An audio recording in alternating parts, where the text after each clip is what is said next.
Yo! We're back. At least temporarily. Ah, the tier 1 sub at Teapot Pet Guy. Thank you very much indeed. I appreciate that. I am not done just yet, guys. We're not back to full normal schedule just yet, but don't worry, we will be. It's on its way. Prime sub as well, we love that. Very good. Darren's got destroyed by the news? Yeah, I mean, I imagine he was probably not super happy about the fact that there's no raids in Raid Quick Play, which I will admit is a little unfortunate. I'm not going to deny that. I'm really not. Well, don't worry, guys. There'll be a lot of streaming coming up. We have the new patch, obviously. People are done with Project Rebuild as well in Guild Wars 1. So we're good. Oh, with the Prime. Hype train, nice. I like this hype train, guys. Let's keep this up. Yeah, this is going to be a relatively short slop stream. Let me quickly see exactly what happened here. Wait, we have a video. Ooh. Raid Strike Unification. New UI. Impressive. Greer the Breaker. Wait, what's the difficulty? Wait, what's the difficulty they give for Greer, actually? Oh, 5-star difficulty. It's true. Ooh.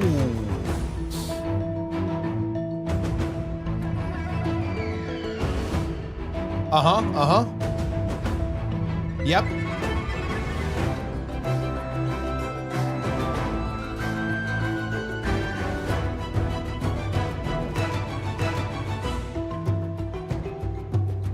Yeah, maybe a little tease here, guys. Looks like the crab is going to be the next boss then.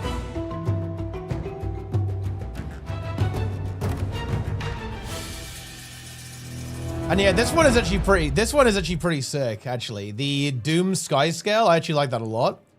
Of course, this is very special because this is very, very special because, you know, mount skins are pretty much exclusively cash shops, so having one actually in the game is very nice.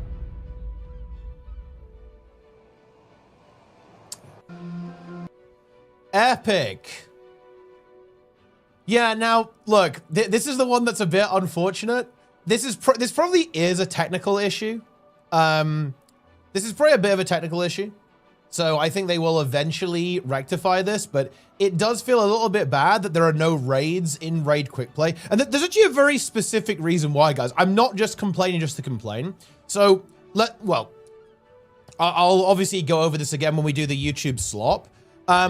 But okay, here's the issue. The issue is the following. This patch coming up has no fresh content, right? So it would have been really good, I think, to actually have the raids. Why? Because the raids were not in the story. All of this stuff is actually story content, right? Like Aetherblade Hideout, Whisper of Jawmaker, these are story bosses. Dagda, Saros, these are in the story, right?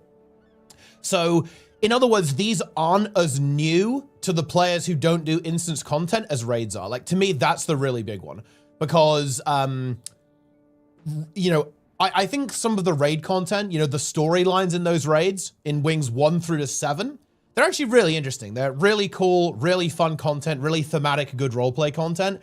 So that would have been really cool to actually add in a way that's way more accessible to players who don't raid. So I think that this is actually quite unfortunate, not only because obviously I would have liked all of the raids to be in there, obviously, but also because I think that a really important part of this patch was actually having some fresh content for players who haven't raided before. And that's actually much less the case now because of this selection, which I think is a bit unfortunate. Well, exactly, yeah. It is obviously likely a technical issue or a workload issue, but all I'm saying is, wouldn't it have been nice to have Wing 1? Am I wrong? Like, I'm not saying they have to add all of them in one. Like, okay, that's obviously a huge amount of work to do that, you know, but it would have been nice to have at least one raid wing. Maybe Wing 4, like in the, you know, in Raid Quick Play, I think would have been really nice to actually have that as a story experience for players to enjoy, right?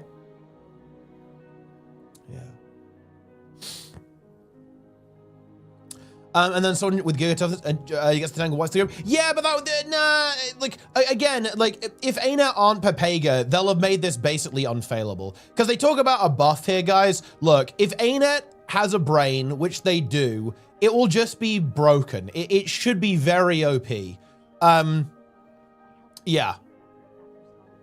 Wait, does it say? Yeah, an effect applied that provides moderate bonuses to help groups succeed regardless of party composition.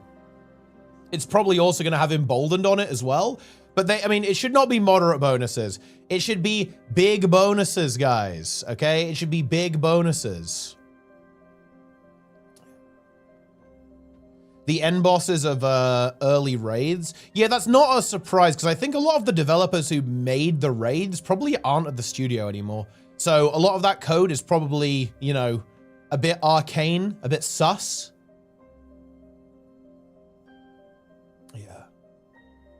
Would have been nice in raid encounters. That's true. That is true.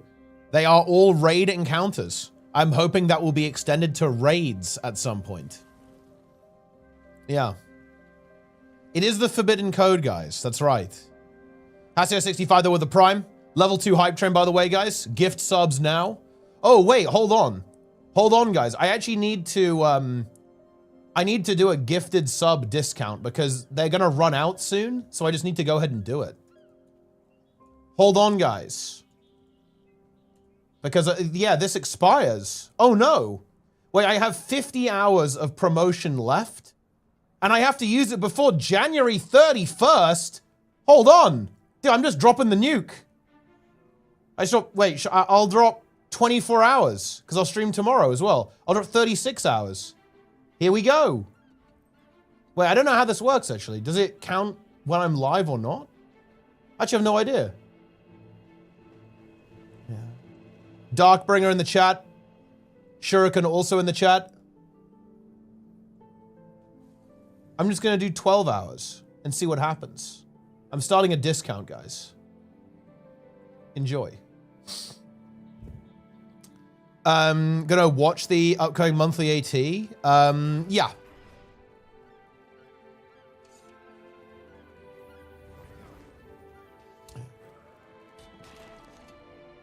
HTCM leaderboards. Yeah, leaderboards is really nice, actually. Yeah.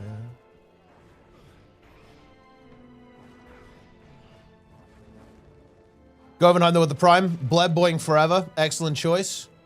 People keep saying strikes. I don't know what they mean. That's a good point. It's a good point. Awesomeness. Like I don't even know what a strike mission is.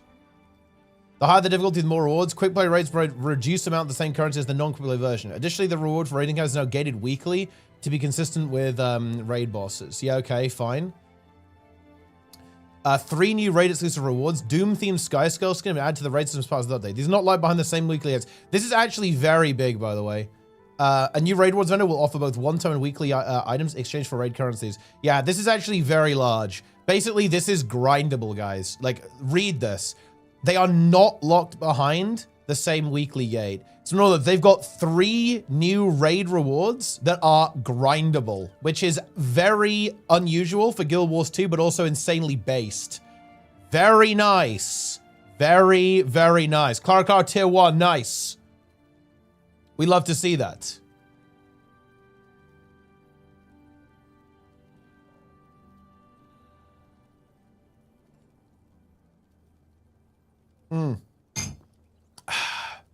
I may not be. Wait, you're live? Wait, Dartbring, you're live on the stream? That's massive, actually. Wait, I don't think have we had Dartbring a face reveal?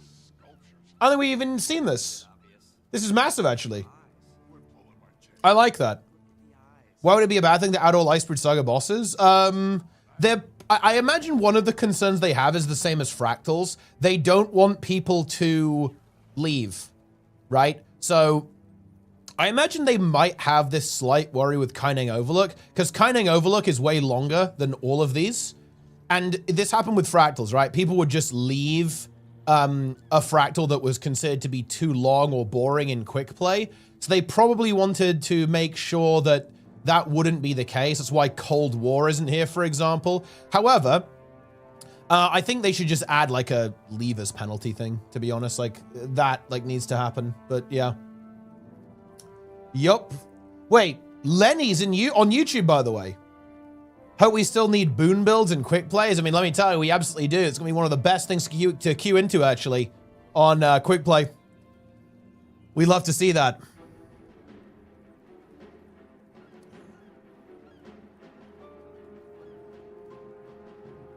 Icebridge Saga 5 rewards might be changing too. Not sure if everything will be grindable. Well, that's a good question, actually. I guess we'll find out a lot more about this tomorrow. Oh, new relics. Oh, okay. So you need to do quick play for the new relics. That's content, actually. That is content.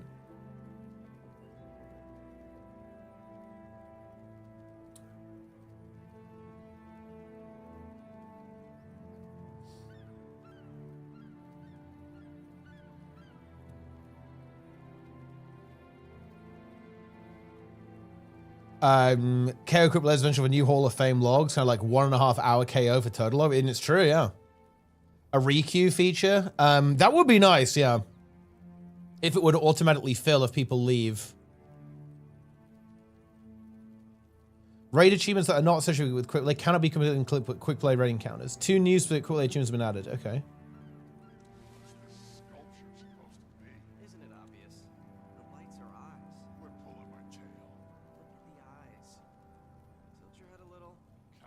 Live stream. Oh, so the CM is 3 weeks after the release. Okay. Oh, I can actually play that. That's really nice.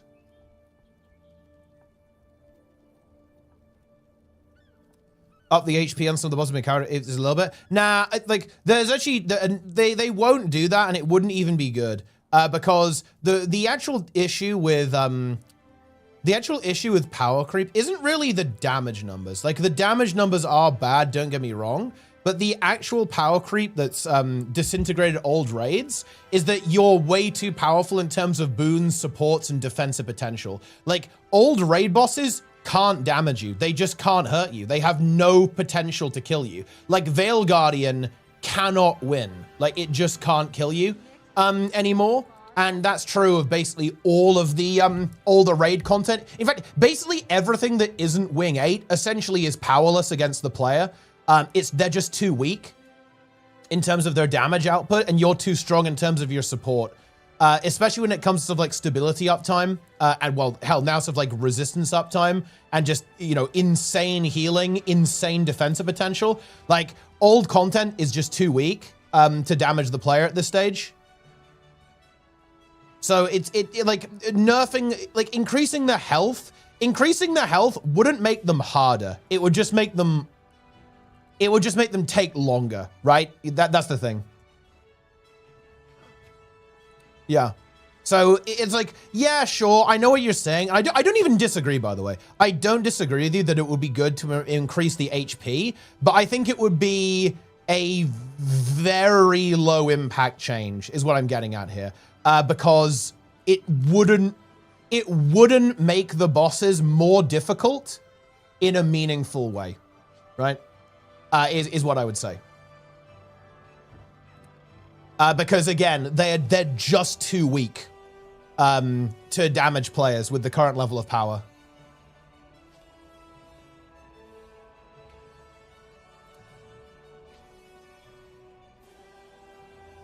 Uh-huh.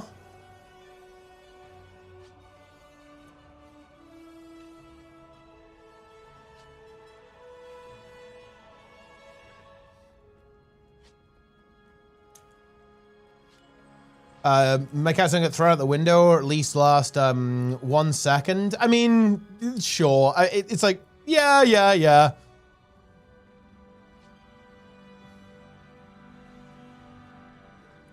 Increase one number in the code and ship it. Oh, if only it was that simple though, right? Like, really, look, I'm gonna be that guy here and actually like defend ArenaNet on this a little bit. Is that if they make a change like that, they have to play test it. Like, they can't just go, okay, let's just bump the HP up, like call it a day and then ship it, right? Like, they're gonna have to test it and figure out like if it makes anything go weird with the encounter for whatever reason, right? Like it's not that simple, in my opinion, to change something like that. Like, don't get me wrong, it's not like the hardest thing in the universe to change, but it's also not the easiest thing in the world to change.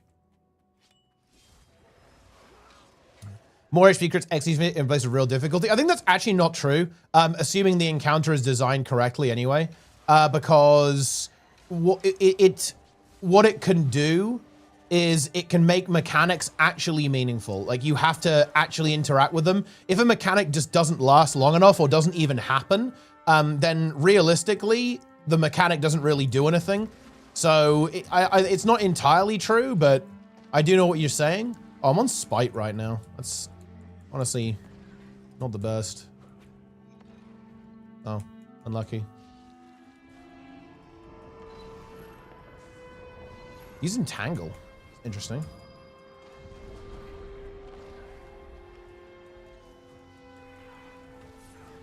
Okay.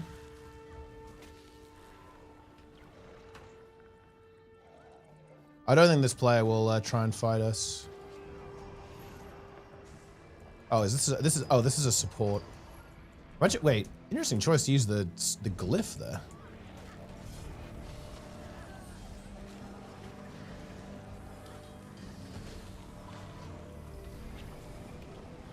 Big Condy cleanse. Oh, we have other players that we need to get out of here. This is not going to work. Can maybe use the guards here. I don't think we can kill the druid. The druid is too tanky. I think I'm dead. My support just stood over there. Bit unlucky.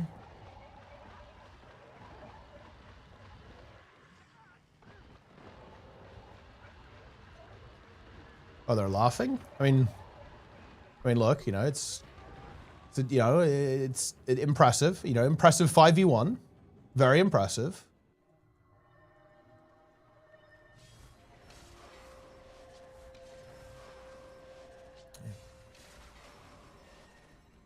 Will you do an NA quick play 24 hours? I'll definitely play a lot of quick play, yeah, when it comes out. Wait, like, is Darren's crashing out, guys?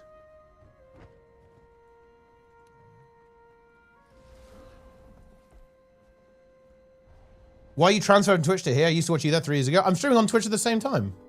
Oh, shit. Dude. We're getting swarmed. There's like loads of these red players here, man. This is crazy. I don't think we can really fight that. We need a couple more than we can. Like, that's what? 7 players?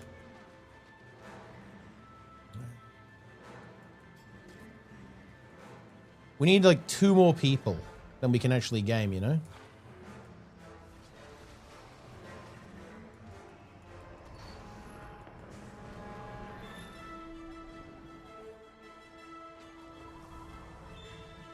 Darren's is crashing out. Does he want raids?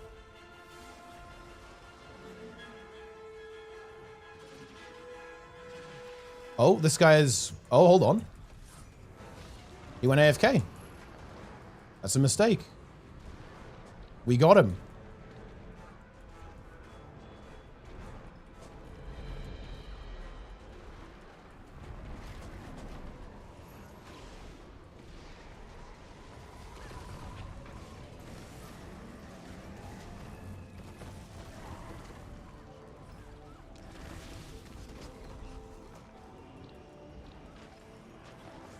We need to just get this kill here.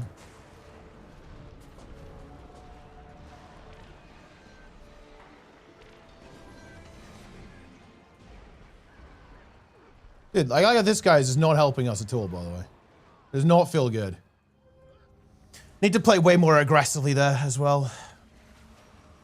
People are very passive. Roadmap.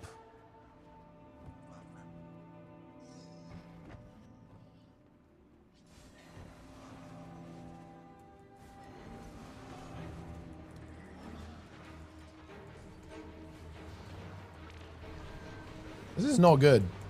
We're here on our own, guys.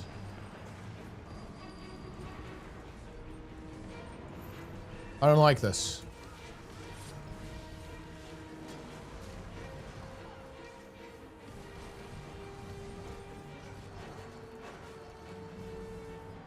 Yeah, being able to skip to actual bosses is definitely nice. That is big value, guys.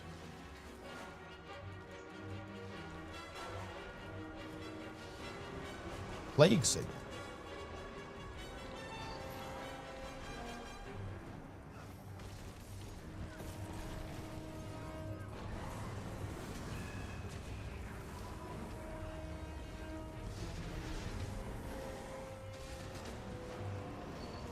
This guy's playing Tempest. I respect that.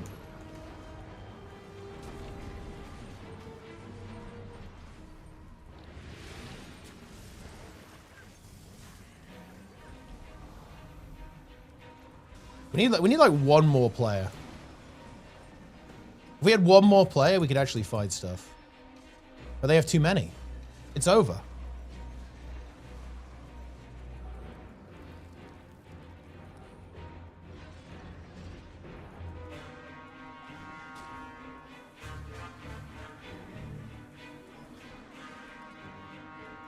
This guy double dodge. He has no dodge.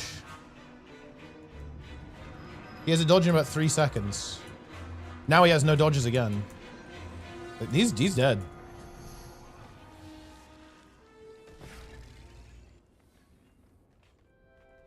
He double dodged from movement, which is actually a very base play if you think about it.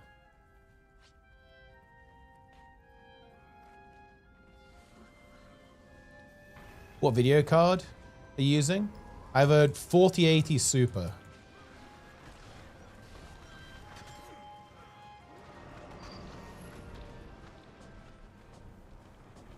Why are you not playing something more toxic for World versus World? I mean, I don't know. Listen, I'm not really into the builds. Look, okay. I know it's kind of meta to play a build that you can't die on and you can always run away. But listen, guys, okay, that's some weak shit, okay? We don't do that here. That is cringe.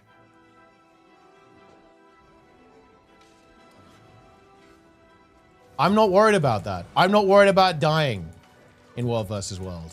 Doesn't bother me. Happens a lot.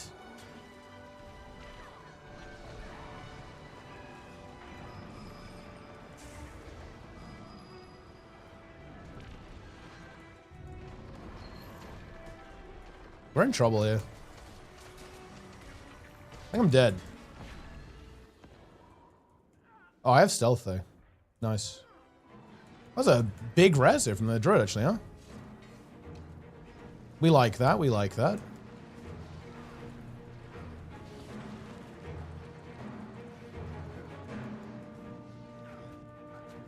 HC height content again. Yeah, Project Rebuild is basically done, so we will be going back to HC very soon.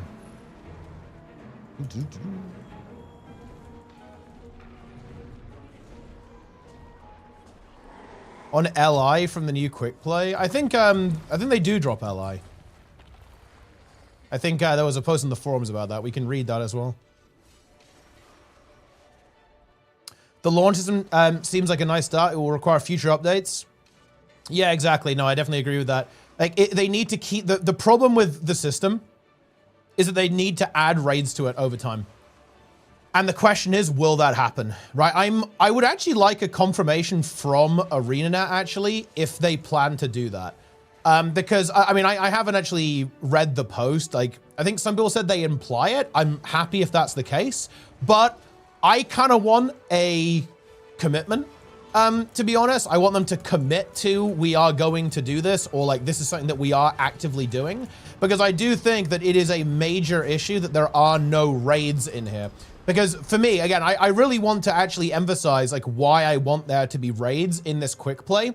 And it's because one of the reasons why I was really excited about Raid Quick Play was because it was going to actually give story content to players who have not experienced that story content. And this is sort of like a really big kind of creation of tension between raiders and non-raiders, was that some story in the game was inaccessible to players who don't raid. Very notably, wings 1 through to 7. If you don't raid, you cannot experience that story content, right? Which is a problem. I actually agree that's a problem. That's not good. You don't want that to be the case.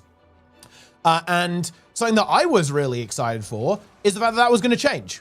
right? Like that content was now going to be made accessible, right? And like players who haven't, you know, haven't had access to that are going to have access to that. And I really hope they continue to do that, right? Community conqueror, listen. You see, it's actually why being a streamer or being an ArenaNet but being a streamer or being an ArenaNet dev is actually a little bit OP in World versus World, because it actually reduces the IQ of everyone you're up against. Like that Conduit, I think there was a monthly AT winner with Community Conqueror, made what, like an incredibly bad play by trying to train me down. It was very obvious and then died instantly. It's a classic, guys. You hate to see it. You really hate to see that kind of stuff. Yeah, kill this guy. I will auto attack you to death. This guy's dead as well, I think. But you know, it's a clone, never mind. Won't really bridge the gap that way. Well, no, again, I want to be very, very clear. I feel like, I don't know, maybe I'm not speaking clearly enough. The issue is that the story content is still inaccessible to players, which I view as problematic, right? It's not about bridging communities. It's about, I want people who don't raid to be able to play that content, right? Like that's what I want to be the case. This guy has glyph, doesn't he? Yeah, he does.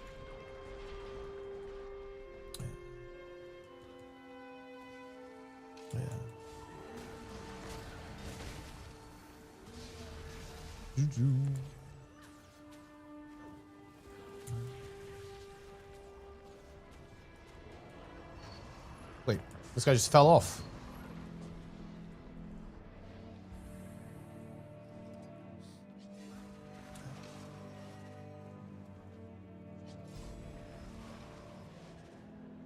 Wait, what streamer did I play against? Avatar. Invoker up here. Pops the invuln.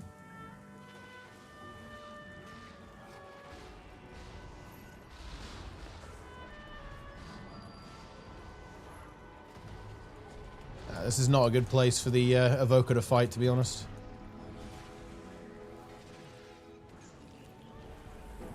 Yeah. He should have run away, though. Is it worth it to be a Guild Wars 2 streamer in 2026? I don't see why not. Like, to be honest, is the team you one base all in him? I mean, yeah. Like, I'm not 4.8k. So yeah, like when I see someone who's like quite a bit better than me, it's time to bust out the cheese and try to get him.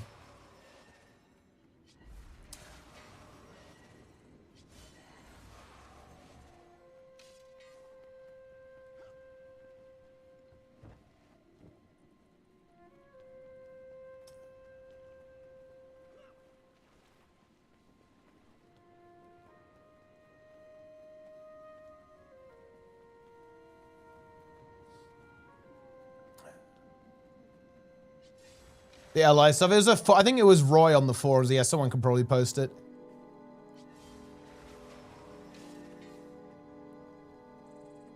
It will take 1 to 2 years to get a small family around you or hard. I mean, look.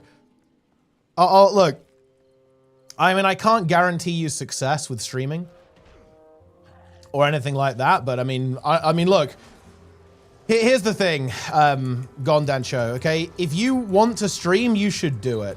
Like, if you go into streaming, like, trying to make money or trying to get views and clicks, you shouldn't do it. Like, I'm telling you now, if, like, that's your mentality, then don't do it. Do something else. But if you want to do it because you want to do it, then you should do it. Oh, there's actually a bit of action over there. Let's port and get to the keep.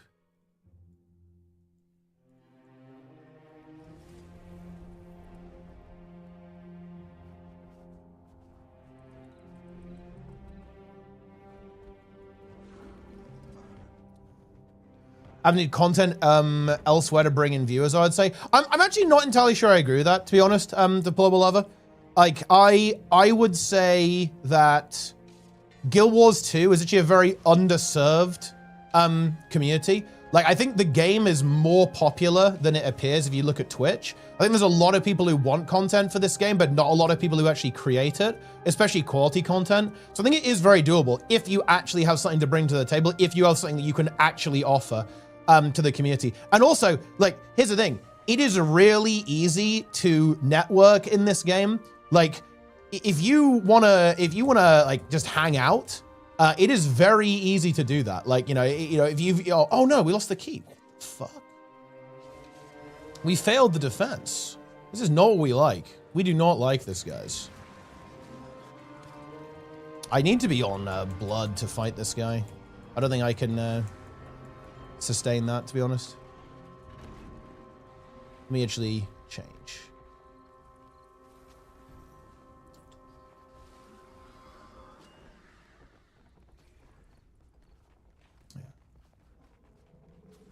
Should I kick? No, I'm not really interested in kick.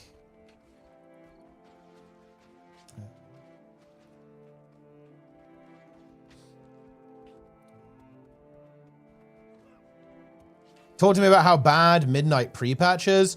I mean, pre-patch is weird, I guess. It's just, everything's a little bit, the raids are easy now. You can do like plus 50 keys. Feels good. But I mean, I don't know, like, it's fine.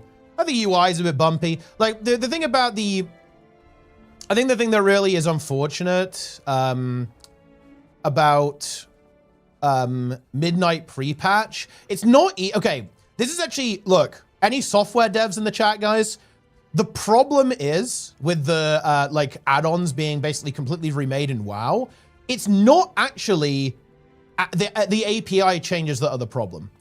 The problem is that the software is now nowhere near as mature. We have gone from WeakAuras, which is, to be frank, one of the most impressive software projects, like mod projects I have ever seen. It is an amazing piece of software. And we've gone from that to software that's been around for like 6 months versus 10 years.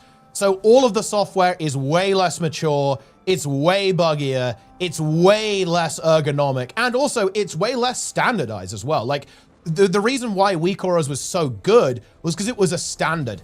Everyone used WeakAuras. And that meant that you didn't have to have like 7 different add-ons to do what you want. I've got my UI exactly how it was now, right? I've got my UI in WoW to basically be identical to what it was before the add-on purge. But I need like double the amount of add-ons, and it was way gimmickier and weirder, right? To get it to work how I want it to. Because the software is all massively inferior to WeakAuras in terms of how ergonomic it is to use. So, I don't know, like, if I'm gonna be honest with you, give it 6 months and it'll be fine.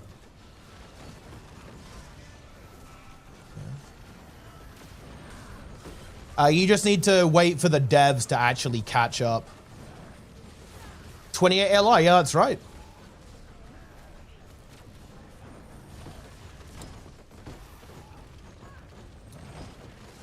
WoW equals mandatory macros.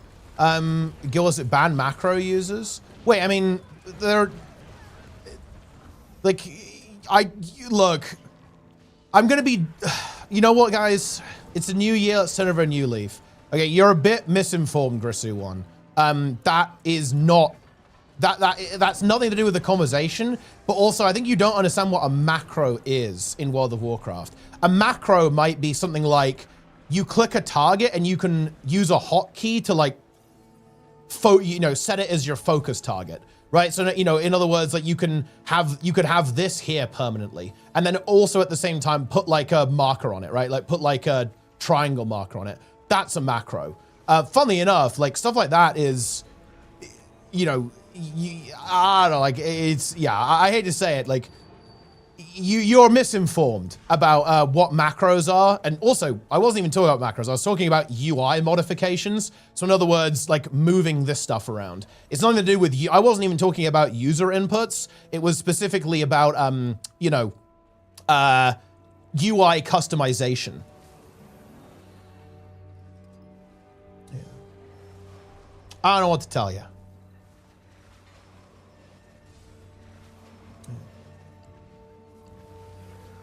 coming from no platform. I definitely agree with that, Deployable Lover, but you know, the thing is, everyone, you got to start from somewhere, right? You know, you got to start from somewhere.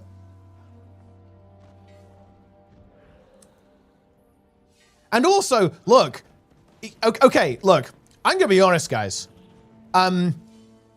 If a 0 viewer Andy like asked me to come on their stream, I'd almost certainly say yes. Nobody ever does though, right? And don't get me wrong, like maybe I should reach out as well. And I honestly used to. I used to do this a lot more. Like that was basically almost like the premise of Tea Time, as I'd be on the hunt. I honestly very rarely watch Guild Wars 2 Twitch anymore. I used to basically watch every single stream every day, all the time. I knew who everyone was. I don't really do that as much anymore. But look, guys, if you're like a 0 viewer Andy and you wanted me to like come on your podcast or do content together, I would do it, right? Like it's not like I'd say no or anything. Because by the way, guys, do you know how I got my start on YouTube? Okay, so when I had about 700 YouTube subs, I just asked some of the very popular creators at the time. I asked MMO Inks, Bootspur, and Brazil. Brazil was a major figure in the speedrunning community at the time. I said, hey, do you want to do a podcast? And then they said yes. And then we did the podcast. And that's basically how I got my start on YouTube. I just asked, right? I just asked people to do stuff. And this would be like my #1 advice, I guess, actually, for people who want to get into content creation, is just talk to other people, right? It's not, I know it sounds like mean, but seriously, just do it. Like, there's no reason not to. Like, the worst that can happen is they say no. Yeah, I don't know. It is what it is. You know what I'm saying? Wise Lord Invulnerable. When you get a cap, stuff goes invulnerable for 5 minutes before you can cap it again. Yeah.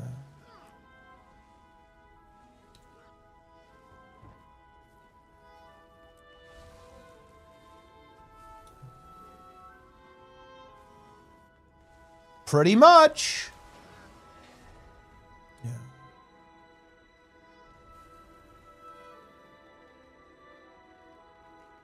Auto rotation or auto use after being hit by a certain attack. You are not allowed to use stuff like that in WoW, by the way.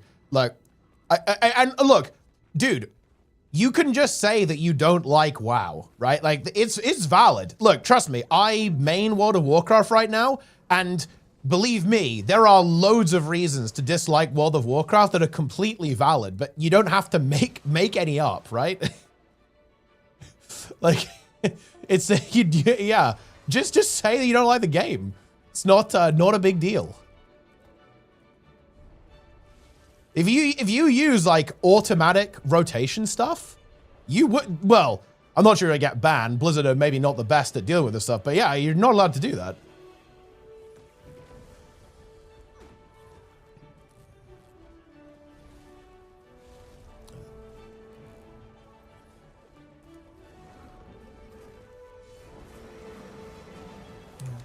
I'm new to Guild Wars 2, 4 hours in, become the game for a few months. I would love the opportunity to sit down with a newbie and event and have a chat. Britterberry, yeah.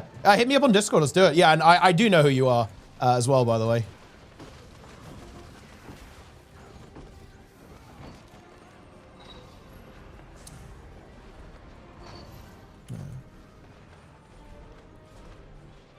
Everyone's buffed in QUICKPLAY. Yeah, I hope the buff is quite strong as well. Like, I mean, in my opinion, the goal for QUICKPLAY should be that it succeeds like 90% of the time.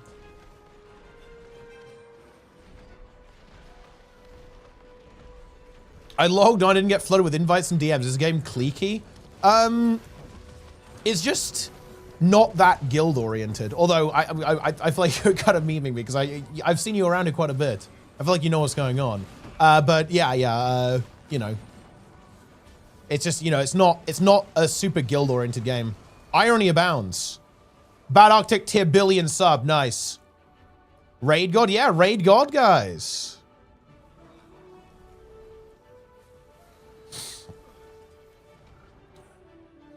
Want to bear the mark? Oh yeah, basically we're gonna be going back to that pretty soon. Look, I'm gonna be real, guys. I just wanted to take a bit of a break from streaming for a while. I obviously streamed every day in last year, and I actually do want to get back to a pretty intense schedule, but I'm kind of setting a couple of things up, kind of IRL related, working on a couple of projects. I really want to release a video about Guild Wars 3 to basically steal all of Darren's viewers, right? Like, I see that guy getting a few too many views, and I want to shut that down real quick. You know, he doesn't realize that Operation Prison Wallet is actually a sabotage operation. The goal is to fully deny him access to the wallet. Once I say the why macros works, people say I lie. Okay, well, I mean, yeah, because that's not how it works. You can't. You can't. I mean, you can actually macro a rotation with a sequence order, but it's not good. Like, you wouldn't want to do that. The only reason you would use like a sequence rotation is to actually have a toggle, basically. So you can toggle between, so for example, I have a sequence rotation for defensive stance or battle stance on warrior, actually. You can hit one button and it will toggle between the two, as opposed to having two keybinds. But I mean, like, that's what that's for, right? Yeah, that's the point. Yeah, but I mean, you were implying that you could like macro your rotation. And while you technically could, it will suck. And you would never do that. Like, it's not, this is such a non-issue. Like, because it would be terrible. And it also doesn't understand if you're in range even. It will just keep cycling through whenever you hit the button. So even if you don't have the resource to cast the spell, I don't think it will even care about that.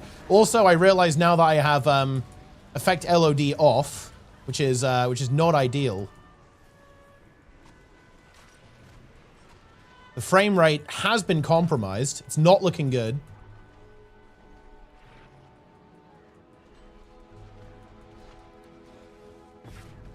Thanks. Yeah, you're welcome. We'll see what we can get set up. It was good in TBC Hunter. I mean, dude, look, but back in like vanilla and TBC, well, like TBC a little bit less so, but you know, in vanilla, dude, like the optimal rotation for like some classes is like literally one spell. I'm not super worried about macros there. Give me real with you.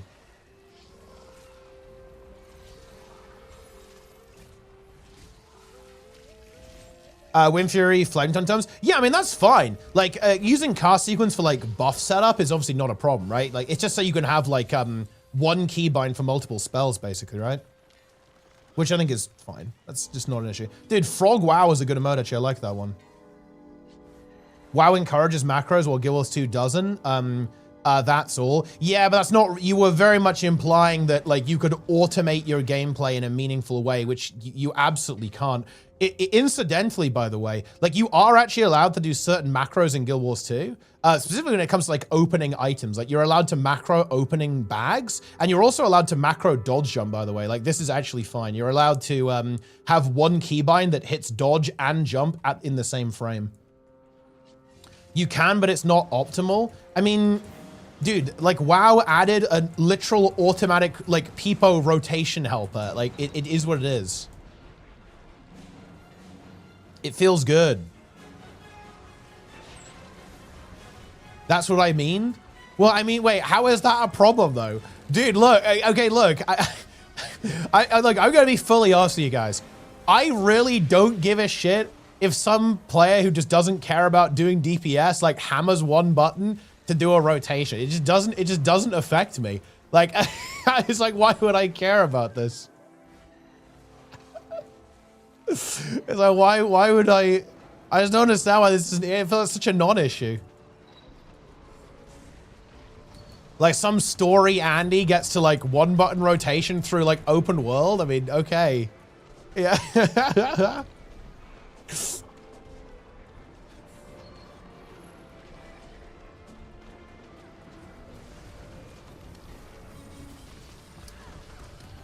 Any expose on the, any comment on the expose? I mean, like, to be honest, it is what it is. I don't really want to talk about that subreddit. Like, you know, I will talk about it actually a little bit. Like, so for those who don't know, guys, there's basically a subreddit that is pretty much dedicated to spreading misinformation and AI slop about basically every Guild Wars 2 content creator, but definitely like me and like people who associate with me in particular. It's unbearable cringe. It's honestly a little bit sad. You know, the thing is, it's not actually even worth it for me to do anything about it because nobody reads it and nobody cares. Like that's the truth of it. Like if it was a problem, I would probably deal with it, but it's just irrelevant. It's just AI slop, misinformation and lies. So who cares?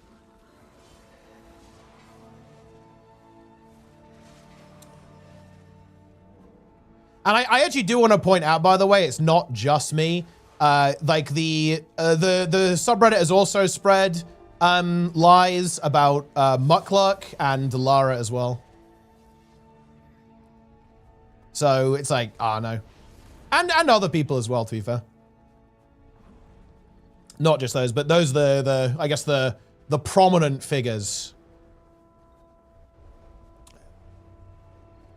But to be honest, it's really not relevant, guys.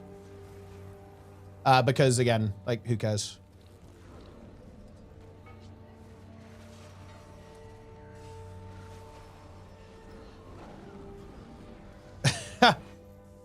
You know, it's funny because, okay, right to the Blobbers Road? Not yet, but I will.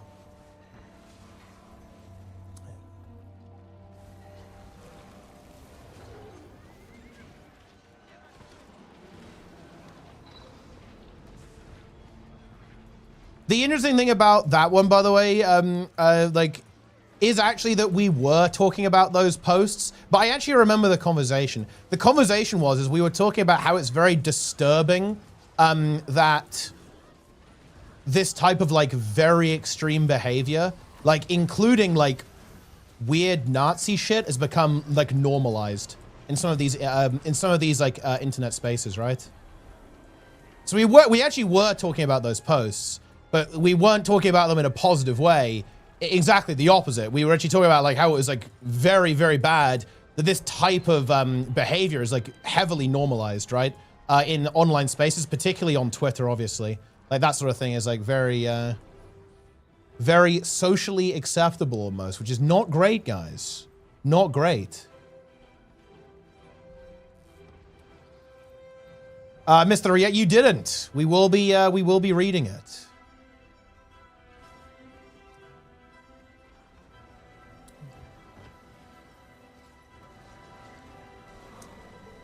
I just like the one button rotation. Wow. To parakeet the shit of the game, it can clear the game. To be honest, I mean, I mean, maybe, but maybe not. I mean, like power creep, I think is a little bit inevitable in these games.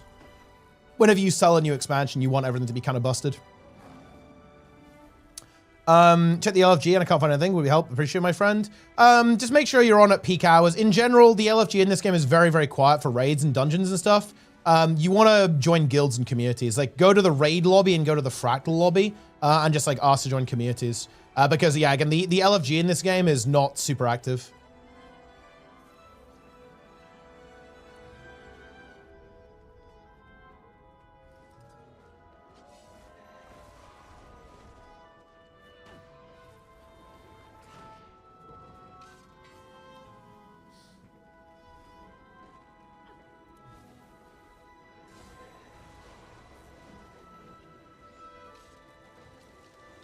What's your take on the latest job listing?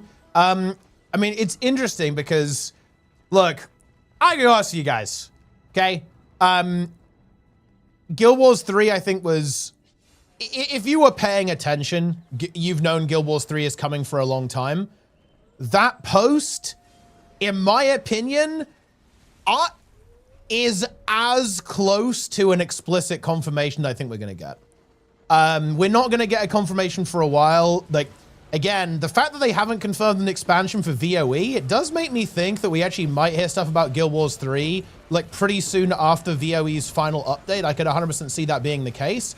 But yeah, like, realistically, Guild Wars 3 is, for all intents and purposes, confirmed at this stage. Like, the the job listing for a Guild Wars MMO upcoming unannounced project. I mean, I don't know what to tell you. Like, like that is about as obvious as it can be, right? Like that, you cannot get much more explicit than that without actually confirming it.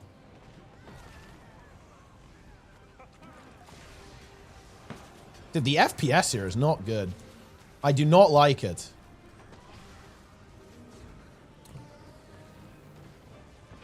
It does not feel good, guys.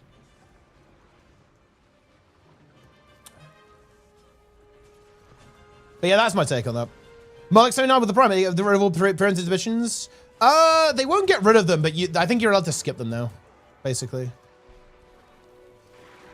It's a posting for the next Guild Wars 2 X pack. Yeah, that's code because it also specifies Unreal Engine, and Guild Wars 2 is not in Unreal Engine. Trying to find a guild has been, I mean, yeah, I'll be honest with you, like Guild Wars 2 is, it is a very solo-oriented game. Definitely don't give up though. But yeah, ultimately this game is quite solo-oriented. The community for like organized content is very, very small. For like raids and fractals and PvP and World vs. 1 stuff. Guild Wars 3 announcement is in July 2026, August 2026, and final VOE patch. And yeah, possible, yeah. I'm not sure about 2027 release. If I had to guess, I'd say 2028. I think because, well, I mean, I have actually no idea. Like 2027 will be very, very early, I think. But yeah, at this point, guys, given that latest job offering, I think a Guild Wars 3 announcement this year is extremely likely at this stage.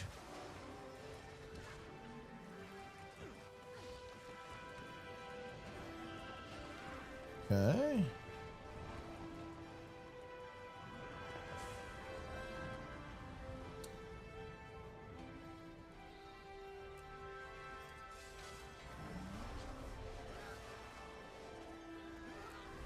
The Omega, the Guild Wars engine is close to Unreal Engine.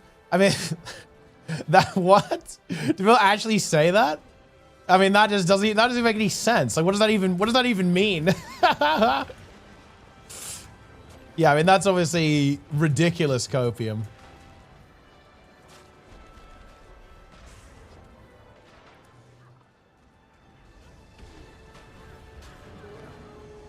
Ooh. We should have kills.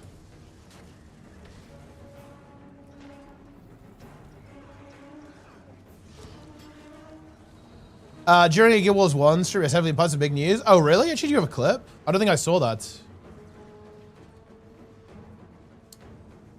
Oh, it's this guy.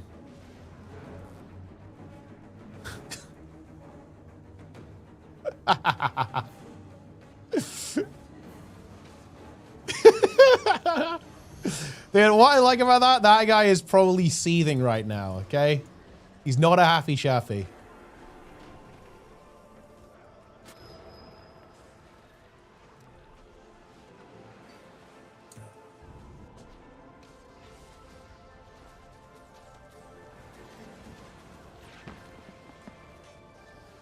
Trig, tier 1. B Trig in the chat. Wait, also, guys, we might have B Darkbringer tomorrow. Are you guys aware of that? Also, has someone made B Awesomeness yet? Nobody's made B Awesomeness. We don't even have that shit. We don't have B Awesomeness. We might have B Darkbringer tomorrow, though. This is very powerful stuff.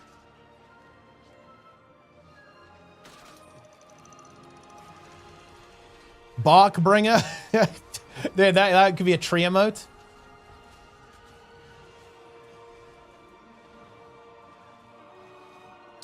The asteroid, when do they refresh? Daily and weekly. Oh, and you mean like the seasonal stuff? This is just like every patch basically. And they usually like add some stuff, add new rewards and stuff like that. But it doesn't ever go away permanently. They put it in the, you know, they put it in the legacy category, so you can still get it.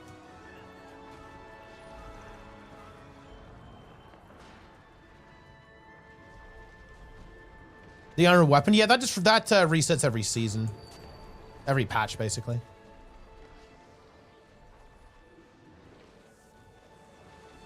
Any seasons? Should be able to downside that guy, I think. Yeah, nice.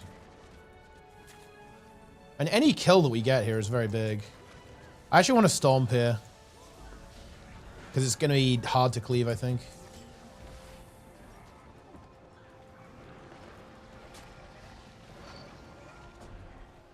Dude, they don't know I'm here, look.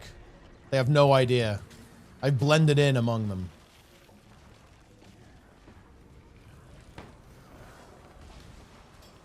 Obco, tier 1. Magrest. Raid quick play out? Nah, it's not yet, but it is very soon.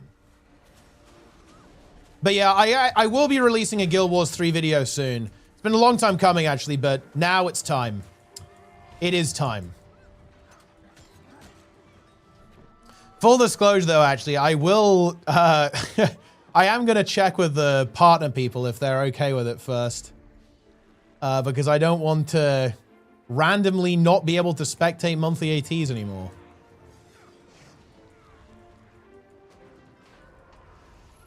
For the record, I actually think there will not be a problem with that, but I am going to check. They'll say yes. Oh, yeah, I'm actually 99.9% sure they'll say yes as well.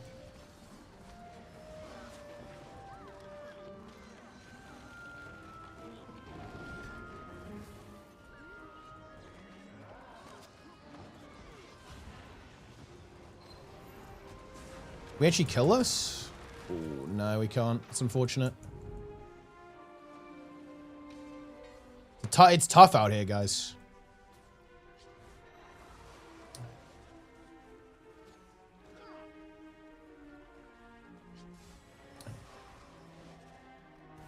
That's a killer for casuals. I enjoy grinding them for Ascended sets. So that's lock me out of progression until the next... No! Not next expansion, next patch.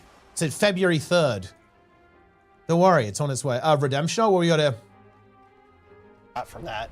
And I've talked in previous years about, you know, if we could go back and change things, we probably would have supported Guild Wars 1 even more for many years after launch.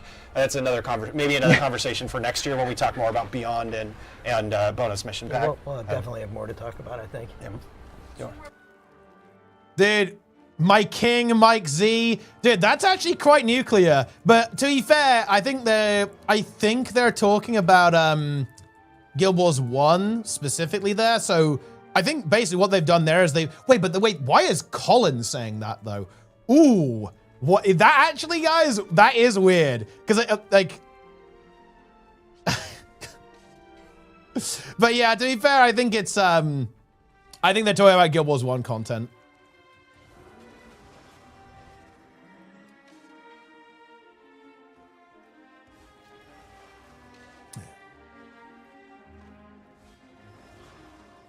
The cheese chasers, they absolutely are, yeah. I think they're doing a great job with Guild Wars 1. The stuff they've already added is great. Like adding HC, adding Reforged mode is really nice, I think. I like it a lot. So yeah. They're talking about adding new Guild Wars 1 content, which by the way is also great. Like that's really good. I'm a big fan of that as well, to be clear.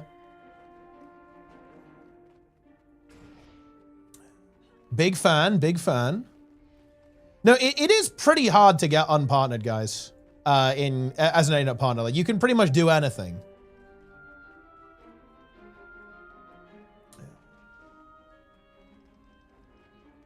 Wait, Darren's, this is an absolute lunatic comment. What the fuck?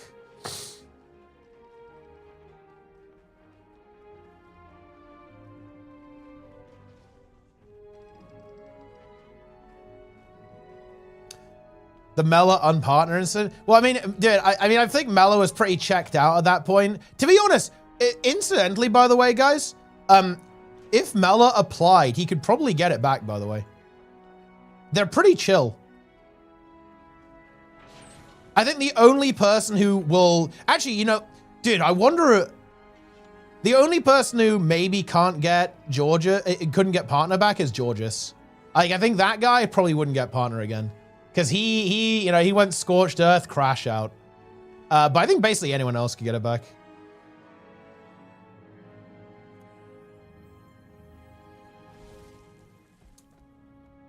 When you get in the HD running Guild Wars 1, we're getting to that pretty soon, actually. Like, Project Rebuild is nearly done after the incident. HC to Guild Wars 2. Honestly, I think it would be nice, but I think it would... Okay. I think Guild Wars 2... Oh, dude, you're too powerful, though. Like, I was going to say... It could be interesting if it was locked to core specs only. So HC had no elite specs in it. And I think that might still be good, actually. Or that you'd have to go hard. It would have to be core only. Like, you cannot be allowed to use an elite spec. Because elite specs are too powerful. It may Guild Wars 2 hard. Guys, bear in mind, no, even white gear isn't enough. You guys don't understand this. Sneb got to level 80 hardcore, no items. No armor, no weapons, only utility skills. You need to understand that. And it wasn't hard, by the way. It was actually easy to do that. Like, so the problem is, like, Guild Wars 2 hardcore is just too easy. Like, the game is too easy for hardcore. Oh, shit.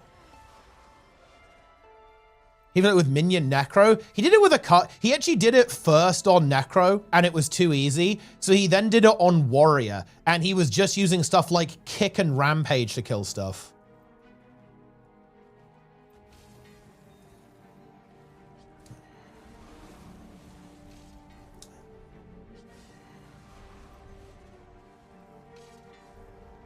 Yo, shout out Scott. I did it in Guild Wars 1. Thanks again. Yeah, it's honestly a great game. Like, honestly, Guild Wars 1 is fantastic. I'm really looking forward to playing it again with hardcore when we get back to it. We're going to be getting back on that pretty soon, actually.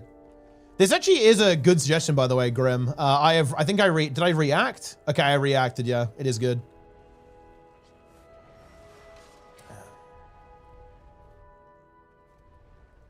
HC seasonal Guild Wars 2 would be amazing. I do think like seasonal game modes could be pretty cool. Almost like Guild Wars 1 style, Codex Arena style, stuff like that could be pretty interesting. I love reacting awesomeness. I love reacting more than I love live. Oh, wait, someone's messaging me. Ah, okay.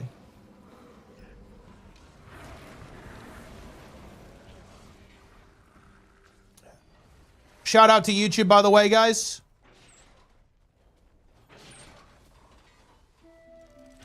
Zero to Hero. Zero to Hero is not really doing much because there hasn't really been anything for Zero to Hero to do in the game. But I might do some stuff. We might do some stuff. We might do a little content.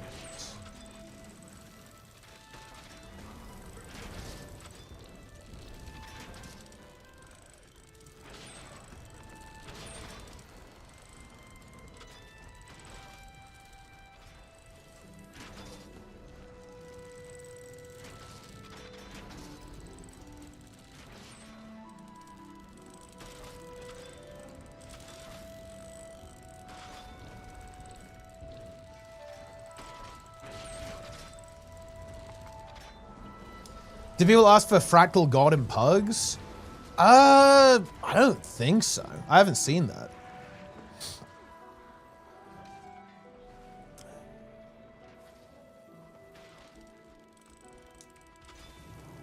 Yeah, like, the problem with Guild Wars 2 is that the game just isn't very punishing. Right, like, the reason why hardcore typically happens in older games like Classic WoW, RuneScape, Guild Wars 1 is because those games are punishing, man. Like, if you mess up, you will die, right? Like, if you make a mistake, you'll be punished. But and this is, honestly, this is not a Guild Wars 2 thing. This is a modern game thing. And I think this is something I don't like about modern games. Modern games typically don't have this concept of punishment. So in other words, when you make a mistake, you suffer consequences for it. Because guess what happens? If you do that, it makes people quit, right? Like, you know, if you have you want to avoid quit moments in your game. But the thing is that I think those quit moments actually are you lose something when you remove them. Like, having quit moments, I think, is actually a positive.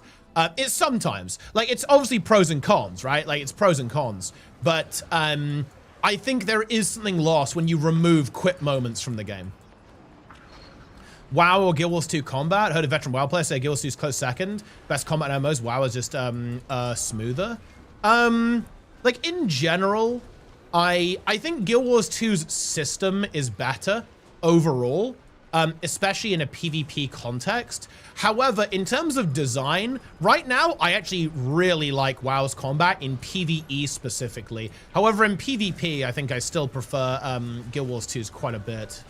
But yeah, I'd say, but that, okay, split a hair here. That's mostly a consequence of combat design and class design. WoW's class design is really fun. Like everything has got a builder spender, abilities have purposes, you have a lot of utility, like you rotate through your abilities in like very satisfying ways, right? Like it's very satisfying to play WoW combat in PvE because your abilities are very impactful. Like you feel like each spell does something.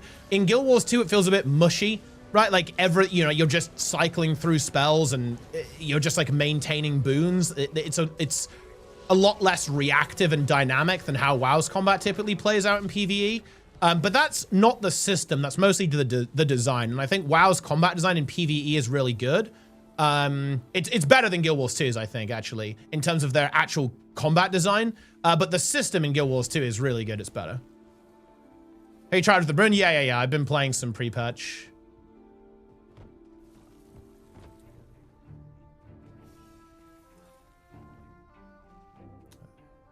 That's basically my take on it.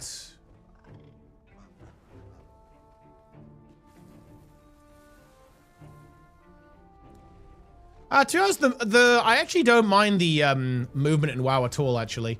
Like, WoW movement and positioning, I think, is also feels very good, I think. It's definitely different, but like it's very, very satisfying once you get used to it.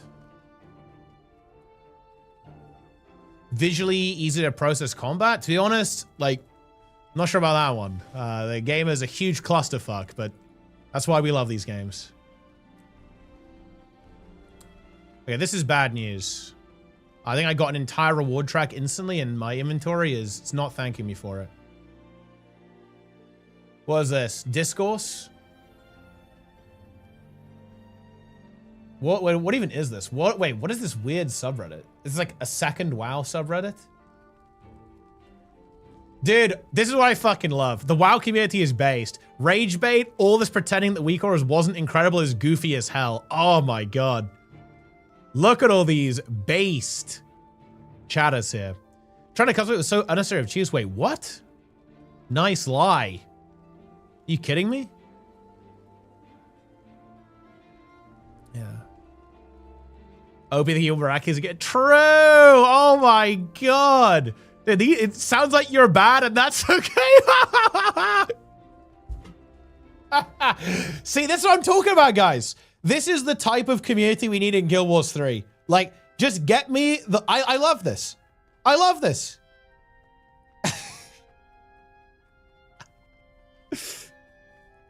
Oh, man, that's good.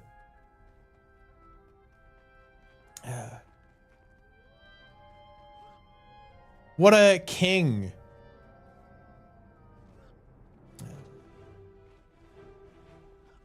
The dodge roll is too powerful. Yeah, I think what's really interesting about the dodge roll thing, and you know, it's funny actually, because one of the things that people ask me quite a lot actually, because I play WoW a lot now, is, you know, how does it feel to not be able to dodge? What's actually really interesting is that like kicks and interrupts are basically dodges and defensive usages. Like there's actually a lot of dodge analogs in World of Warcraft, in my opinion, that are very functionally similar actually.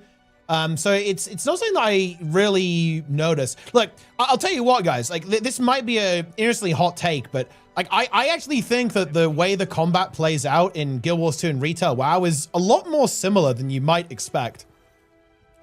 Like for me, it was a very smooth transition to go from Guild Wars 2 to WoW because there's so many similar concepts with how the games work, if that makes any sense.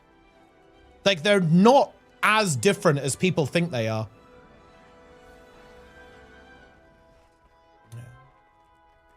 Yeah, especially if you play melee. If you play ranged, it's definitely different, but honestly, not all ranged. For example, playing Fire Mage, in my opinion, is very similar to Guild Wars 2. Actually, very similar. Because all of your spells are basically instant cast, and you can move, you can constantly move, right? Like, you can always move as a Fire Magus in World of Warcraft.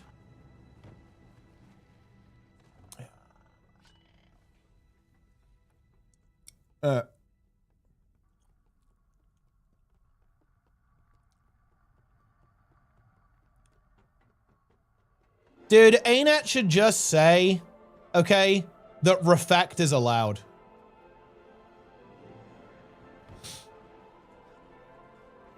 Yeah. Diablo 3 APM reduction build has permeated many other games. I don't know anything about that, but I mean, look, it's funny actually. Like, you know, I wonder if other games will end up going this way because, like, WoW is making the game. They're pruning the game quite a bit in Midnight and reducing the amount of spells you need to play. So the game is becoming like rotationally quite a bit simpler, which I think is very interesting. I just wonder how that's gonna go. I'm really interested to see how that's gonna go. I saw the game yesterday. Big. We like that.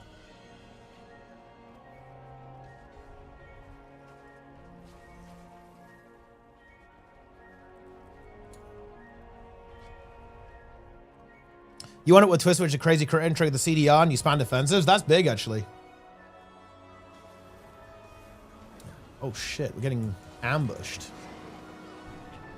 Oh, yeah. We're very spreader. This is not good.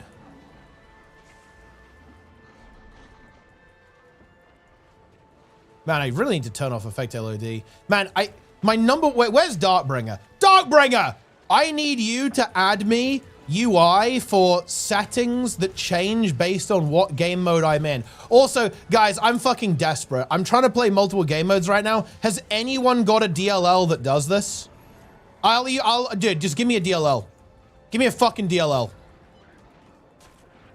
Just get me out of this hell. I hate having to tweak settings constantly when I swap game modes. It feels so bad.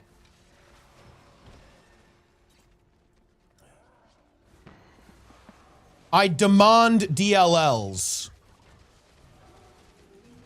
Quick reminder, guys, that Ceres.dll is operational. This guy's dead.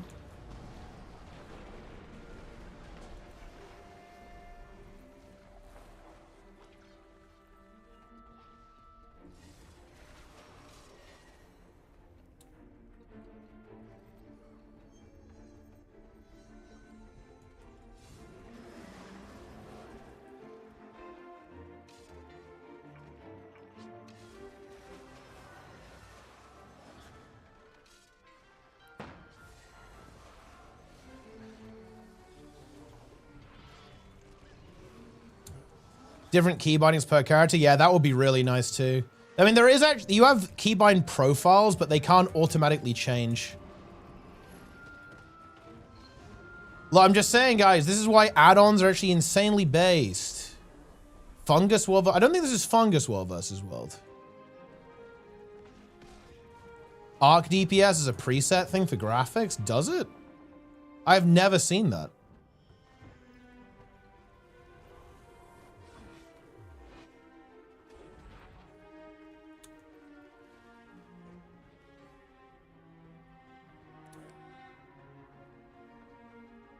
How is he always running that fast? I mean, I have Relic of the Wayfinder on, I think.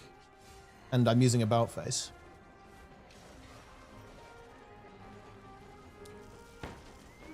Wait, does it automatically swap or is it something that you have to click? Because if it's something you have to click, I'm not interested. You guys need to understand, okay? You need to understand that I am spoiled by WoW add-ons. One button click, nope, useless, not interested. Useless. If it doesn't change automatically, I don't care.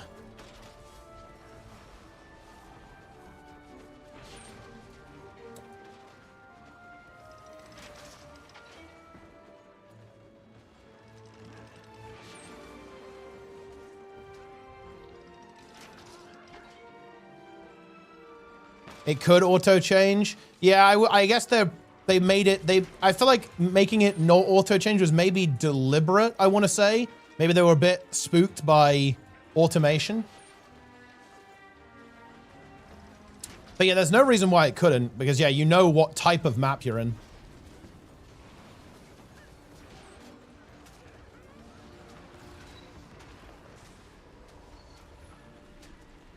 I'm auto attacking.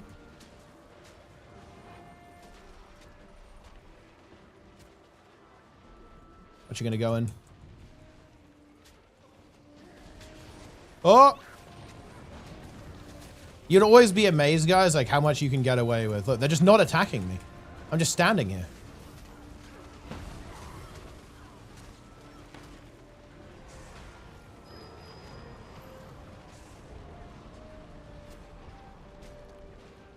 Mustache Matt. Prime sub. Very nice.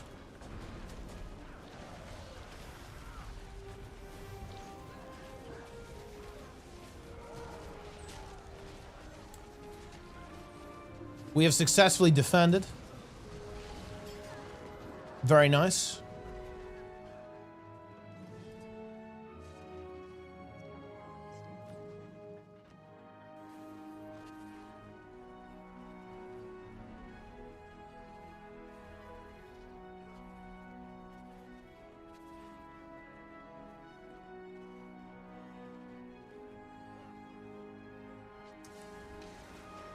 Necro did that green tint. Was Shroud actually play it for once? I mean, I have very good news for you. It's gone. I don't even think it's that setting, actually. Which one is it? Yeah. That one.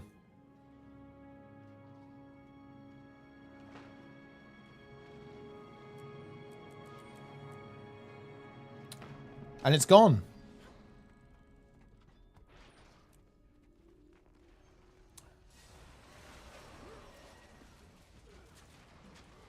Man, the frame rate is so ass when you have effect LOD on. Off, rather. You guys seeing this?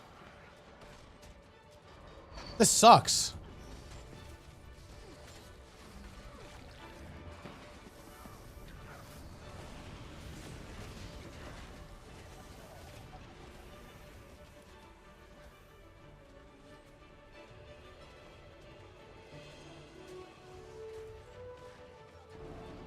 I don't like it.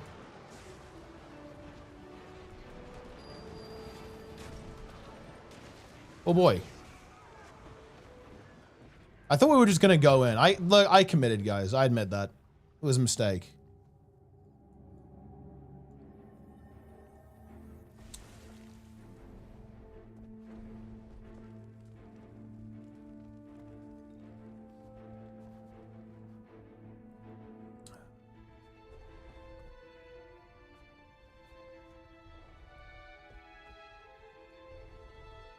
Yeah, we did die. You're a peepo in the squad? I mean, fair enough. Any frogs, guys? Are there any frogs in the chat? You know what I'm surprised about, guys? I feel like people have actually... You guys have lost your touch. I am amazed that nobody has tried to start discourse today. Because if you think about it, this is one of the most discourse-rich times, I think, ever.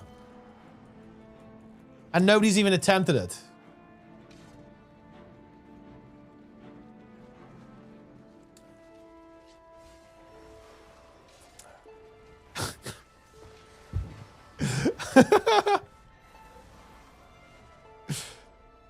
I'd say the trough is overflowing right now. Like the trough full of slop. There's almost too much slop. Wait, Darren's, what's even going on, by the way? Are you crashing out? People told me you were crashing out, by the way, bro. Like, people told me that. Is that true?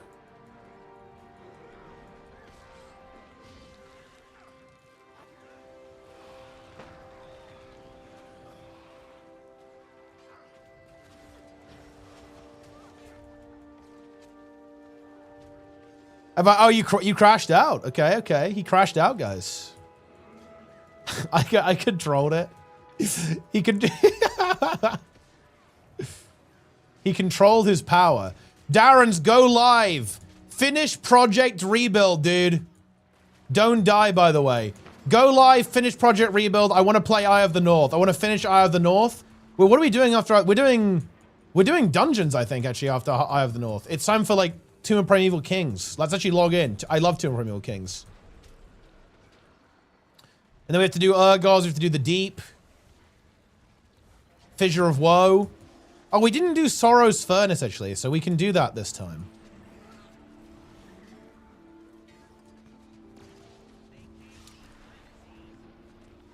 That's a good point, actually, Hiroshima. That's a good question.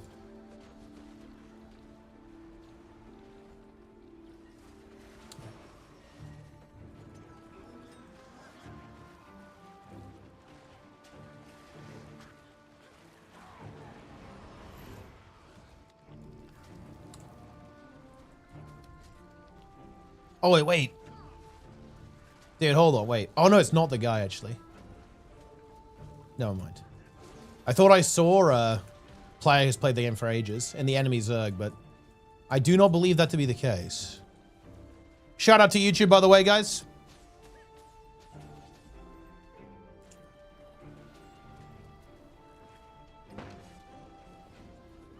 Toast in the chat. Toast Magus.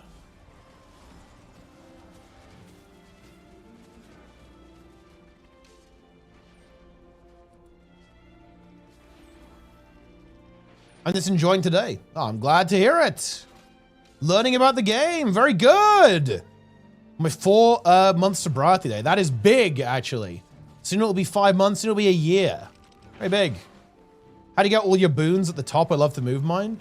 This is the target window. This is not my boons. This is my target's boons. You cannot move the boon window unless you install third-party DLLs.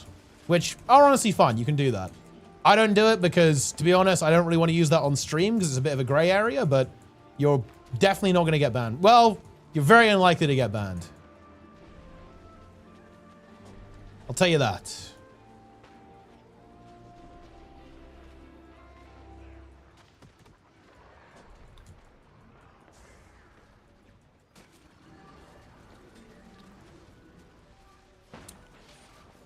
The UI prog? Dude, look, I'm logging into retail. Wow. Like, you guys seriously think that my UI is cooked? My UI is good, bro. What was the spectate thing? Ah, meta.dll. Probably don't install that one. I tried, didn't even install anything. It just had the UI, lost half my FPS. To be honest with you, look, something has gone horribly wrong if that's the case, because no, that doesn't happen.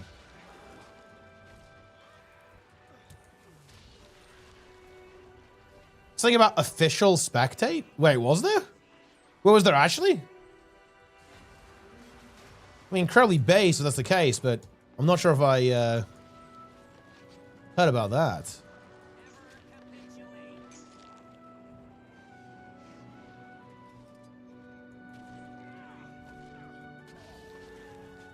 Wait, do you just leak official spectate awesomeness?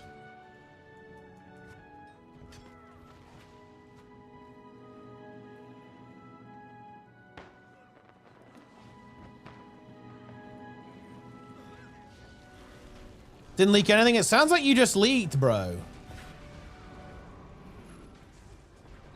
Yeah, you're over. You just leaked that they're adding official raid spectate. Feels good, man. He is trying to walk it back, guys.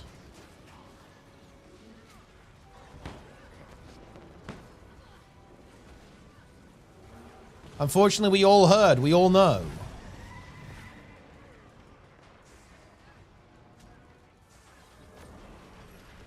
You guys are actually unhinged? I mean, look, you're the one who literally leaked live on stream.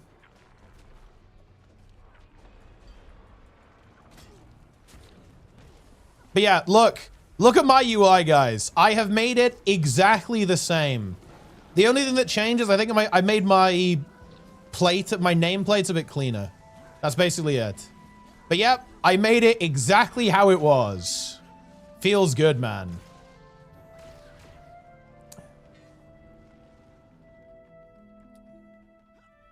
Feels good.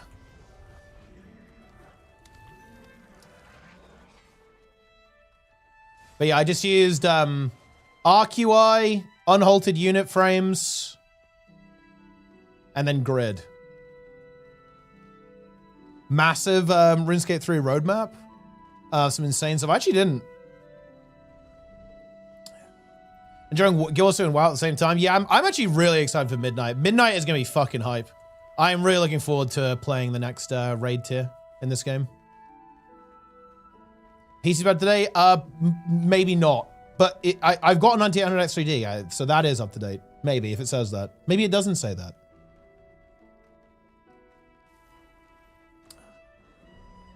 I give on using RQI. RQI is good, bro. I will admit it's a little bit gimmicky right now, but, you know, it's pretty decent. RQI was too complicated for Toast. Dude, Platinator is so good. This is actually a sick piece of software.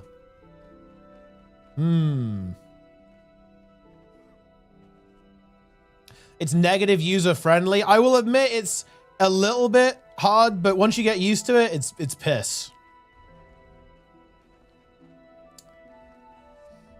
Dude, look, you guys don't understand, but if I could make my Guild Wars 2 UI look like this, I would. No, I actually agree, Darren. It's like Platinator is better software than Plater. Plater is a bit fucking arcane. But it is what it is. But look, guys, are you kidding me? Are you seriously telling me you don't want all of your buffs to not be in the bottom right-hand corner of the screen? Come on, this is based.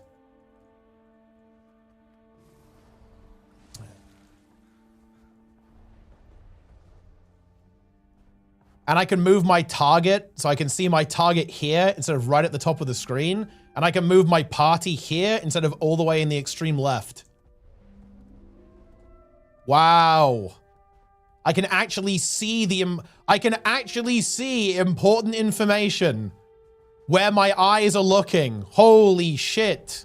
Isn't that crazy? That's wild, no?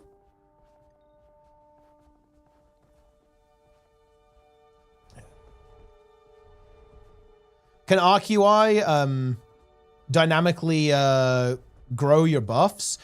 Kind of. It's a bit jank right now, but yeah, you can see here it can.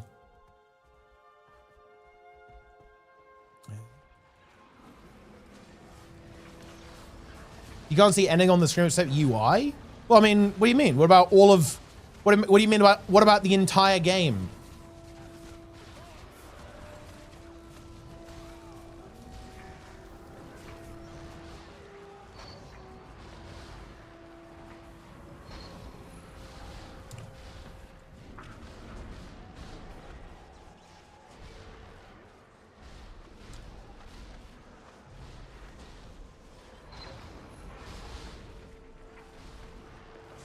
But yeah, like the dynamic growth, it's a bit jank on Arc. And the issue with RQI is that you can't do center alignment yet, but it will be added eventually.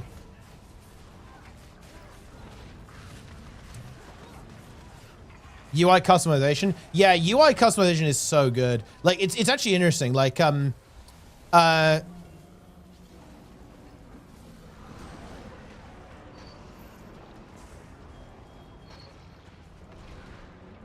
The thing is about well,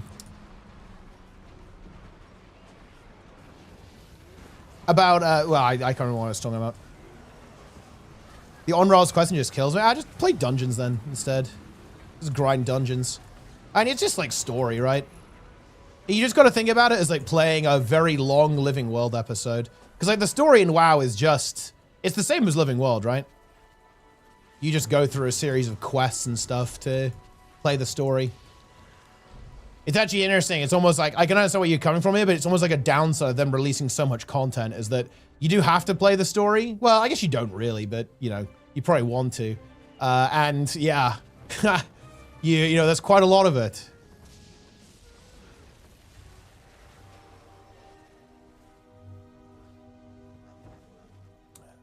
Lakari banned. I mean, yeah, that's probably not that surprising. A buffed up bear that drags me through his run through an empty. Look, this is why you always play tank, okay? Playing tank is based while leveling.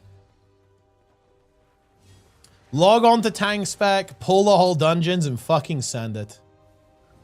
And yeah, like, I don't know, like WoW is a bit fucking weird. It's a little bit scuffed. But, I don't know. Like, the raids and dungeons are good, so I just play that.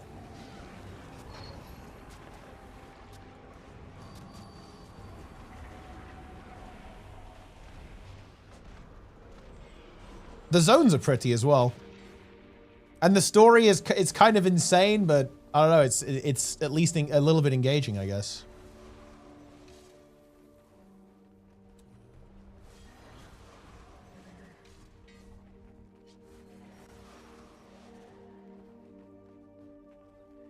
The thing about stuff is that things are the way that they are because they're not the way that they're not. That is actually true. Accurate.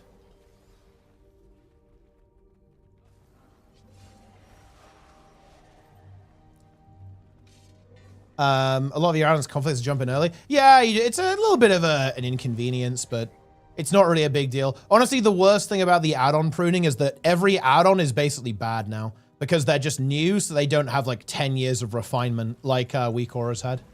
So they're all way gimmickier to use. The user experience is much worse than it was previously. Notable exception is Platinator, which is much more user-friendly than Plater, actually, but like everything else, like all the UI stuff is like 10 times less user-friendly now.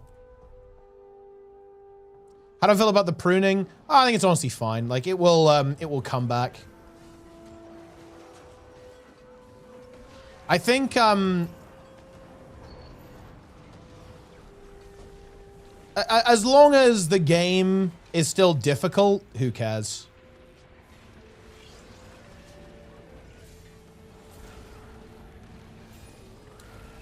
That is the only thing that matters.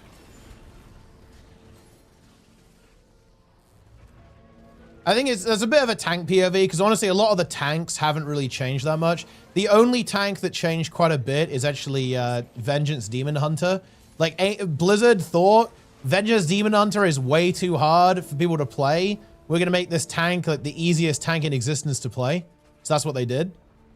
I'm not the biggest fan of that. Like I think in particular, like removing frailty stacking, I think is really sad, actually. Like, that feels really bad in my opinion, because that was very skill expressive.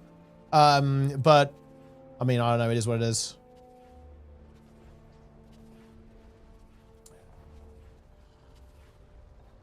Rank 1 in PvP? I have no idea who this person is. 109 to 13. Very impressive.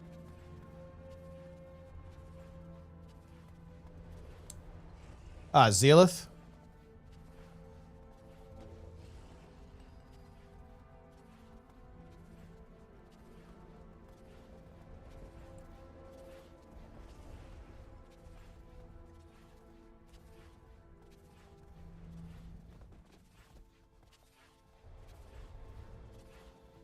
It's me. I'm rank 1.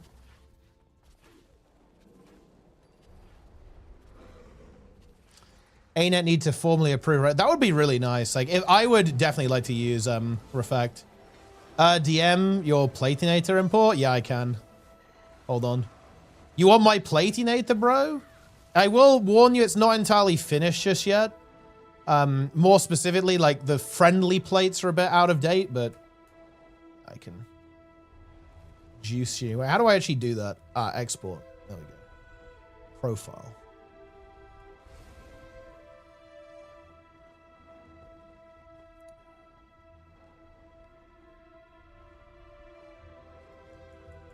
Dude, I'm exposing Nico. I'm actually exposing fucking Nico, dude. He just messaged me like begging for my Grid 2 profile. I am the UI wizard, guys. I am the UI lord.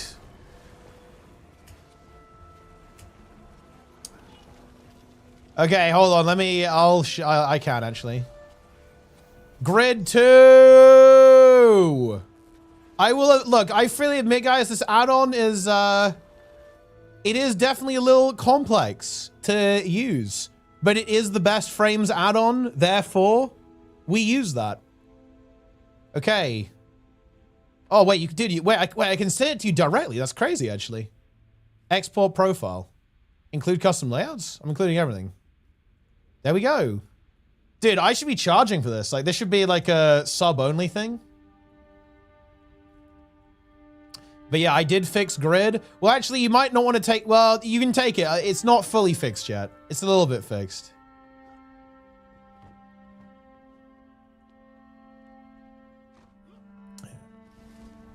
Playtinator is a dog shit ass name. I think it's kind of funny because it's made by the same devs who made Auctionator. So I guess that's why they went with that. I guess they could have done it without the Y. It could have just been Playtinator. All the base stuff. Yeah, it's got like all of the... Oh, yeah, you'll want to do it differently because you're a healer, by the way. It basically bundles all buffs together, but you definitely don't want that because you want to separate the defensive from healer buffs. And it doesn't do that right now.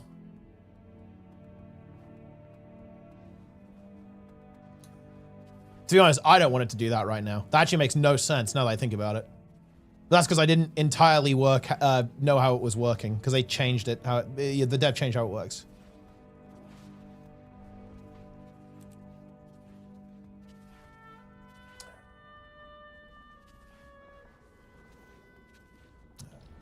Oh shit!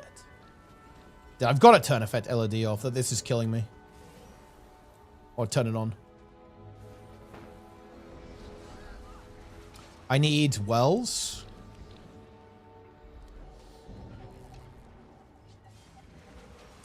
Took me longer to open the rewards than to me to get them. I mean, yeah, like sometimes the boxes, you know, they get you. They do.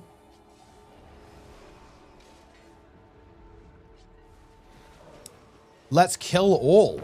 Whoa. All right.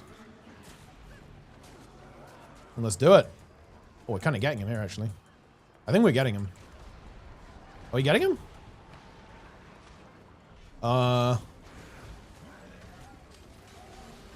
Maybe we're not getting him.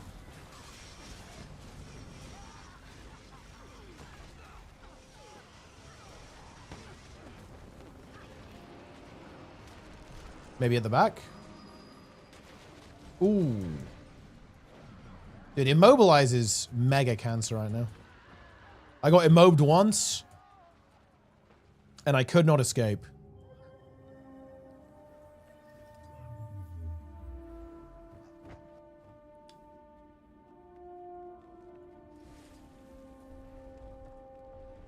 Yeah, we just got destroyed.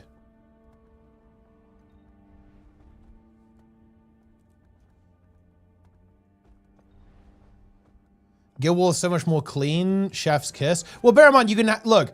I want to be clear, Orbing. That is debatable. But also, to be clear, I set my WoW UI up that way on purpose. If I could, I'd make my Guild Wars 2 UI identical to my WoW UI, just so you know. Like, I think people miss this. Like, my WoW UI looks that because I made it that way very specifically on purpose. And I would do it in Guild Wars 2 if I could. Because it's simply functional. Like, I want function. Like, why do I have to look over here to see my party UI? Why do I have to look to the top of the screen to see target? Why do I have to look to the bottom here to see buffs, right? Why are my cooldowns at the bottom of the screen so you have to look down to see them? Why can't they be in the middle of the screen?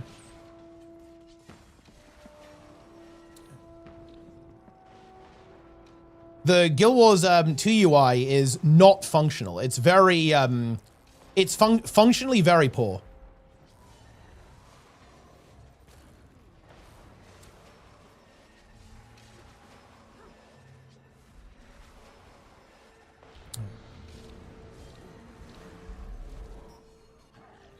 Let's get him. It's time.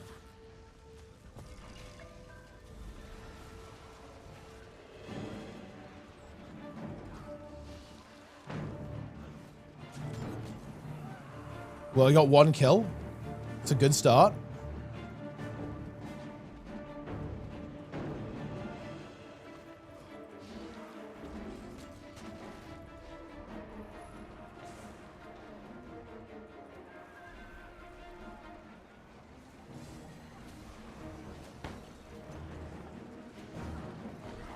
I'm going through.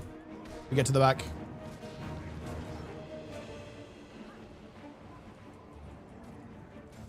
Troubadour. I think this guy's gonna die.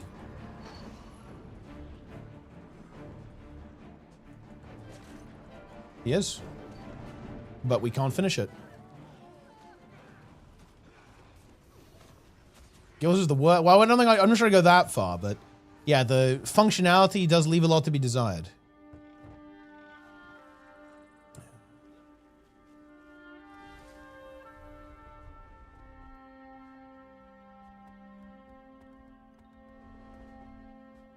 Which, wow, it's something excited to chase other than gear. Oh, you got like skins and stuff, right?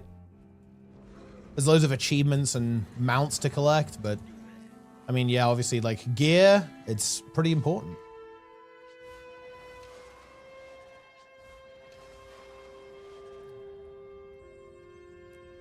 But yeah, it is interesting actually. Like this is, it's actually very, it's weird. It's anti, like the fact that this is very uncommon. It's really unusual, guys. It's really, really unusual. That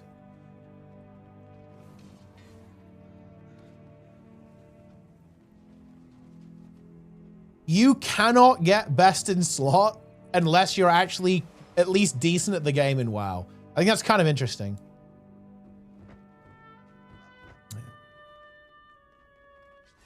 Is that not kind of interesting?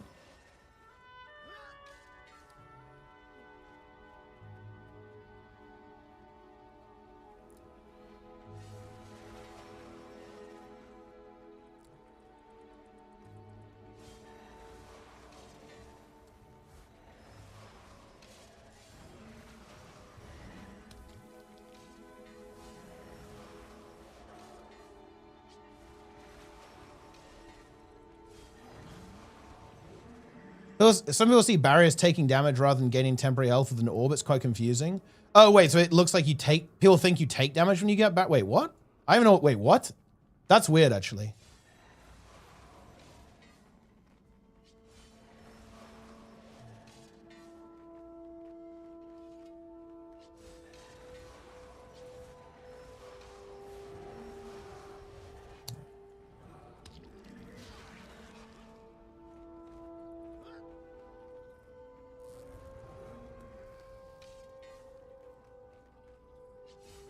Was there a server shutdown? Because the game's fucking broken right now, okay? They need to, like, restart it. It's pre-patch. The game is barely functional.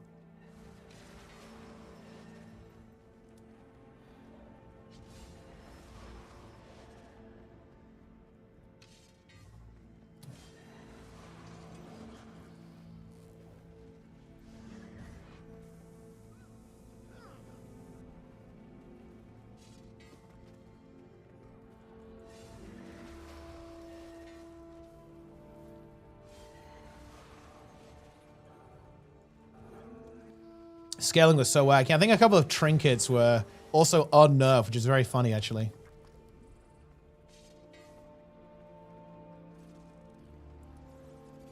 I was able to record all the WoW stuff I wanted to do before the sub ran out. No, not paid till expansion release. That's big. Darren's loves to swipe as well.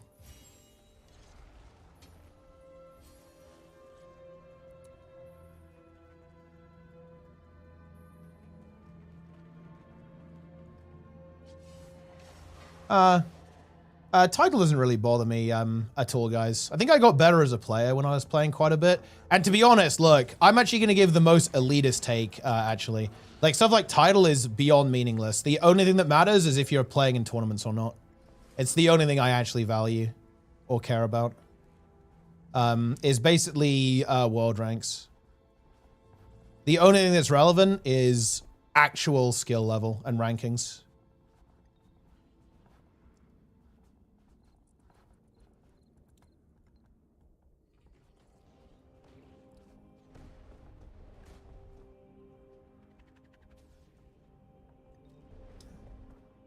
People are hard carrying with non-scaled gear. Oh, wait, like some people didn't get their gear scaled down? Wait, that's crazy, actually. Holy shit. That's fucking concept, man.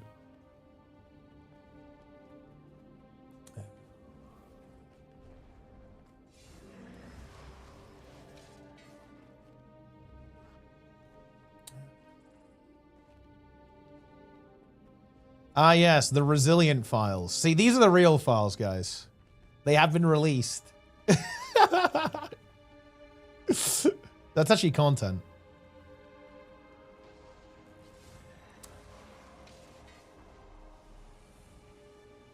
Some people didn't get hit by the scaling. Some people in remix charts live. Oh shit, that's crazy.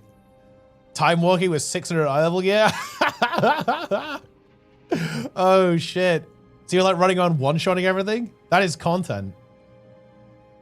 Does that usually happen when there's a stat squish? Is that there's like usually a bug? Usually a bug like that?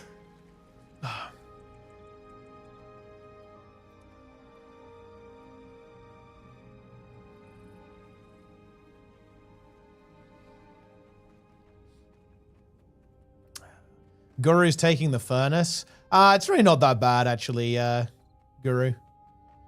Like, and to be honest, like, you just might have to wait a little bit. Like, I actually think that, look, this is gonna come. I'm not here to defend multi-billion-dollar company, but actually, there is absolutely nothing preventing an add-on that's basically identical to WeakAuras from existing. Honestly, it really sucks that WeakAuras, the devs, weren't interested in basically changing WeakAuras to work with the new API.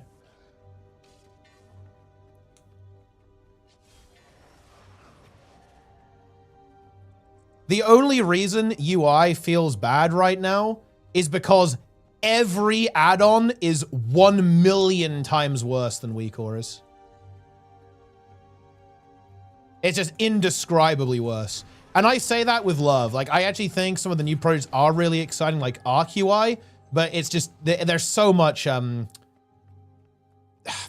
they're just not as good. They're not as easy to use. And as, like, universal as WeakAuras. But that'll eventually get ironed out. Like, people will make, dude, you can come up with another funny name for auras, and then boom, new add-on.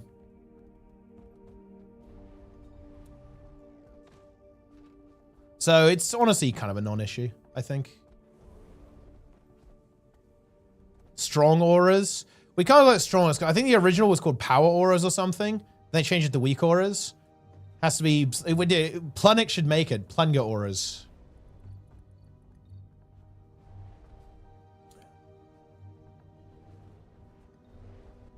Yeah, the only thing that sucks, and I think they will do another pass on the API pretty soon, is if they're going to add some kind of way to filter buffs. Because that's the only thing that you can't do right now that you could do before the patch was basically like show all your buffs in any way that you want. And that actually is a bit annoying, but it's not that bad, to be honest.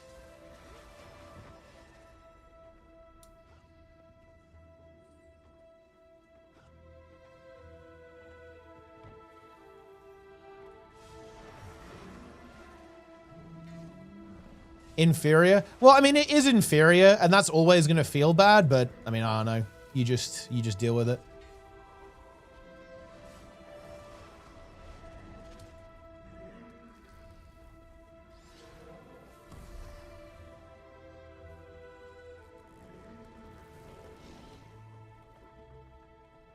The rollback mythic runs? Nah, no need. Like, all the gear is useless. It's useless. The API returns all buffs. The add-on can't match up locally. No, the API doesn't return all buffs. That's the thing. It's basically a whitelist from Blizzard. They were pretty aggressive with it because they didn't want any shenanigans. But I have a feeling they actually might change that a little bit. It's one of the things that I think is very problematic. But I don't think they actually need... I don't think the buffs you have needs to be secret. Or rather, it can be secret. You just need to have access to it. Because what they don't want you to be able to do is to basically do something with a specific buff. But they have the ability to let add-ons know what buffs you have, but not what those buffs are. Their system is actually really good. Like the secret implementation is rather clever with how they do it. So there's no reason they couldn't actually give you access to display your buffs however you want. But I guess the problem is that I'm not sure if they can give you a way to filter them, right? So in other words, to basically choose which ones. It's like right now, the issue with their system is that it's all or nothing. So you either display all of your buffs or none of your buffs, which is obviously a bit of a problem.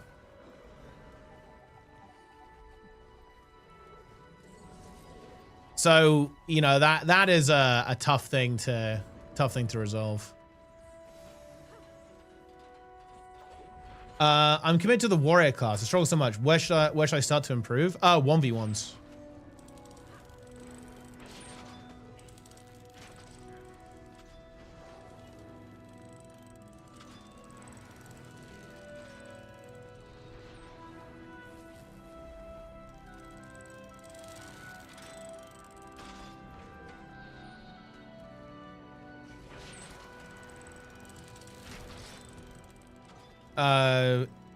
So like instead of showing 100% of your unit rate, we show 150% with Lumon. I mean, isn't that fine though?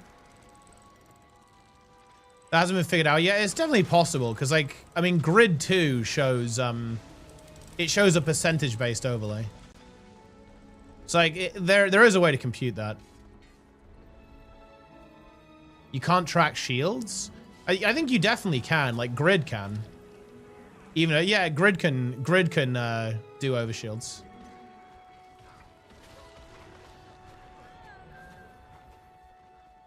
It doesn't show you the number. I think you could configure it to do that though. I just don't have that done. You get some dynamic buff ID and you can't know in advance what the buff is. You don't know it ever. Basically the API has a set of functions that allows you to render a secret value in some way, but your program never actually gets access to that secret value. So as you can do stuff like you can convert a secret to a color, based on a range, like you can have if you have some secret number, you can feed it into this function and you can provide it color A, color B, and it will provide you the interpolated color between color A and color B, given the secret value, or, you know, anything like that. All their HP stuff, even the absorb values are secret now. I mean, yeah, like, Grid can definitely do that because I was doing that. Or at least I think it can.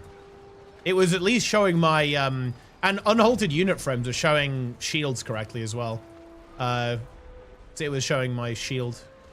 And showing, like, I always test in follower dungeons. And it was showing the mage having a shield when they used barrier. And Grid could do that, Danda's frames could do that. Although I did test Danda's frames and the performance was not great. I actually quite like the add-on, but I swapped back to Grid when I saw the frame rate.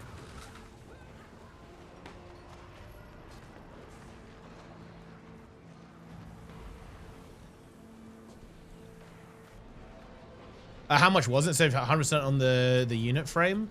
I actually haven't I don't show numbers on the unit frames. I just show a bar. So in other words, I have like on my grid, I have an overlay. So in other words, it shows if there's a 50% shield, like half of the frame will be glowy basically. But I think you could get it to spit out the text number as well. I think anyway.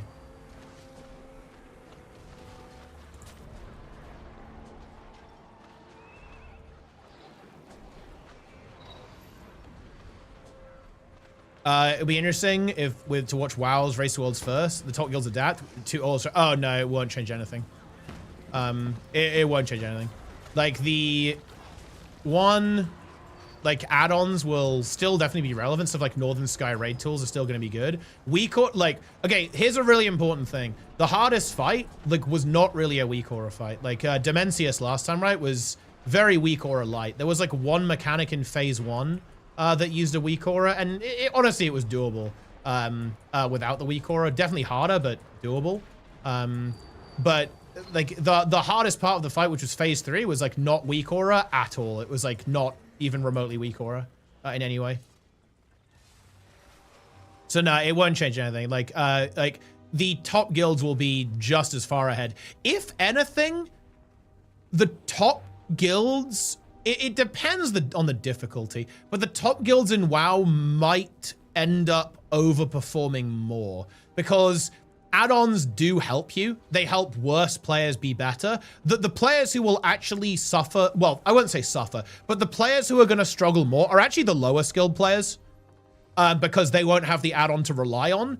You got to understand, all of the guys in Liquid and Echo and Method, these guys are insane at the game. Like, they are very good at the video game. They have insane mechanics. So they're going to have an easier time adapting than anyone else, right? Like the better players will adapt better than any other player. So that, like, if anything, it will either not change or it will favor the best teams more.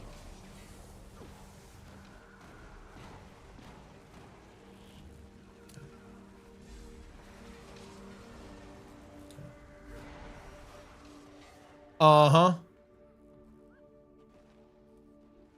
Do you prefer the Anno or Blizzard approach to add-ons? Unironically, I actually think the approach that Blizzard has in Midnight is actually excellent. And I mean that unironically, by the way.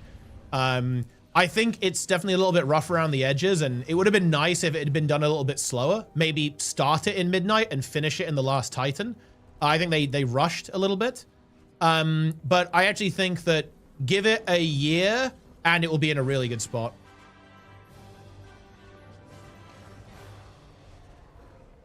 The only thing that I'm a little bit scared of is actually overlays in WoW.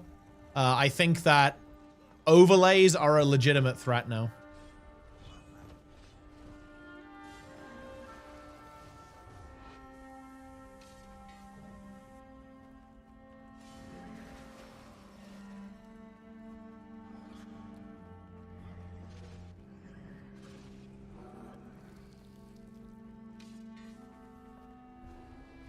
Yeah, I think you should be able to get the number, Ava. I don't see why you couldn't. Because it can show a percentage, basically. It can show a percentage overlay, so it must have that number.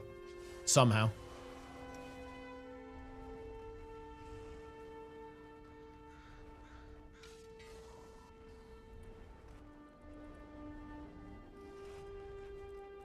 Oh, I see what you're saying here. Yeah, it won't be able to do that. You will not be able to get HP percentage plus shield percentage. You can't do that. That's not possible. You can only have those two numbers separately. So yeah, you could display both of those numbers though. You could display shield and health percentage. So you'd have to like number crunch it in your head or eyeball it. But you can show both of those numbers. But I don't think you can combine those numbers.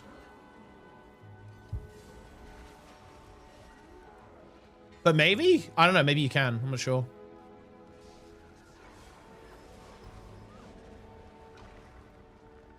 Because I think both of those values are secret, so you can't perform arithmetic on them. But actually, no. You must... No. You must be able to do it implicitly. There probably is a workaround for it. I bet someone clever's already done it. Because that's the problem. Like, I think it might be doable implicitly, but I'd have to actually check.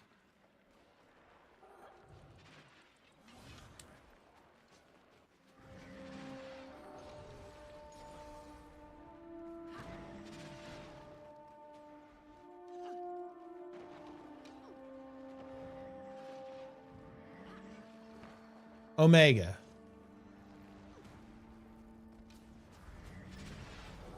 My booster ran out. It's over. Yeah, you know I have less loot. GG. It's despair. It is despair. It is over.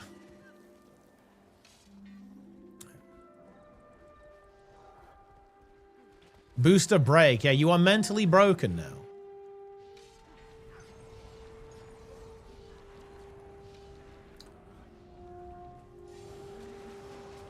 Necro meta for DPS. I think it's a Ritualist. Ritualist still pretty good. Guild Wars 3 reward tracks will be balanced without boosters. To be honest, like, in terms of Guild Wars 3 monetization, I'm just really hoping that there is no blackline keys. I'll take that.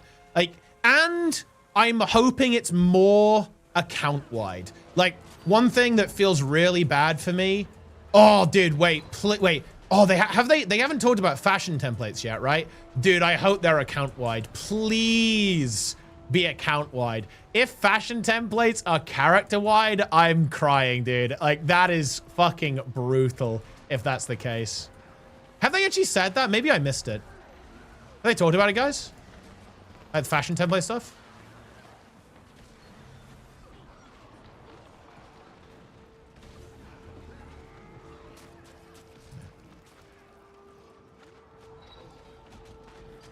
They're probably like equipment templates. Well, yeah, but I mean, have they confirmed that?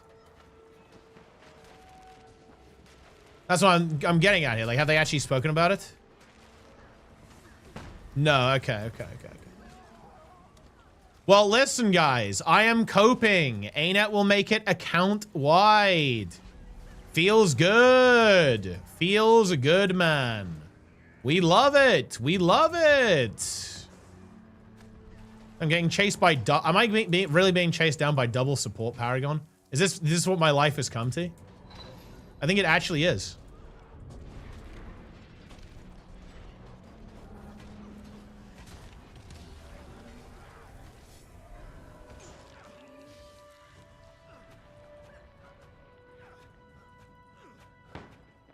We get one free legendary. That would be sick. I'd like that, but I think no, because I don't think the ring will be attached to raid quick play. Might be attached to the raid though. Will be mad as no story open world because they never checked. That I am a little bit worried because look, my kind of read on this was, there's no story or open world, but it's actually okay because most people haven't played the raid stories. People have never been to Spirit Vale. People have never been to Salvation Pass. So that's all right. You know, people are going to be able to have that story experience and it's actually going to be really fun and really cool. But the problem is that is not the case. The only stuff that's actually in raid quick play is existing story content. Like all of the bosses that are here, they are all in the story. Aetherblade, Whisper Jawmag, Bone Skinner, kind of, Cosmic Observatory, Dagda, Ceres, Anka. Old Line's Court, I guess not. So that'll be new. Although, wait, actually, you do fight the Watch Knights, don't you, in Living Story Season 1. And then Kainang. These are all existing stories. So this isn't actually new to people. And I was like, okay, well, it's fine, right? Because, like, you know, Wing 1 is actually new story content to people. Wing 2 is as well. And, you know, the story of Spirit Vale, the story of Bastion of the Penitent, I think a lot of the lore people would really like. So, yeah, it's, like, really unfortunate that there's no like fresh story content for the majority of the player base. A bit unfortunate. Do you ever get the full story in a single encounter of a raid? Well, I mean, I think I was, you know, assuming that you'd be able to like explore around the boss that you kill. It wouldn't like boot you out instantly and you could go check it out. And I think a little bit, yeah. Like, you know, Zera does exposition like while you're in the story. So does Sabatha. Sabatha gives you exposition. To Matthias gives you exposition as well during all of that as well. Obviously, I'd say Wing 4 is really thematic in terms of the roleplay, like particularly with Deimos, obviously is a really thematic experience. Wing 5 is very thematic. Maybe not if you play it one boss at a time, but, you know, again, if there's some kind of, you know, some kind of like lingering element, you can kind of get the RP. Wing 6 is like very storytelling, like Kadim is 100% telling a story to you while you're going through the raid. Same is kind of true of Wing 7 as well, actually. You know, Adina and Sabir both have a little story to tell you, like while you're in there. So like those are very thematic as well. So yeah, I think so. I think the raids do tell you a story. It's a lot more through gameplay though. Look, but funny enough, I view this as a really big strength of the story in raids. I would say a criticism of Guild Wars 2's story, and a legitimate one, a fair one, is that it's very exposition heavy. There's a lot of telling and not a lot of showing. Raids are like the opposite of that. Raids are very showy and not that telly, which personally I like. To be clear, I actually think they did a better job of this in VOE. Like VOE does feel a bit more action oriented than Janthir Wells and Soto. It's a lot more showy than telly compared to the previous 2 expansions. So I think in fairness, that is something that has actually been improved significantly in Visions of Eternity. But certainly like, yeah, Guild Wars 2 story, even in Living World, has been very exposition heavy. And very light on gameplay. So I'm actually, yeah, I think that raids are actually a really nice change of pace from that.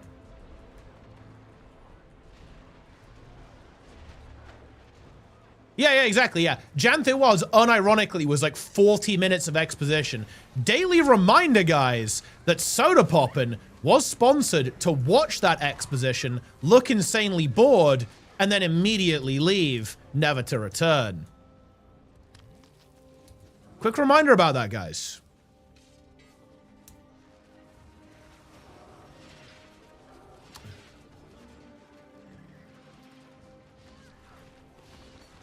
In one of the most brutal sponsors I have seen.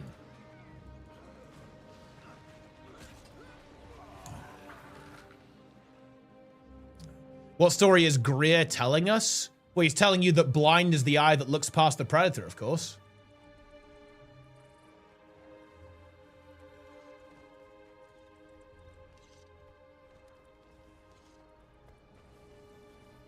Greer. Oh, shit.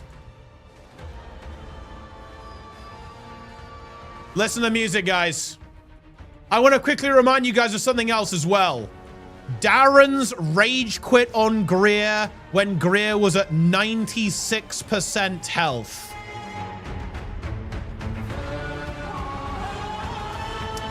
Yup.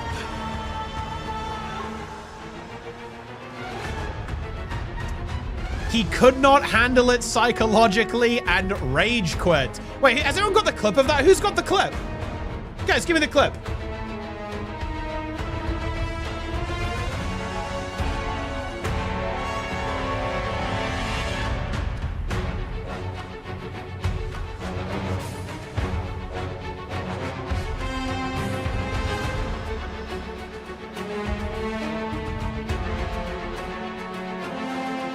Why don't you do Greer CM, Darren's?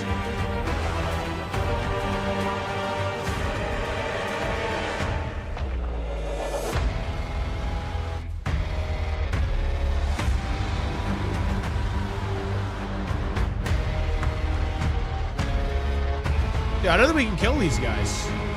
Oh, we actually have a kill?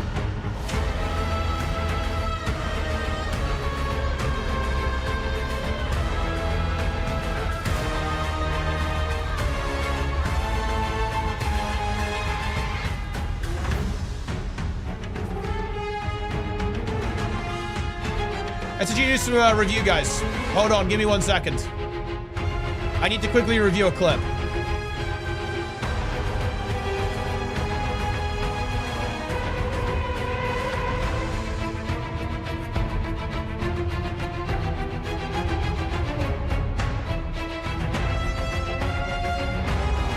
Let's take a look, guys. Let's take a look. Afflicted Senku. Afflicted Senku is here, level 16 Afflicted. Kurno's in the chat. What happened here, bro? What happened here? Baboon HC?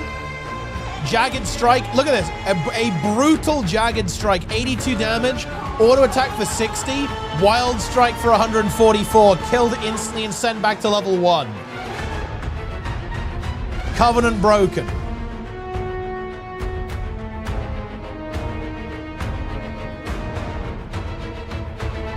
Wait, Grubby died? What the fuck?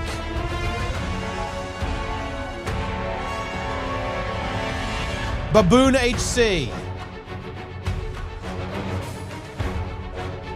The deflected Senku is look, dude, this look. You always have to remember, guys, that bosses do double damage in factions, man. Like, you can't disrespect that. Like, you will get punished. I have to tell you, I'm sorry, guys. That's just the way it is. Yeah. Baboonzled, indeed.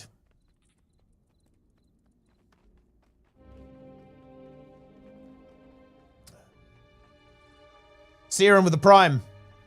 Didn't even know it was a boss? I mean, there you go. Yeah, that's true. Wild Strike removes the stance as well, right?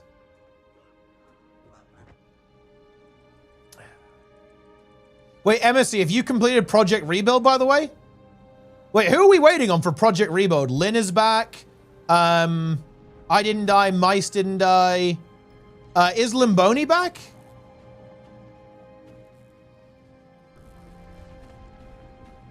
I assume Limboni's already back. PT MSC, of course, MSC member of PT. Toast sending me screenshots of him being top DPS on Mage. Magus. Bro, Darren, this fucking comment, bro. That's a pretty good one. Also, wait, what is... Darren just sent me this nuclear bomb. There is no evidence that they use Unreal Engine for their new project. Wait. We only know there is a project and they are looking for people who have experience with Unreal. This could be because of how Unreal Engine is the closest engine to how their engine works with many transferable skills. Bro. Dude.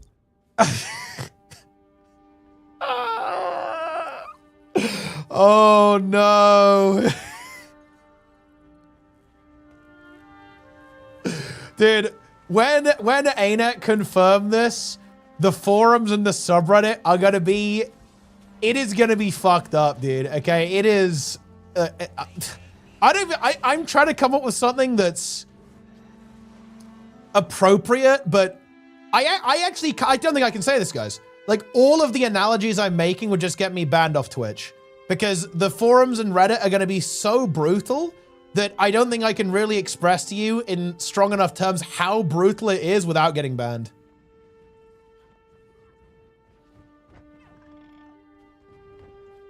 Yeah.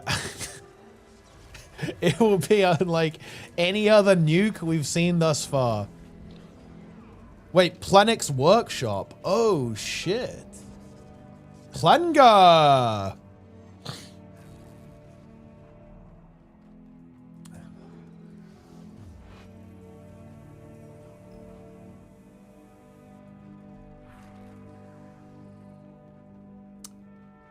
Oh, wait.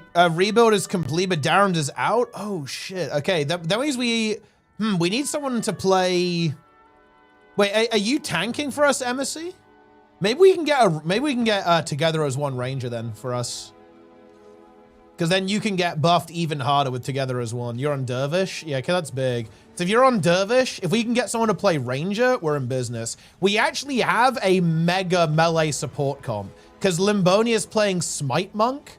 So we should be able to get Splinter for you and Strength of Honor. Hopefully, Together as One and Order of Pain. So we have an insane melee support comp.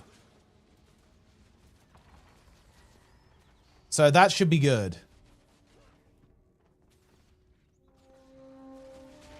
Oh, Boulder's on Rit? Oh, okay, interesting. Yo, boys for the raid. I am back. Tuh indeed. Tuh's a big emote. Boyce is obviously a big fan.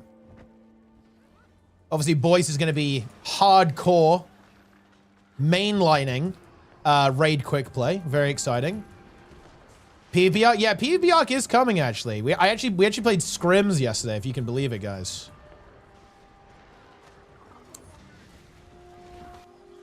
Not gonna lie, I'm a little behind on the meta. I've been gone for 2 weeks, so our meta comp is gonna be a little bit scuffed, to be completely real with you, for monthly, but well, if we decide to play anyway.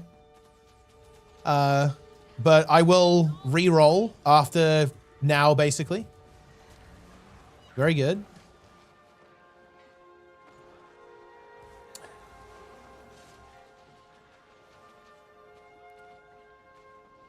Alcar tier 1, buh. Ultimate with the butter emote. Misha in the chat as well, also known as the Master of Disaster.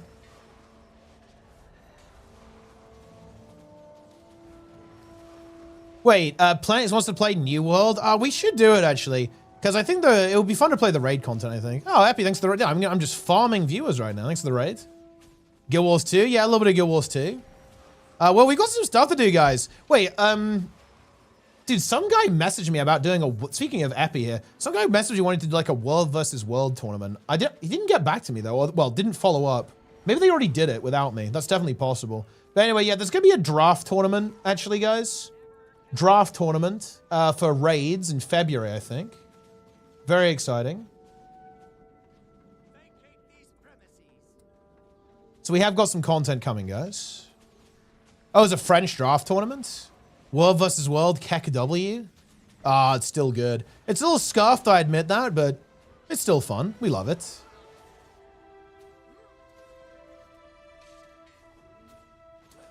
Organizer wants to do EU. Oh, wait, actually, can you tell me the name? Maybe I need to follow, maybe I need to give them a ping. They messaged me quite a while ago and I sent them down, but the conversation never went anywhere. Let me see if I can recall who it was who messaged me about this stuff, because that would be actually kind of fun. Well, let me see if I can find this DM. Dude, I have so many people in my DMs. It's crazy. Like, I cannot for the life of me find this.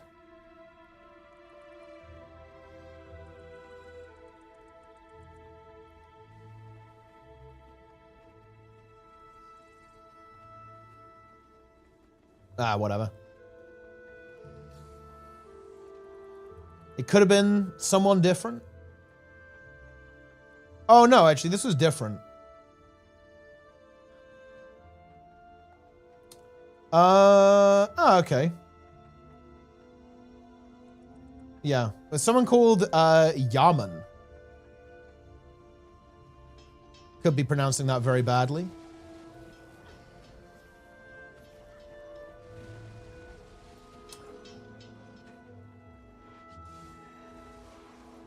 Skelling in the chat as well. Of course, Skelling, rat main, Scrit main. Skelling's pretty toxic as well. Ooh, you should see this guy in PvP. You know, he pretends to be like, oh, Peepo lost, oh.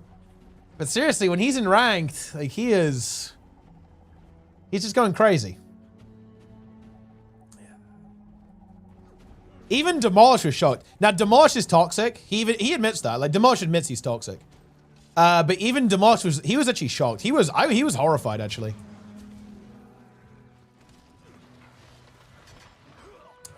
The year is 2083. Downs are still running the meta train. 6 squad members are left. Every day they start with failing Triple Trouble, the only hard event, before easily clearing the rest of the content. Darren hasn't stopped the stream for the last 20 years. Hype train, guys. Let's go, he says, as his gray beard brushes against the microphone. He is happy but also sad as he sees the Palauodon boat bug is still not patched. How's the WoW good looking this tier? I think really good, actually. Our plan is good. It feels good.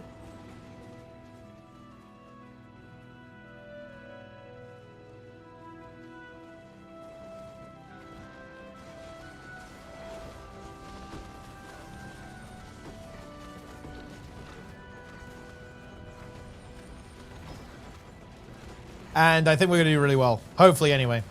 In general, by the way, here's an interesting thing, by the way. This is true for all games, but whenever there's a major change in the game, it's a really good time to actually try to improve. Because when you have big changes made to a game, like a really major balance patch, a new expansion with new classes or whatever, or, you know, really big changes to game systems, it's actually like a... soft skill reset, like on everyone, including the best players and everyone in between. So it's actually a really good opportunity to put a lot of effort in and improve, because it shakes the game up and it means that you have an opportunity to actually compete. Are you still casting for method? We actually don't. I have no idea. Haven't heard anything about that, but I mean, it would definitely be nice to go again. That's for sure.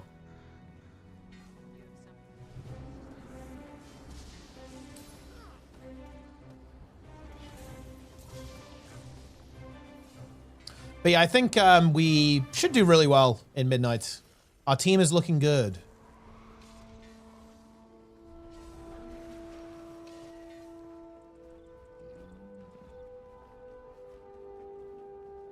Their highest hype trade? Yeah, it would be fun. But I mean, I'm sure we'll hear about it. You do actually hear about it pretty late. A lot of the time, for example, like when I was casting last time for Mana Forge, heard about it very late, actually.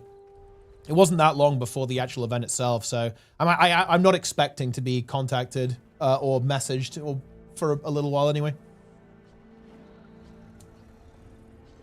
We'll see. Are you chasing anything? I mean, I guess I'm doing World versus World Rush currently. I guess I'm even nearly done. Raid QUICKPLAY sounds weird. We can't split visuals. That looks chaotic. Nah, that shouldn't be a problem. Like, Raid QUICKPLAY would be a failure if you had to choose a role. Like, the whole point of systems like this about, you know, auto group finders is that it doesn't really matter what players you have. If it mattered what players you have, then the system would be DOA. It's good that it doesn't matter. And I hope that the buff they're giving you is actually really OP. Like, it needs to be really strong. Like, it should be essentially unfailable. Like, Raid QUICKPLAY should trivialize the content.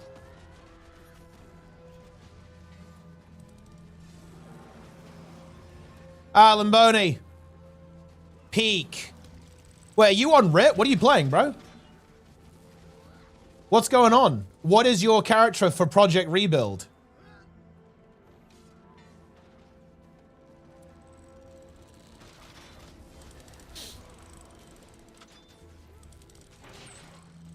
Right now it's Mug. Ah, okay, that's good. Are you going to be the big buff man? Strength of Honor? Also made a Necro. Ooh. Yeah. So wait, I guess you could do it on Necro as well. What would you play on the Necro?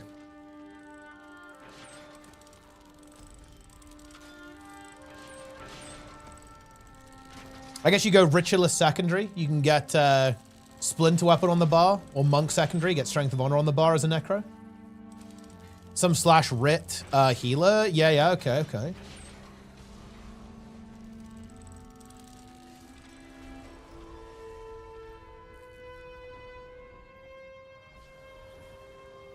We force you to smite instead. Well, I think having two healers would not be bad. Although if you're on the monk, we actually have double Seed of Life, right? So that's pretty huge. Concede.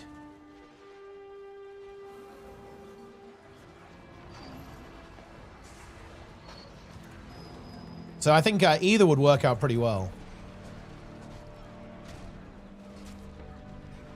What do I think about the update? I think it's good. I think it's a little disappointing there's no raids being released in Raid QUICKPLAY.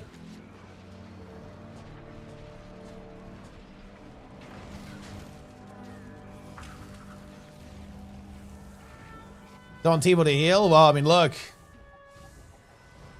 I'm just glad that Jester is not main tanking anymore. Let me tell you that. Daily reminder, guys, that last time Jester was main tanking, in an act of terror, he not only went down, but took other people with him.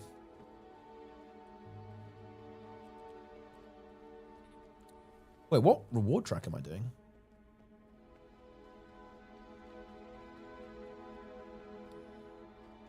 You got Darren's is main tanking? Wait, someone told me that Darren's is out. He doesn't want in. Slime. They need to add this shit to fucking Guild Wars 2, man. Look at this shit. Look, there's a Frogger minigame in the raid, guys. It's not difficult or anything. It's just funny. There's slimes crossing over. If you touch the slimes, you die instantly. Jester touched the slime.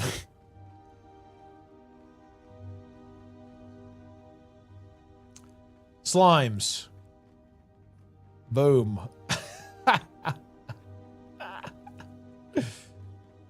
Look at it. Wait, did you actually have world buffs? Wait, did you even have it?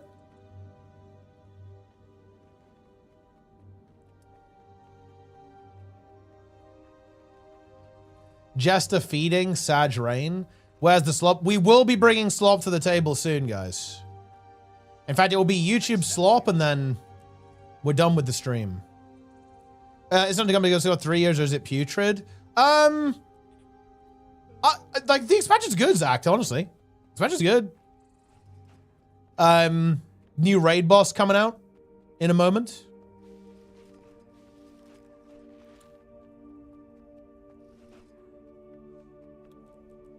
But to be honest, okay, look, I will give you the real take. Is the game that different to how it was 3 years ago? No.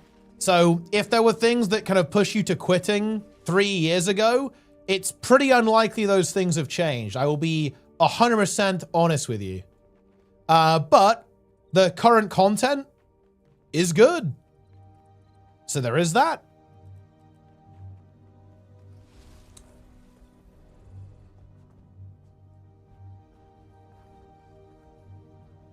Oh, he's doing factions tomorrow. Okay, then Darren's is in. Oh shit, wait, you got like mega hacked, Zach? Yeah, I saw that your Discord got compromised, but oh man, that does not feel good. Well, I imagine you've got that all sorted out now, so with any luck, there was, I guess, no like actual serious issues there.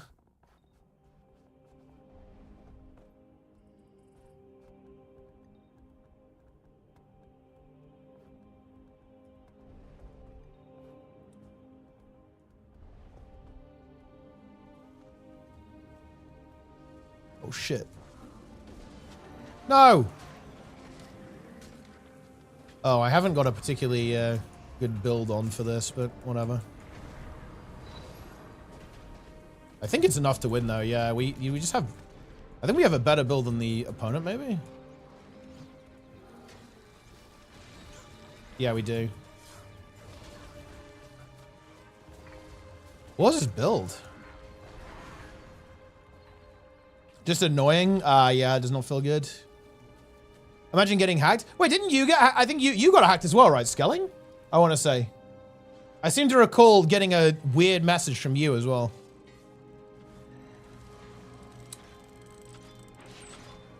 Yeah, Discord is weird, man. There's like so many really scary exploits. It's so easy to get your account compromised on Discord. Like, I think if you just join a server or even click a link, they can just like yoink your session and it's just over. They've got your account now. It's not good at all. It's very spooky. I got hacked. You sent me gold buying links. Dude, I love how Jester projects. He projects so hard. You know, the millisecond that Blizzard banned GDKP, Jester immediately messaged me crying about it, saying how he was unsubbing.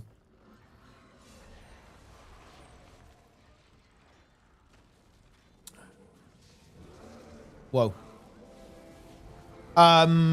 Nostalgic of Pug and farming some legendary shit. I mean, the Pug scene, I'm gonna be honest with you, the Pug scene, the raid LFG is quite a bit quieter than it was 3 years ago. It still exists, obviously, but I will say the quality of Pugs has gone down a lot, and the number of Pugs has gone down a lot. People mostly do like static-oriented gameplay or Discord stuff these days. But yeah, you can definitely still like grind big time. Yo, Planix in the chat. Plan to peak, dude. I love to peak. Wait, Planix, when are you logging into Guild Wars 1 HC again? Surely you join us. We need a big main tank, Planix. And also massive shout out to Planix for raid leading us again in Midnight. Feels very good. My king. Feels damn good, guys. Darren's is our main tank? Look. Dude, we're fucked.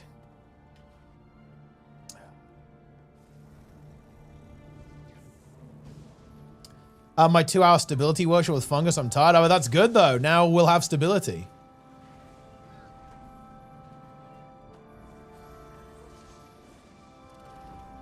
So that's the good news.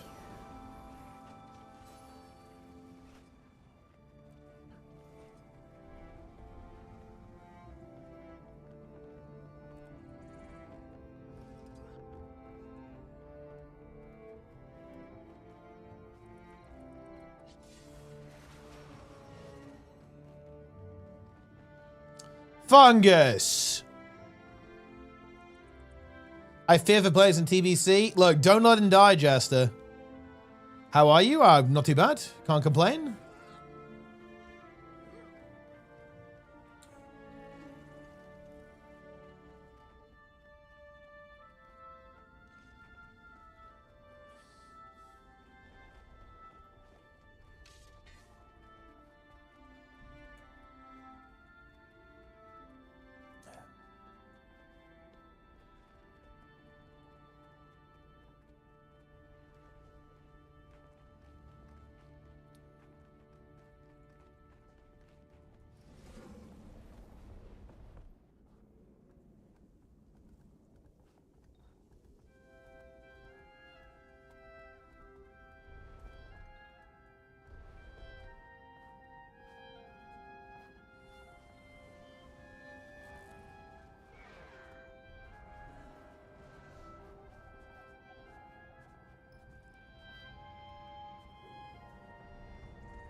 Wait, both fighters in a single run? Wait, that's insane, actually. WoW is dead? Dude, WoW is dead until Aches comes back to raid hardcore with us. The thing is, look, by the time you come back, Aches, we're going to be day raiding. So you're going to have to step up. You're going to have to increase the hours played. Dude, okay, this is actually crazy. I won't say who this was. It's not bad or anything. But dude, one of the players in the roster heard me idly talking about how I want a day raid. And they just said, yep, fuck it. Tell me when, I'll take time off. Like, I actually need to reply to that. It's mega based. Yeah. It is time to day raid. Look, we're working up to that. You know, it's funny. I was grinding a lot of Mythic Plus over the last 2 weeks. And to be honest, guys, I've really missed this. Like, I have missed this so much. Like, I have not actually gone hard on a game for years. Realistic. I can't remember the last time I actually went hard. It was... I went hard when I started playing retail. But, like, that's like, kind of different. You know, that's not exactly what I'm talking about. I mean, like, you know, on progression. I feel like I haven't gone hard for such a long time. I went pretty hard on New World, I guess. And Classic WoW, when it came out, I went pretty hard on. But dude, I haven't actually gone, like, played hardcore for ages. I've really missed it. It was really fun. Yeah, that's what I've been doing for the last 2 weeks, by the way, guys. I've just been grinding retail and trying to get better at the game, pretty much. Because I want to actually try hard retail in Midnight, and I actually have the time to do it, and I want to take the game seriously. So I'm going to be taking it very, very seriously when Midnight launch comes out. I've just been like, I spent the last 2 weeks kind of warming up for that in a way, like kind of getting in the, you know, de-rusting a little bit, playing the game a lot, getting used to playing the game a lot. And yeah, it's really fun. I've missed that. I can't remember the last time I'd done that. To be honest, I haven't done it in Guild Wars 2 since Path of Fire, really, or Heart of Thorns even, you know?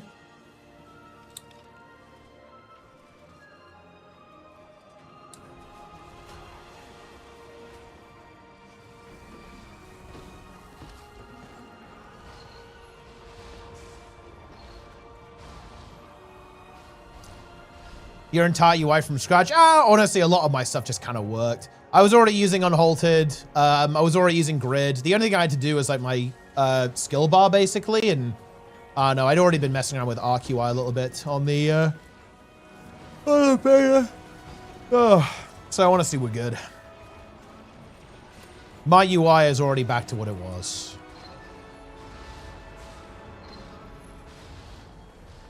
I miss it Ungodly Hours. Yeah, tell me about it, man. Like, it's funny. It is funny. Like, it's actually one of the reasons why I'm so hyped for Midnight, actually, is because it's a game that I actually have the ability to go really hard on. And I'm looking forward to that. I'm looking forward to doing some serious grinding and, like, serious improvement.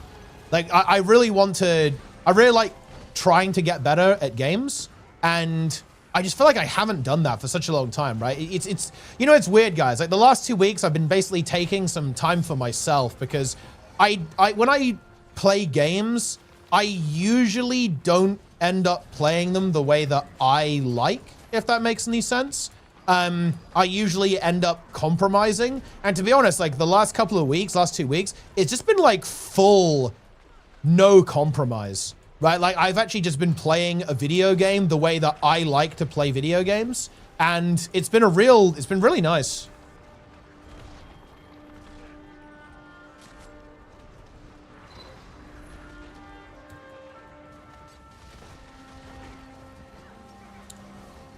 Second YouTube channel. I think I just do it on my main. I don't think I'd make a second channel for it. Like, I think people will be fine with WoW content as long as it's actually good.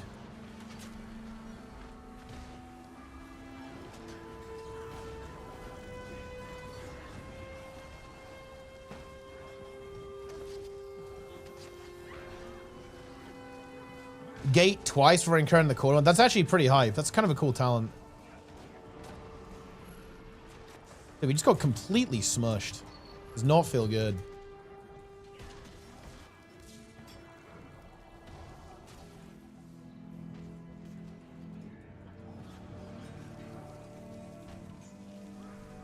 Immobilize.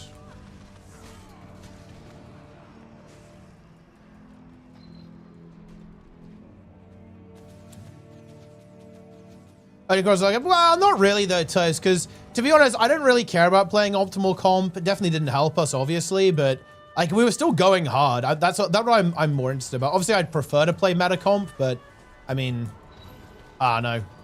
At the end of the day, it is a skill issue. Like, you know, we didn't deplete even like a single time to comp. Like we only depleted to skill.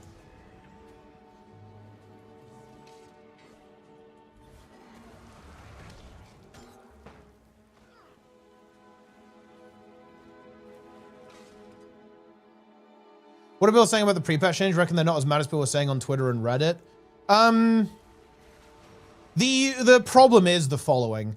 The pre-patch changes, okay, I would say Midnight is neutral or good for 99.5% of the player base. The only people who are feeling put out by the changes are, I think, broadly speaking, like the top 1% of players. So you're just not going to hear that that much. And where you do hear it, it's going to be on places like Twitter and Twitch. Like, for example, the changes to Midnight have made my experience in the game strictly worse. For me, there is zero upside, only downside. But I don't know what to tell you. Like, just play the game, right? Like, you either play the game or don't. Like, it is what it is. Do you think it'd be better if old raids and WoW were still relevant? I don't really care for them so much.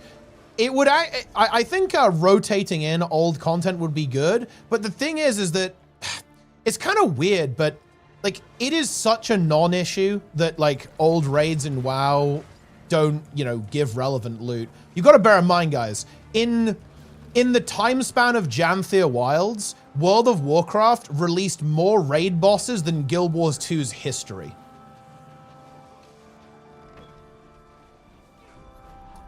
Right? So it's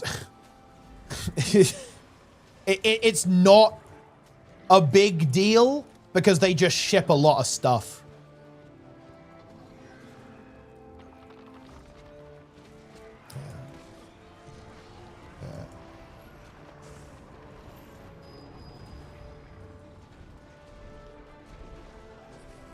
Because, yeah, basically, this is kind of strange, but, like, The War Within and Janthea Wilds had, like, weirdly similar time spans. Obviously, The War Within's still going, but they actually came out about the same time. And, don't remember, guys, like, over the course of The War Within, Blizzard released 27 raid bosses. All with 4 difficulty modes. And they also released 10 dungeons. Again, with normal, heroic, mythic, and mythic plus. And they do that every expansion. So the idea that content needs to stay relevant, it is good. I actually really like that Guild Wars 2 does it, and Final Fantasy does it with its ultimates as well. I really like that, and I think it will be there's almost like no downside to doing that in WoW as well. I think that Final Fantasy XIV has a good approach. That would be good, but it's just not that important, if that makes any sense, right? Like, what you'll notice is that people don't talk about this in the WoW community because it just doesn't come up. Right? It's just not a thing, right? Like, Midnight's dropping, guys, and it's releasing with, you know, 9 raid bosses, right? Oh, I did get the number wrong, guys. It wasn't, it was 8 bosses per raid in, War Within, not 9. So to clarify, 24 raid bosses. Not 27. 9 was Dragonflight.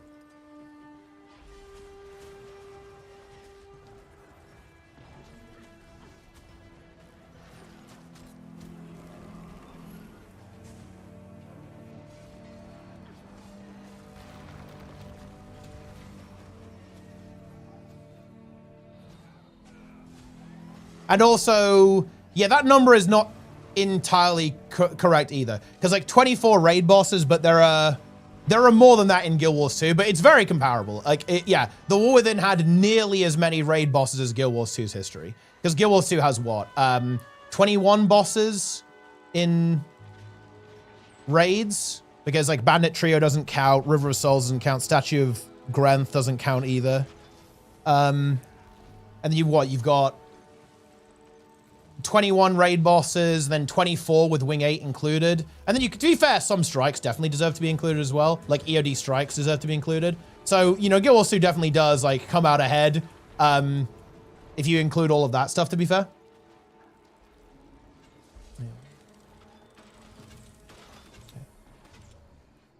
What's the wait time between the patches? About 6 months, approximately. Like a WoW patch is about every 6 months.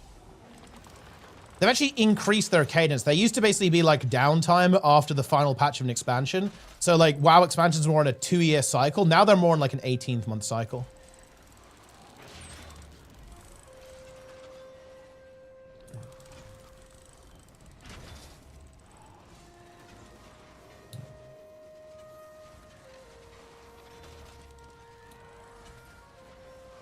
A perfect UI after 2 years, next patch you had to redo it again. It was actually pretty easy. Like, to be honest, like the hardest part of creating UI in WoW is actually like the design process and like thinking about how you want it to look.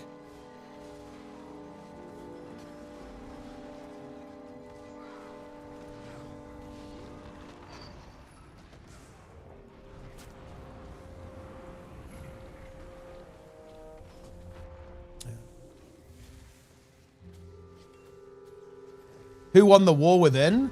Right now, Xalatath is winning, but don't worry, we'll fix that.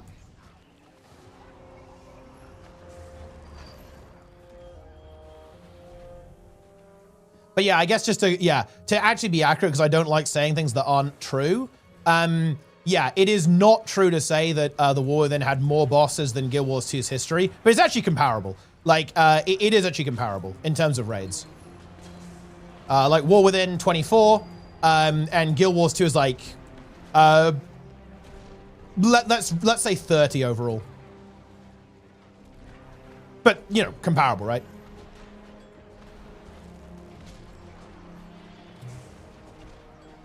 So yeah, there's a reason why you don't have this like really big pressure on Blizzard to say make all of the old stuff playable. It's because they just ship loads of stuff. So nobody thinks about it. Count strike bosses as raid bosses? Some of them, yeah. I'm not sure I'd count stuff like Icebrood Saga 5, but I definitely count EOD. I'd count EOD and Soto 100%. But not IBS 5. I think those are not really raid bosses. Because they're too simple, right? Like they're not like a full boss. Like I'm not saying that Shiver Peaks Pass, guys, that is not a raid boss.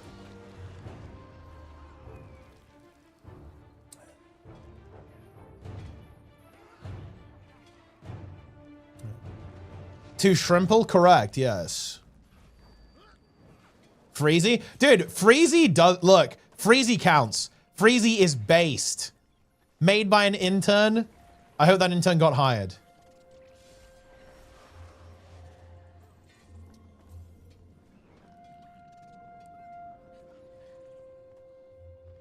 After trying to onboard my buddies around Savage and higher content, whilst realizing that the 500+ hours of story I play for a skip is tough. Yeah, like that, I'm sorry, that is ass. Look, if I was gonna play 14, I insta-skip, okay? I am swiping my credit card, I am skipping. That is what we're doing.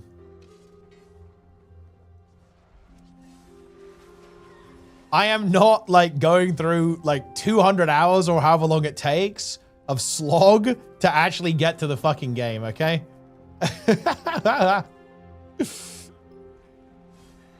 Bone Skinner raid boss? You know, I feel like Bone Skinner counts, right? Like Bone Skinner counts 100%.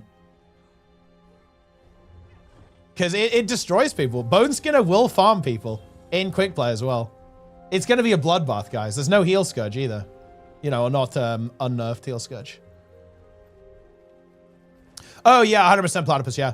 Yeah, I think that the guilds that are going to suffer the most from the add-on pruning are kind of like late cutting-edge guilds or, like, you know, ahead of the curve guilds. Yeah, 100%. Because those are the guilds that are the most reliant on add-ons. Like, higher end players, well, it's not even that. Like, it's just that the better you are at the game, the faster you can adapt to a change. Like, for example, I'm not phased at all. I'm going to be going into midnight, and I don't think, look, I'm going to be honest with you guys, I don't think I'm even going to notice the add-on changes. Like, seriously, like, to me, I've already solved it. I'm done. I'm already ready to go. I'm ready to play Mythic. I don't think I'm going to notice. But yeah, 100%, like, lower end guilds will absolutely notice, yeah. Eddie and Shartex, thanks for the subs, guys. Appreciate it. Hype training coming. Sub, I think subs are discounted, guys. It's time. Subscribe today.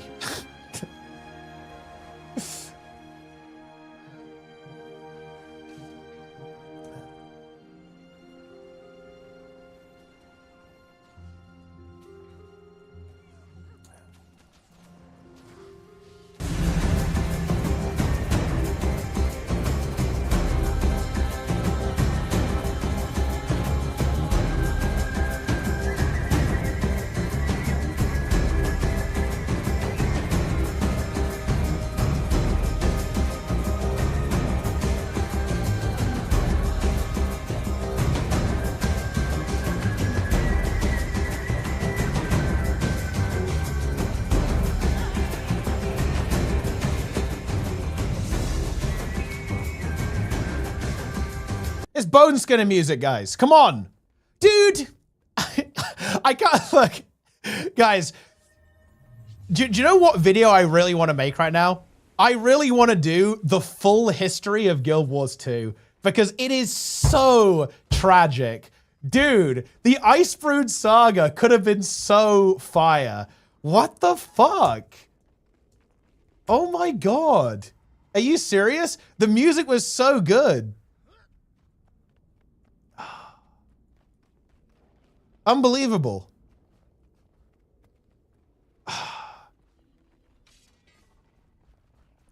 Unbelievable. I need to do the full retrospective. Yeah. I need to just drop the full Guild Wars 2 retrospective. Oh shit. Dude, I could do a retrospective for each individual expansion and then release like a mega cut, like a 10-hour video of all of them combined.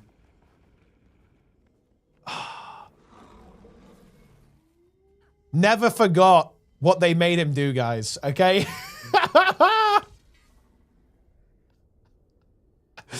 Never forget, they made Mike Z my king. Announce fucking Ice Fruit Sucker. Oh no. It's fine, guys. It worked out. He's back. Special projects producer. Okay, he's back. Not a big deal.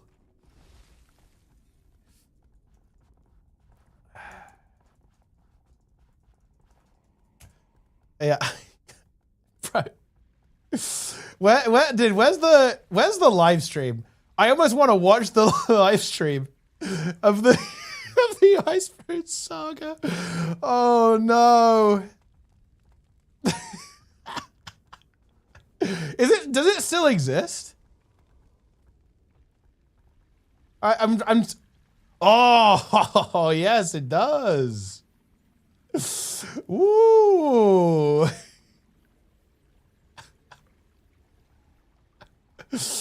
Oh my goodness.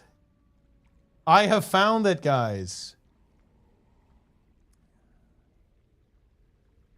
Look at this. And the soaring sky scale, giving you all new ways to explore the massive world. Yeah, this is brutal. Dude, the most brutal part of it is that this goes on for like 2 seconds. And then like the God King just materializes. Mike, Sibowitz to the stage. Come on, Mike. Dude, I love how he walks on with like Sith music, bro. Like this is the best part.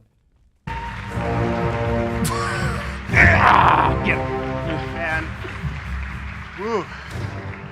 Hey everyone. Oh no. Dude, this was brutal. Okay, I remember this very, very well. This was fucked up. Oh man. Ooh. Ooh, the Funko Pop Lord. Expansion level. Oh yeah, they said we were going to be shipping expansion level content. Dude, but okay, this is the crazy thing. Okay, wait, hold on. No, they must have known. When they did that stream, they must have known that Icebrood Saga was already nuked. Dude, that's fucking crazy. Dude, let's just think about this. They essentially had to announce a product that they knew was dead.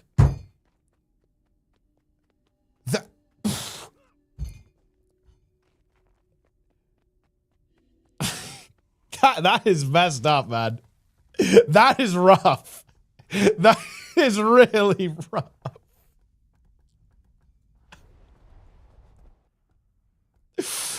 Oh man, that's tough, man. That's tough. Yeah. Oof. The platform called, was it Tidal? Didn't they put the soundtrack on Tidal? Did anyone use that platform? I don't think I've ever used that.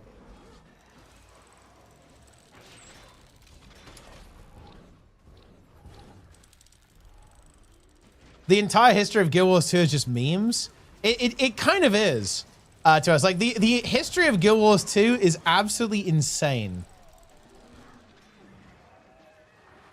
The Bone Skinner lore was good. It was, yeah. They hyped it up a lot as well, but then the Bone Skinner doesn't even really show up in the main story.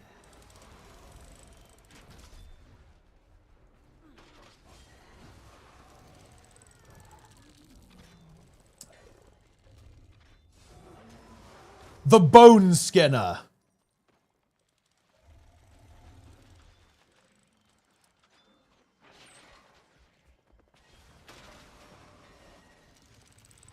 Ah.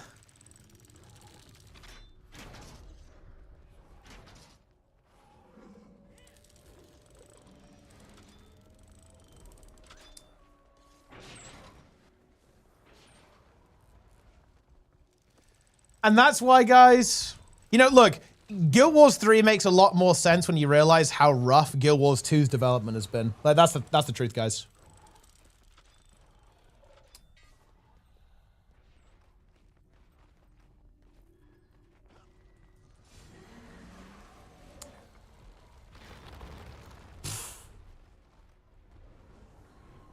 Yeah, oh no. Yeah, dude, well, oh god. Why you reminding me about this? That's true. Dude, wasn't that the alliance is when question? And the guy just said soon?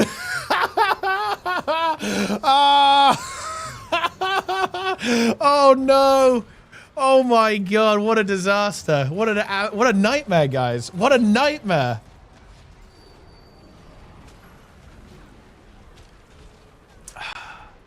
Guild Wars 2 Tyria Reborn? Nah.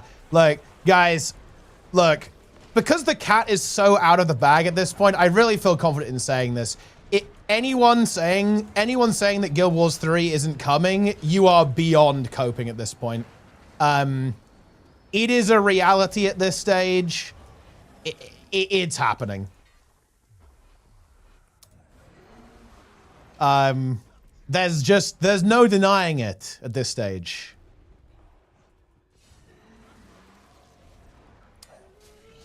My guild banner's on your stream. Yes, very good.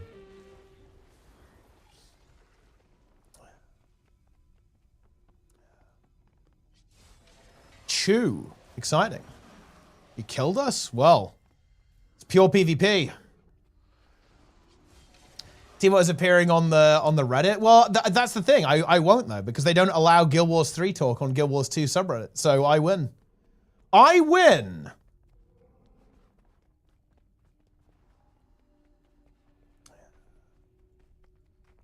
GG. Darren's, I will be releasing my nuke soon. So you better be ready to respond to the nuke.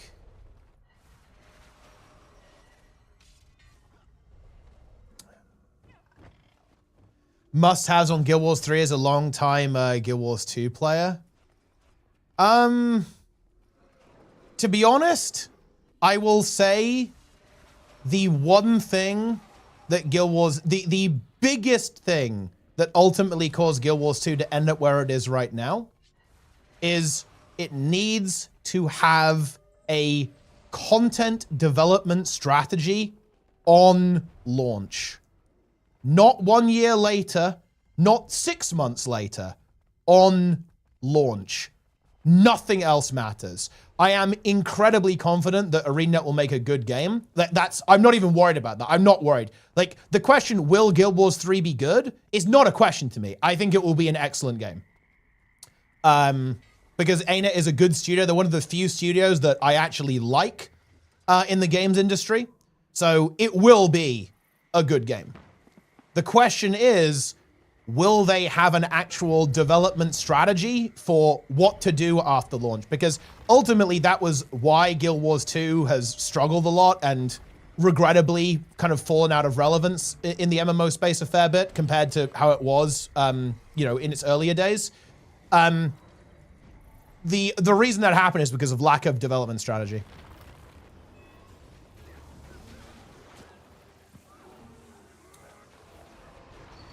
Are we back? Of course we're back. We're always back.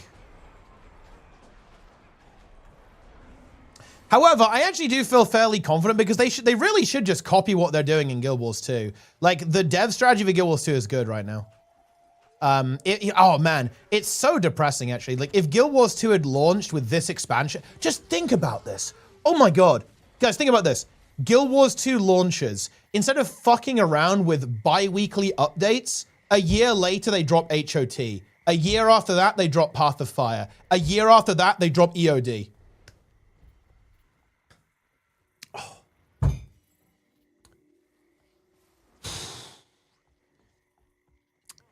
Just imagine living in that world, guys. Imagine living in that universe.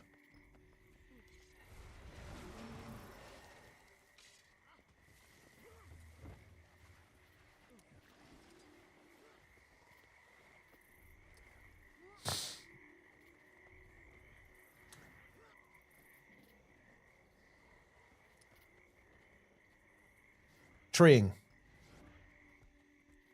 you guys hear the frogs? There's lots of frog sounds over there. Frogs.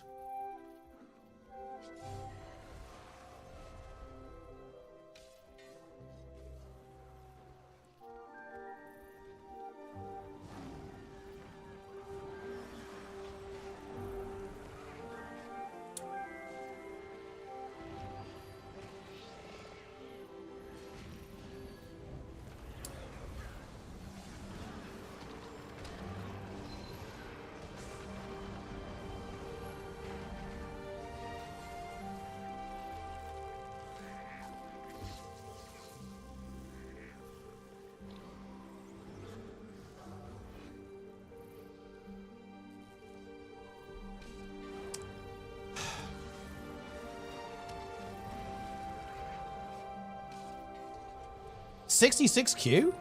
Really? Oh, only 11 here. But yeah, it's World vs. World Rush.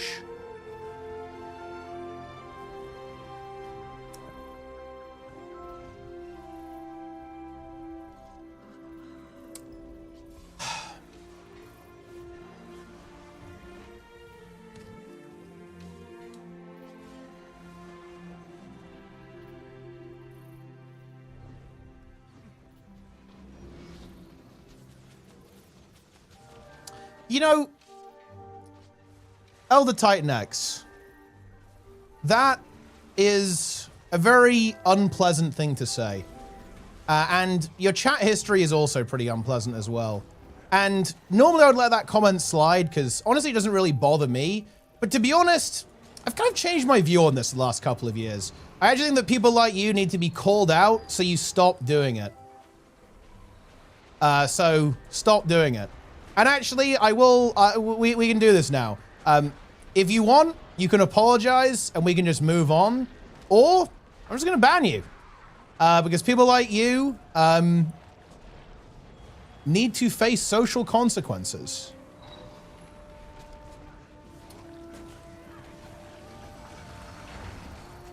And if you don't respond, by the way, you get banned, just to be clear. So you have only two choices. You can either apologize or get banned. It's up to you. But to be honest, guys, I'm actually getting, it's weird. I'm getting a little bit, I'm getting bad-tempered in my old age, guys. You know, I'm getting bad-tempered in my old age. I think this is just, it's how it goes. Nor, you know, a long time ago, I was like, you know, whatever. We'll let it slide. We're chilling. But actually, you know what? I've started to care a little bit more about the social environment. Recent events, guys, have made me care about this a little bit more. So no.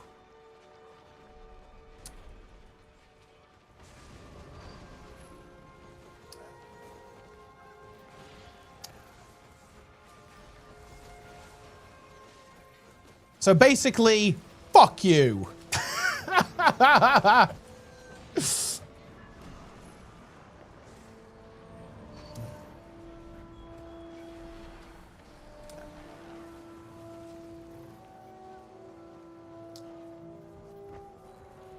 Let's open up a topic, guys.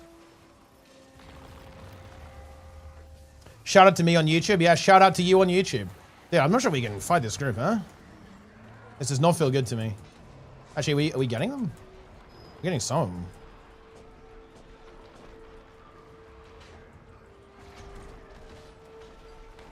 Getting some DPS off here. Is it enough? I need to have a Zerg build, man. I've got like a roaming build on right now. It's honestly not really cutting it. We actually are getting kills, though. How do you know Wing Sims, especially Aura LCM? Personally, I don't really like Aura LCM. But I think Greer CM is good. Greer CM is good. Decima to me is a little bit style without substance. It looks cool, but it's honestly not, there's not that much going on mechanically.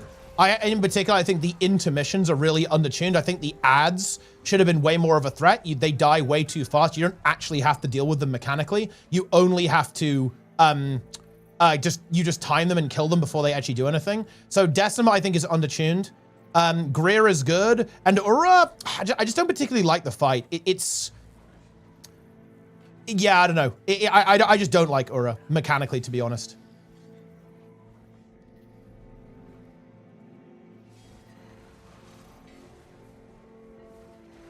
I think it's not complex enough. Like, Ura isn't complex enough.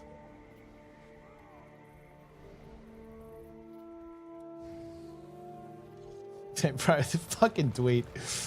Okay. Bro.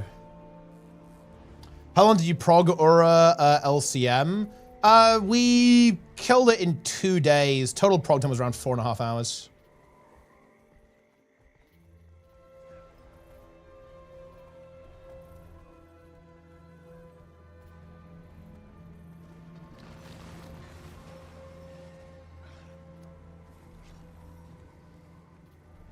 The replies are quite interesting. There you go.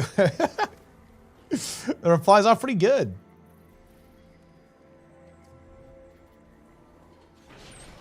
Dude, that would be a crazy sponsor. Imagine that. Imagine that for a sponsor, guys. Let's get political politicians playing Guild Wars 2.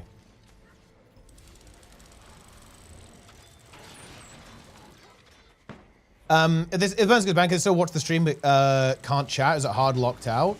I know the answer to this. I know they can't see chat. I think they're actually no, I think they can still see the stream. They just can't chat, I think. And everyone's just is just talking. Yeah, I mean, Classic is nice. Classic is very, very nice. Like, Classic Plus is going to be big when they drop that.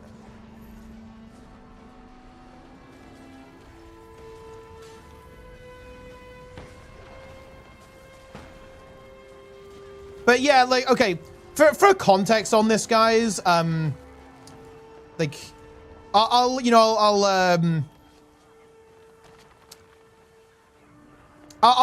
out names because it's not necessary, but basically, a friend of mine, okay, they're currently looking to, they're currently looking to lose weight, right? And I will admit, guys, I actually got quite angry at this. They made a social media post, and someone made a pretty unpleasant comment, right? On that social media post. And I will admit, it actually made me very upset, because it was just so cruel. It was so cruel. And to be honest, like, fuck that, dude. Like, I'm not gonna allow that type of behavior to propagate. To be honest, it's so shitty. Don't do that. Like, life lesson, guys. Don't do that. I will admit I slightly crashed out in responding. I will admit that. But it was an elegant crash out, guys. Okay, it was refined.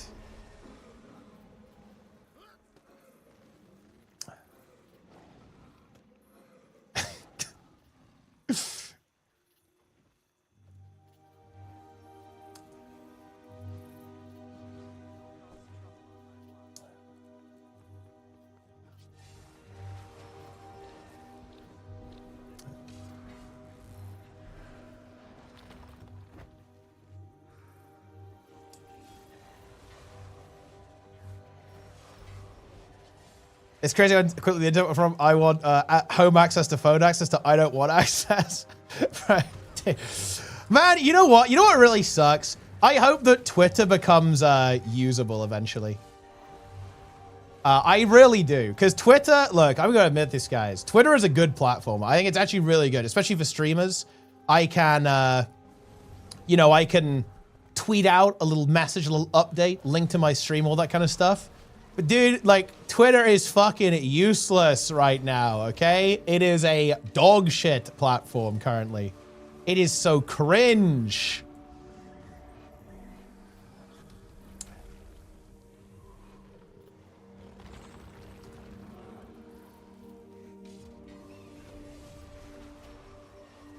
And unfortunately, like, all the alternatives, like Blue Sky and stuff, it just doesn't have momentum, right? That's the thing. It's like Blue Sky is literally just like a reskin of Twitter. It's like the same shit, but the problem is that it's just, you know, it's you just need, like, market share is so important in this kind of stuff. It's just not the same. And, like, you know, you're not going to be able to compete very easily, I think, with the larger social media platforms.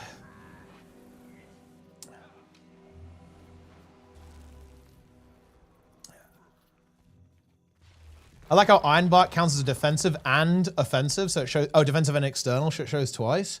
Ooh, new build. That is annoying, actually. Wait, is there a way to fix that?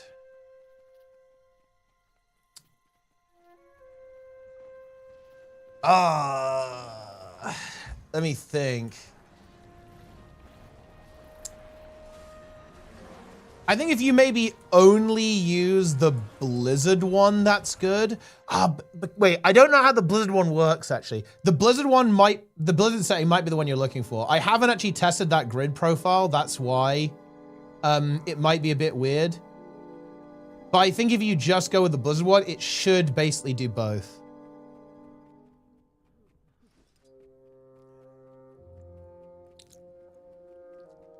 Yeah. I've never used Twitter. It used to be a good platform. But now it's just completely infested with bots, man. The bots are so bad. Like, I even see bots in YouTube comments. There's quite a lot of bots on YouTube as well.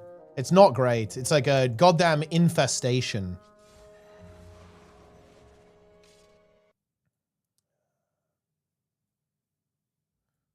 Oh.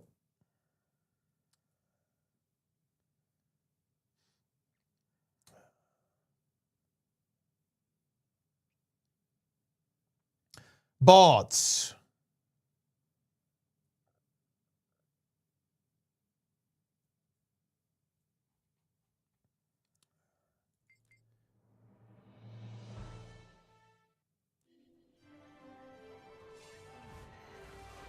Or you could read internet comments and assume they were written by a human. What a great time that was. Yeah, now it's not actually obvious.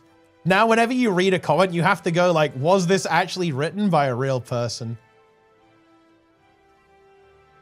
What healer are people looking in fractals? It's still going to be like, I think we're still looking for Chrono.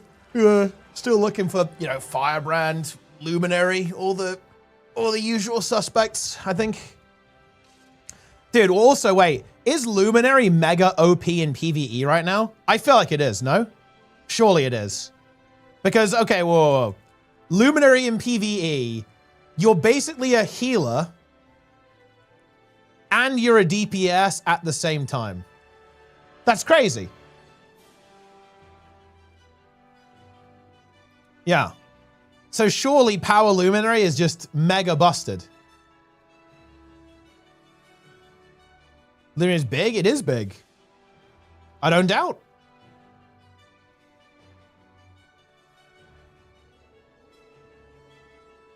Well, I wouldn't go here. I don't think I'd play heal Luminary. I think I'd play DPS Luminary.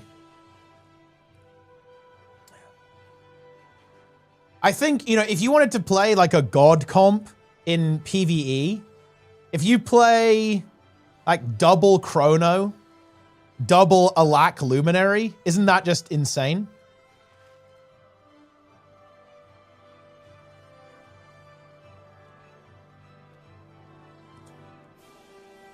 Maybe you play Troubadour.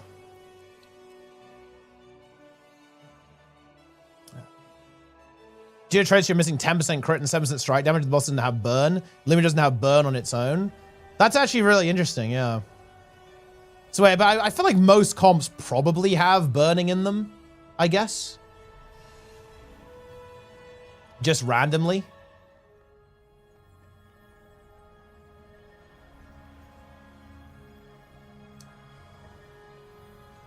So what's the easiest way to get burning? I guess well, what class would you really want to play that would have it?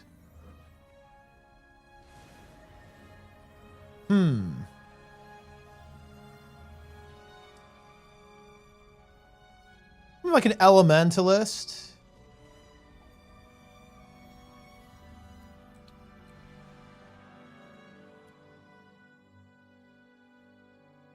Yeah, I guess Evoker would sort that out. How good is Evoker after the patch, though?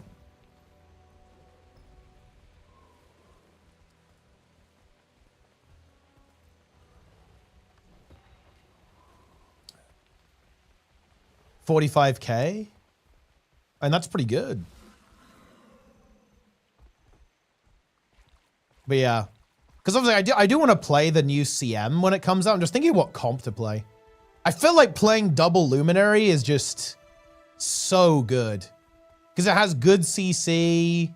There's a zillion DPS. It's actually an off healer for basically no DPS cost. So you just have like mega defensive potential like the entire time on your group. I think it's very strong, I think. New sim, it's 3 weeks after Quick Play release. I just think, yeah, like playing double Luminary just seems very good to me.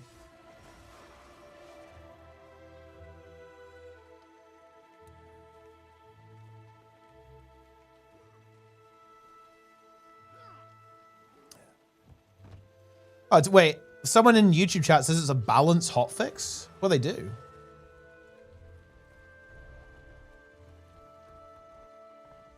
I don't know. I don't know what they did. Oh, PvP? Wait, what do they do to it? Holy shit. These are very base changes. Oh! Oh! Dude, I'm glad I waited to do YouTube slop. Holy shit! Yes! Dude, they nerfed the vile builds in PvP. That's crazy.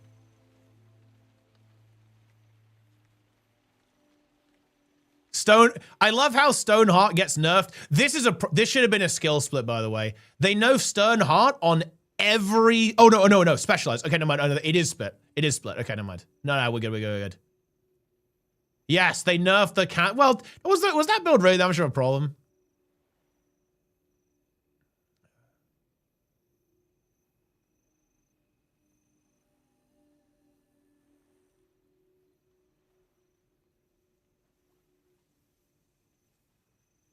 Hair's agility, big nerf, actually.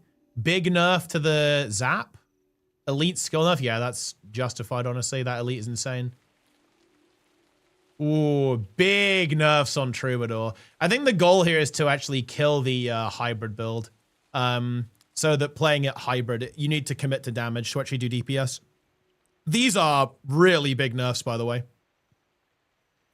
Lively Loot, Flustering Fruit, Syncopate damage down quite a bit. And Fortissimo just have like less stats in B. This is big nerf.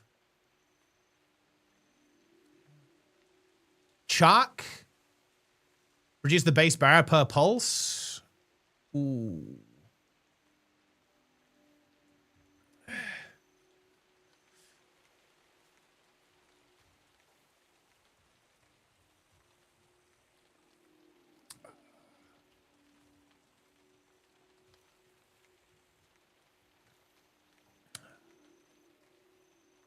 Chalk Shield. Ooh, dude, they actually nerfed Antiquary quite... Wow, they actually nerfed it a lot, huh? Holy shit, they actually nerfed this a lot. Base barrier to 200 in PvP. Exalted Hammer, halved healing, prot down to 2 seconds. Hollow Dancer taunt 1 second in PvP. Scrit Scuffle, elite skill, cooldown up to 75 seconds in PvP. Magpie's Defense, 1k less barrier. Enterprising Aristocrat, base barrier to 207. Multiplier from 0.1 to 0.05. Whoa! They just dropped a nuke. B-Trig, BMC, unleashes the hammer.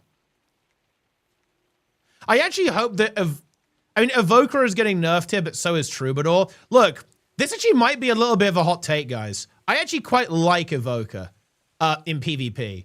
I think this build existing and being good is actually quite nice because it does damage and it's killable as well, right? Like it is very slippery and very evasive, but it's killable, right? Like if you play correctly, it's not unfair. I don't think the spec is that unfair, actually.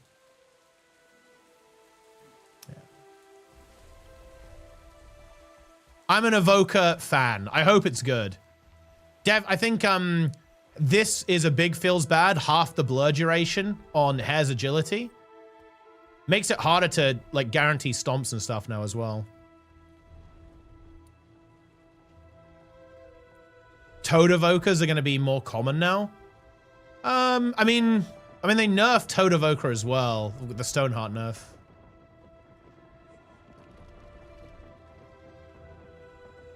They nerfed Antiquary Sustain a lot though. Half healing, half barrier on Chalk Shield, nearly half barrier on Magpie's Defense, and a annihilation on Enterprising Aristocrat. 207 base barrier from 783. They actually just nuked Antiquary. Holy shit. And the damage on Troubadour is down a lot as well. Syncopate damage down. Lively Loot is still going to hit hard, to be fair. But that's a significant reduction, right? Because bear in mind it hits 3 times. So you're losing more coefficients than it looks like. Hotfix, let's go. Yeah. They're definitely hitting some of the builds that are really strong. I'm surprised that, I guess they don't want to, I think they probably don't want to nerf Paragon because obviously people are still figuring it out a little bit.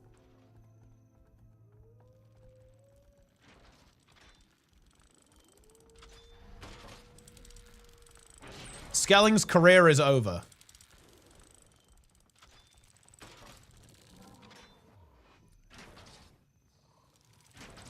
But yeah, okay. Okay. Interesting. Troubadour doesn't scale with nodes. I mean, the duration does, yeah. Rat King domination ends now. Yeah. Skelling is over. The Rat King has been nerfed. The Rat King is over. An elite skill 50% cooldown increase is kind of wild. And the taunt duration going down so much. And these are aggressive. These are pretty aggressive nerfs. Holy shit. It's going to have so much less sustain now. And the elite was really important, right? For that big offensive potential, you could just get, you know, cycle artifacts really, really quickly. That's just gone. With the elite going up to 75 seconds. That's a big nerf.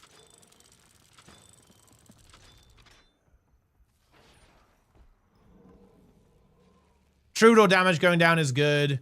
Evoker, I mean, yeah, Evoker damage is pretty silly, to be honest with you.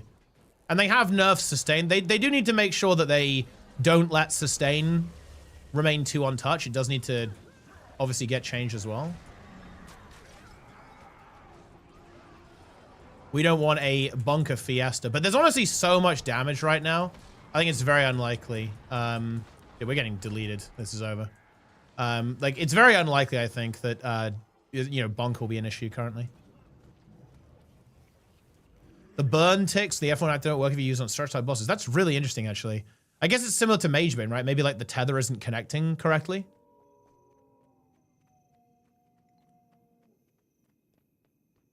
Do you know why the new UI stuff looks so ugly? It's being rendered worse than WeakAuras or something?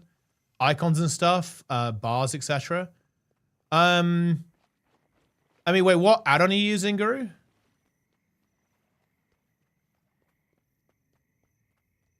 Because it looks okay, it looks fine for me. Looks the same.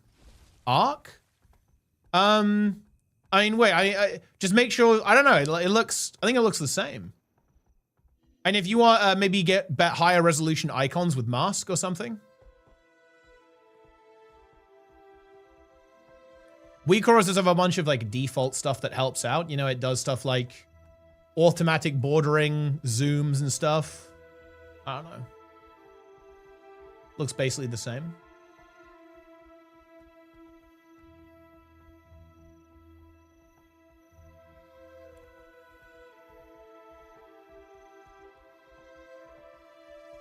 Skelling is actually living in fear right now. Skelling thinks that his career, he thinks his career is over. I think Skelling he's psychologically broken. He's Peepo lost. He's Peepo lost, dude. He's done. He's actually done. I think this is interesting though. Like, I think this does mean that support is going to come back. Because I think people were considering playing like a double Heretic Troubadour currently. I think that's probably a little bit less likely now with these Troubadour changes. I think you might end up running a Paragon or a Luminary. Power Conduit? Yeah, for sure. Because it was already good, right? And now like the Troubadour changes are pretty significant here. So you're going to want to find damage elsewhere. And obviously the Conduit is a very worthy replacement of that. Fortunately, Danny plays Power Conduit. We're good. We're good.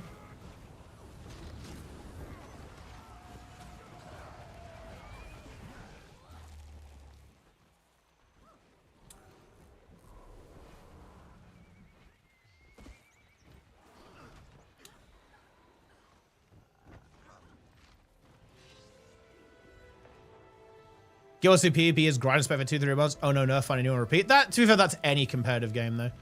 Like, you're always gonna have to, you know, reroll and stuff. How is Gale shot? I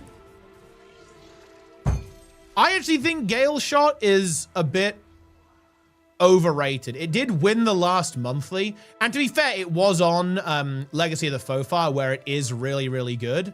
But to be honest, I don't think it's I don't think it's that good, to be honest. In tournament play.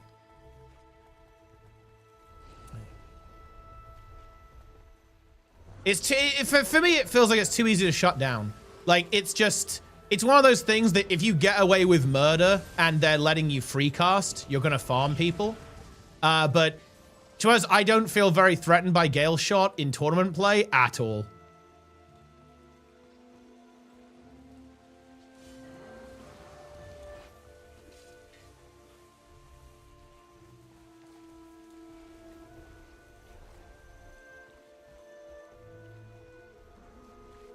No, they didn't. No, they didn't win the monthly because of Gale shot. I mean, realistically, okay, let's be honest here. Okay, they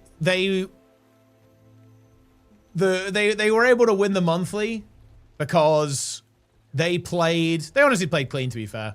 But you know, look, Misha was there holding the fort, but he was unable to do so.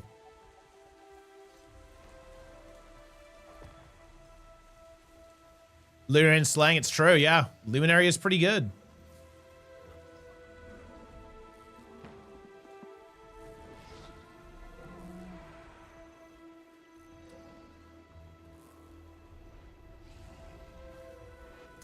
Hotfix patch 1 day before the monthly. Well, I mean, it's something. Let me tell you that. Very exciting. Snowfall 2, Avid, Motor 1. Wait, I'm going to join. Have you got duels going on here? Okay, we actually have Nico and Evoker versus Skelling on nerfed Antiquary. Let's see how it goes. Is Skelling mentally destroyed? To be honest, I'm not really sure if I like this matchup for the Antiquary that much to begin with. Even like before the patch. Obviously, Evoker is nerfed as well. Evoker's still good? I think so, yeah. Like, the nerfs, there were nerfs to its damage output. But Evoker's damage is insane, right? Like, Evoker's damage is crazy. So, the nerfs are significant. What is it? About, I want to say 10% approximately on the Bunny F1, or, you know, the Bunny F5, rather. Here, which is a big part of the damage. And also elite cooldown going up is relevant too. And 1 second of blur versus 2, I think, is a fairly significant nerf to the sustain. But it's definitely still good, I think. I actually played a couple of games on Evoker. It's very fun to play, actually. It's weird. Like, Evoker, to me, it feels very fun in PvP, but I don't really like it that much in PvE.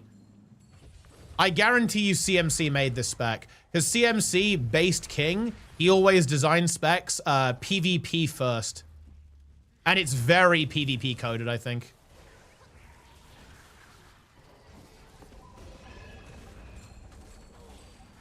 Ooh.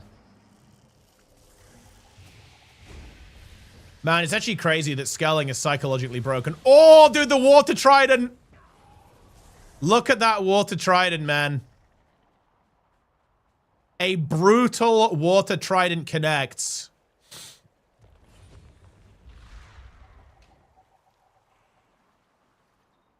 Skelling self-resing. Coping desperately that his spec is still playable. Skelling logs in. 1 day after scrims, his spec is dog shit.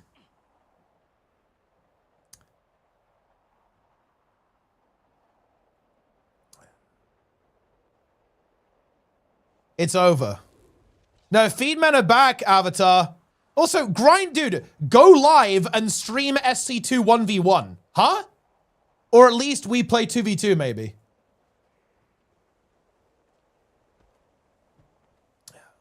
Yeah, maybe he's forced to run acrobatics now, actually. Maybe he has to go acro.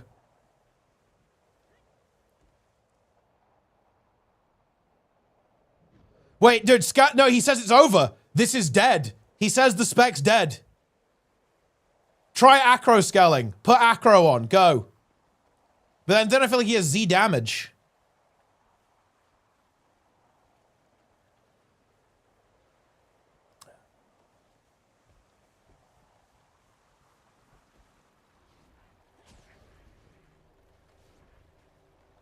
Oh.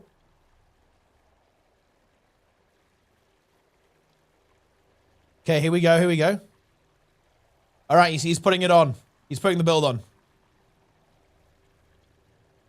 Antiquary.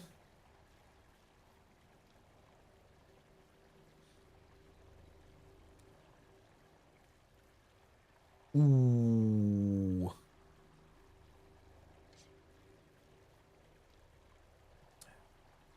All right, here we go, here we go, here we go. He's going back in. Keys not available? Yeah, no, you can buy keys, but they're scuffed. People are doing like plus 50s, X. Check this shit out. They go on Raider.io. It's crazy.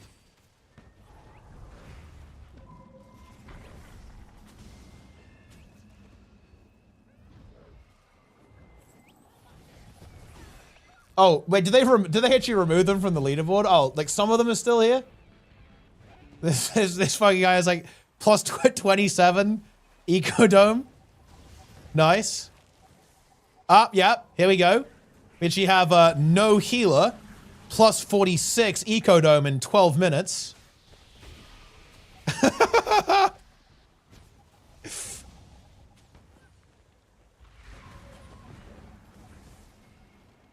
plus 53 Priory. Doable key. Ooh!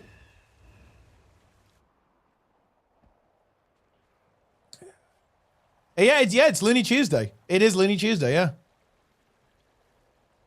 Look, seriously, man, I'm telling you, people are sleeping on Evoker. Like, I'm telling you, man, Evoker is kind of based. Evoker is good, dude. I think people underrated Evoker a little bit, even before this patch.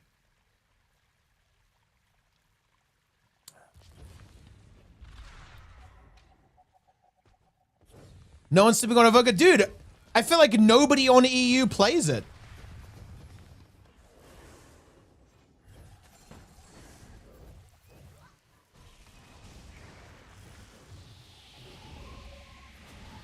Maybe NA appreciates the Evoker.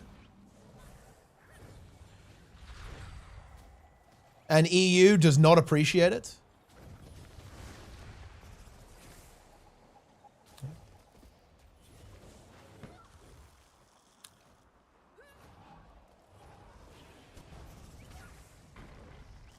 Oh, he's winning.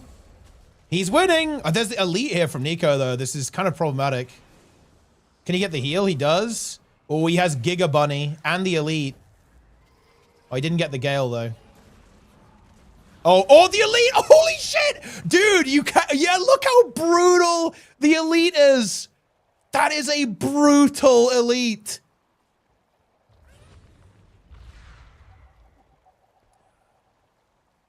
That's crazy.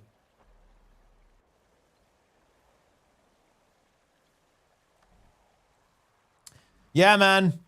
If you get, dude, look, seriously, it's so fucking strong. Like, if the elite hits you, you're done. It's over. Like, if the toad is just, like, slamming on you and you're locked in, you're CC'd, the elite does 50 billion damage and CCs you for 10 years. It's actually crazy.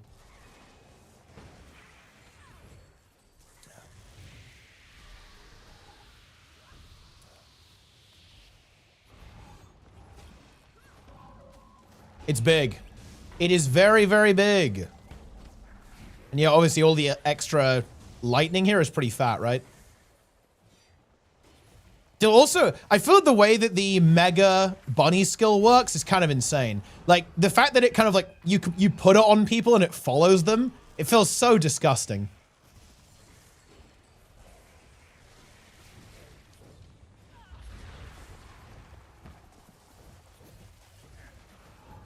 It's so mobile. It's so fucking fast as well. It's so fast.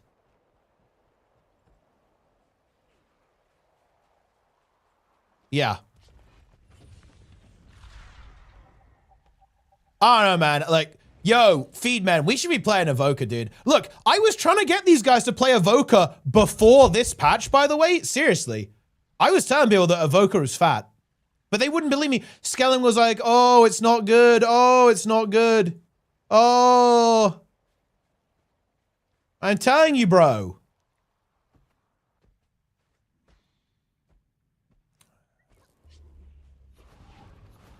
And the thing is, you might think, oh, you're full Zerk, right? Oh, you're Zerk. And you're Ellie, so you're really squishy. Not true. You're actually very hard to kill on this spec. Because you still have Hair's agility, and you have your elite, which can peel good. You have Obsidian Flesh as well, and you're really fast. Because you have one with air, so you're just zooming around all over the place. Because you can attune to air all the time, right? Like, you basically have fresh air passively almost. You're just so fast. So you're actually really tanky as well. Well, not exactly tanky, but, you know, you're hard to kill. Because you can just run away from people very effectively. And just kite them. And the thing is, it just has so much damage as well. Like, it has so much damage. Like, even if the Evoker is this low, like, Skelling is scared right now. He's actually scared. And he should be, by the way. Like, because the Evoker can turn on you and kill you instantly.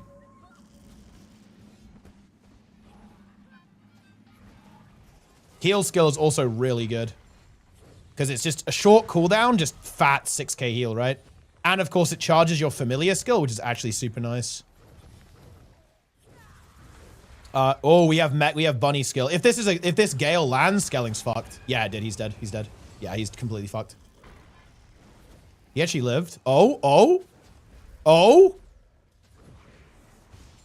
The heal? Oh, it goes off. Didn't get the Rupt. We have Arcane Shield. Dude, Skelling's going for it. He's committing. Oh, no, the Giga Bunny! The Giga Bunny! Oh, that's so brutal! It's so brutal! Dude! Look at that. That is just gnarly, man. It's so much damage. It's so much damage.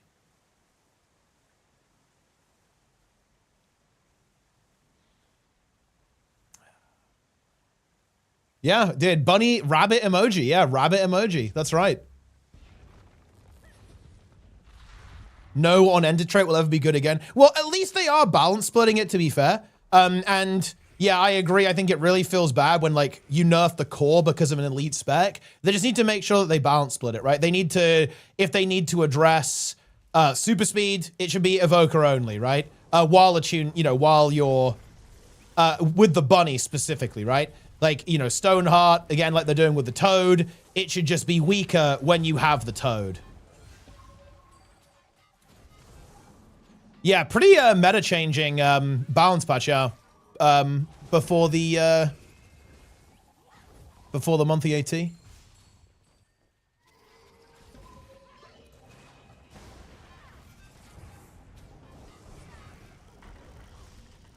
Boom. Power Ritualist. Honestly, I don't know. Maybe Ritualist to me feels like in a really interesting spot because I don't feel I actually don't feel very threatened by Evokers on Rit. Or by Troubadours, weirdly enough. I'm not scared of, maybe I haven't played against like mega sick Troubadours, but Ritualist actually, I have not felt very afraid into Troubadour.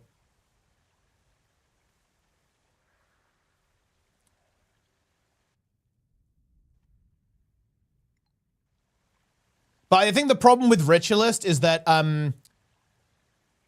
the problem with Ritualist is that if you're in a 1v1, I think you're still in trouble if you get plussed.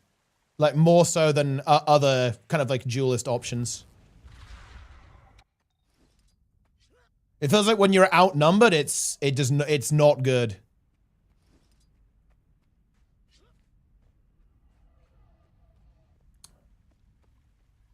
It's better than other Necro specs, to be honest. If you're on a good node, you can kite around and live pretty well.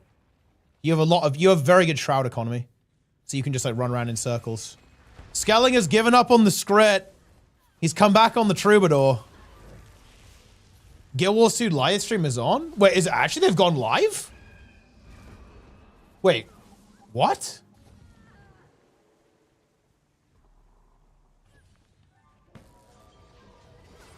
What's going on?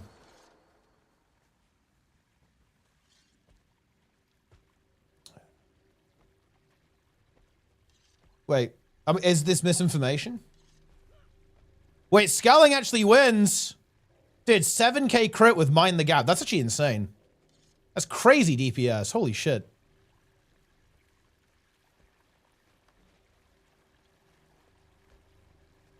Oh, they're testing a live stream on YouTube. Oh, shit. Let me go check it out.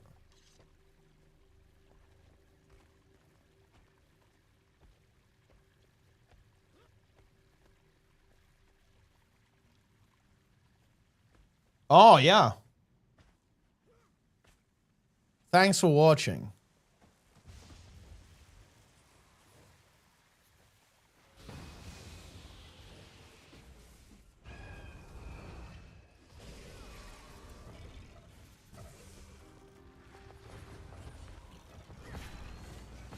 Krabga, indeed. Ooh. Dude, Skelling's in trouble. Oh, he got hit. He got hit by the CC. Oh, then he got bonked as well. Oh, yeah, he's mega dead. I think Skelling's over.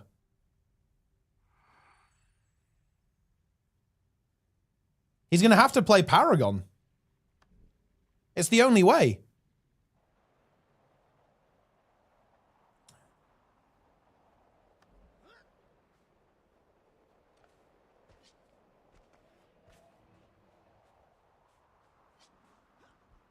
I mean, there is definitely a lot of DPS in PvP. That is definitely true.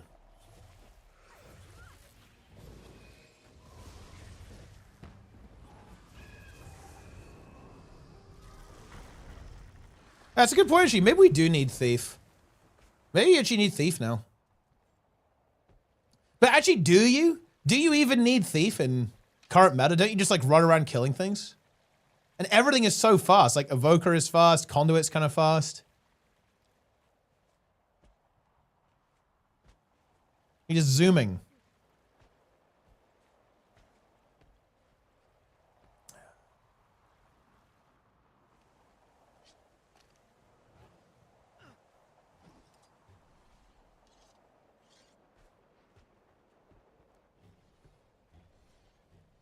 Condirev stocks up.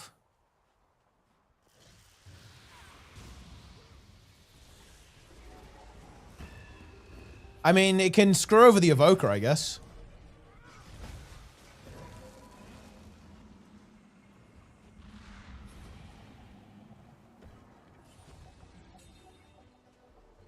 I do think Troubadour is still good, though. I think just the Elite is so nice.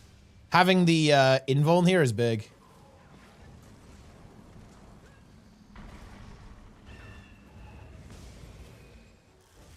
And it still does crazy DPS. It's not like it doesn't do good DPS.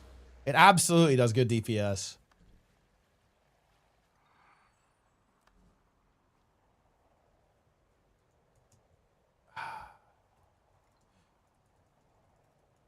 I'm asking Skelling if he's broken mentally.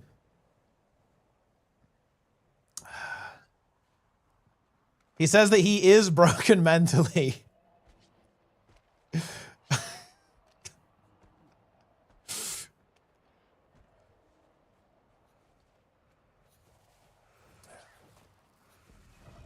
That is fucked up, dude. His spec got, like, nuked one day before monthly AT. That's messed up, man. That's crazy. Holy. That's fucking deplete. Oh, he got him, though. He got him. The Evoker is down.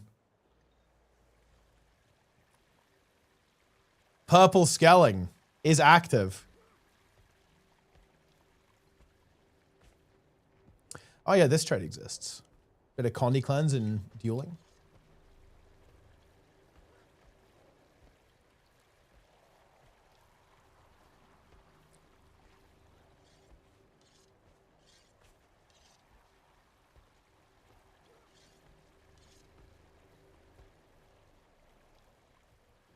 Ooh.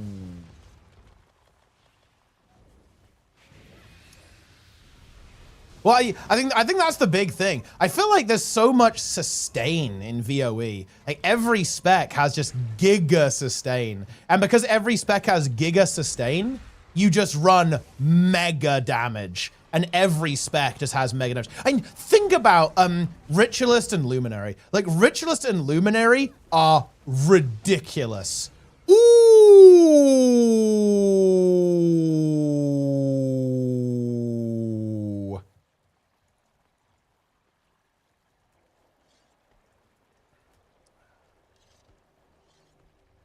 Insane DPS. Mind the gap is connected.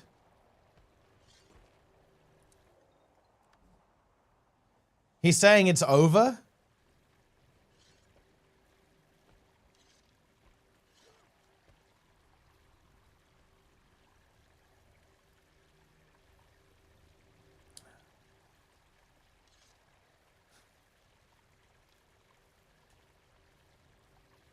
We actually do need someone to play Paragon, though.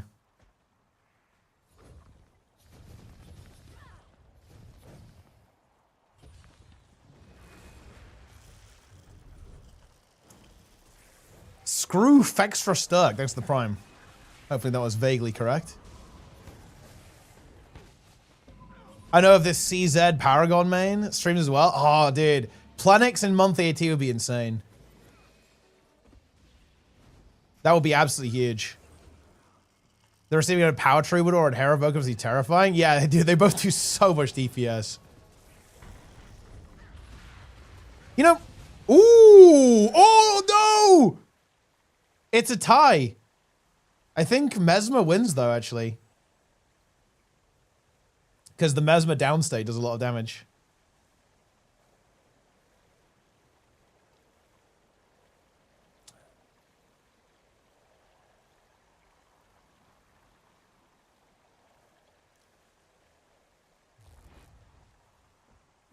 He can dodge his downstate. That is true.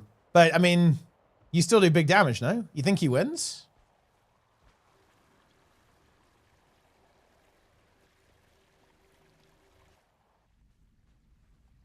Okay, here's the reset.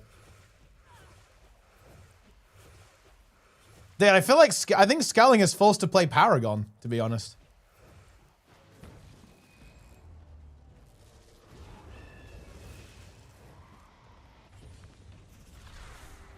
Because we need something that can 1v1.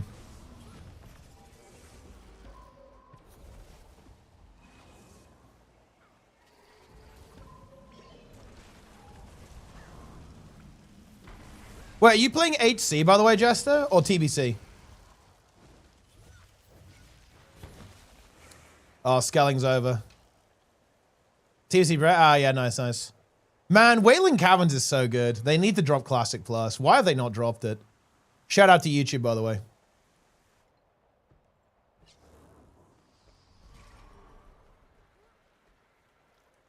Running around space, DJ. Yeah, it's Evoker is DJ. It's kind of fun to play though. I'm gonna be honest with you. And I feel like this trait's super nice, right? You just get a free 15% damage, 7% and quickness as well. Pretty nifty on Bountiful Power. Did you just delete? You have so... How much ferocity does this build have? Oh, bro. What? Huh? Dude, 1.5k ferocity in PvP. Huh? That's crazy. That's so much damage. Holy shit. That is so much damage. That's more, you get 900 ferocity from the Berserker amulet, and then you go up to 1.5k with all the traits and stuff. 300 ferocity while you're in air, and 180 ferocity from Fury. Very nice. And then you have this massive damage mod here as well, which gets buffed by Familiar's Focus. You know, 15% damage mod, guys. Not a big deal. Oh yeah, the bunny. Yeah, the bunny gives you Frosty as well, doesn't it? We can't see it here, but yeah, the bunny gives you. Oh, I think you can see it here, right?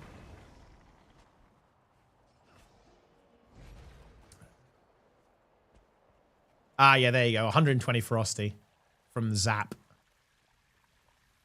Holy. Critical strikes deal more damage to the marked enemy. Oh, man. Dude, the fact that Lightning Blitz has 100% crit is kind of wild. Oh, dude, that's so overpowered. Oh, man. You just love to see it, yeah?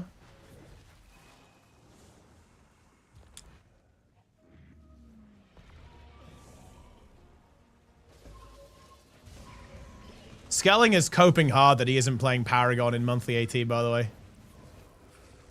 You need to grind yours on Paragon, bro. You have tomorrow to learn Paragon. And spam 1v1s into Demolish and Nico.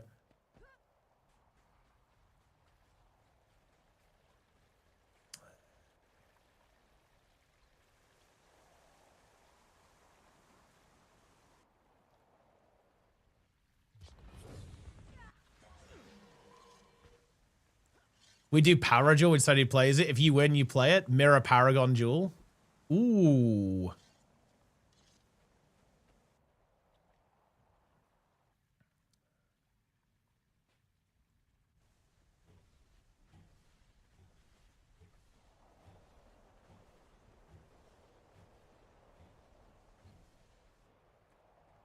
Dude, yeah, the Troubadour lively loot. I think it was doing like 8k damage, right? Before the patch. Even 10,000 if you got hit by all three of them. And they all crit.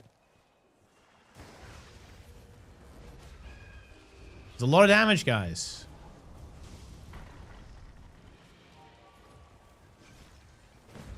Jester, buy the early access, bro. Buy the early access.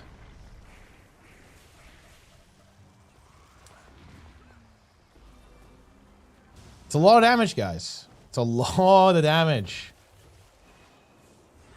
It's less damage now.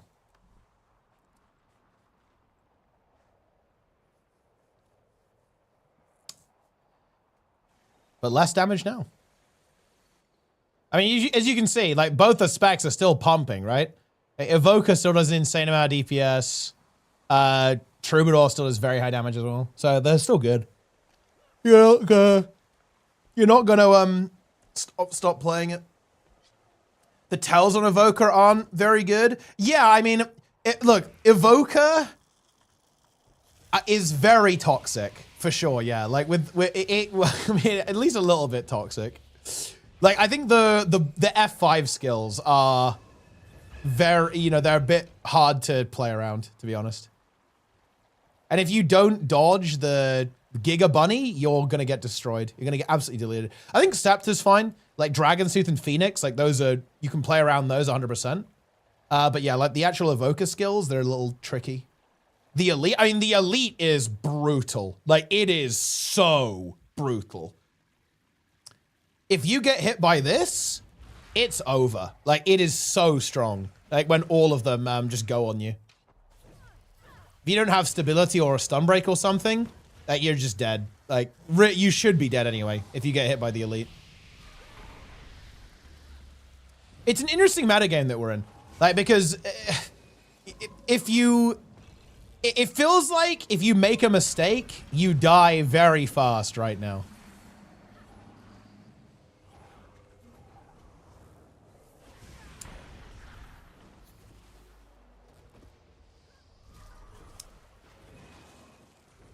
Scaling! Relog to Paragon, dude!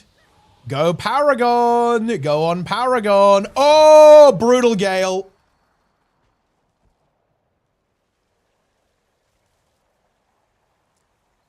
Ooh.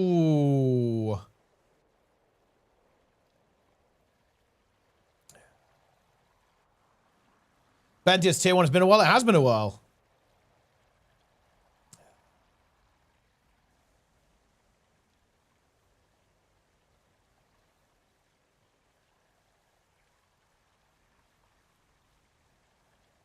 All right, I'm gonna do YouTube slop, and then that'll do it for the stream.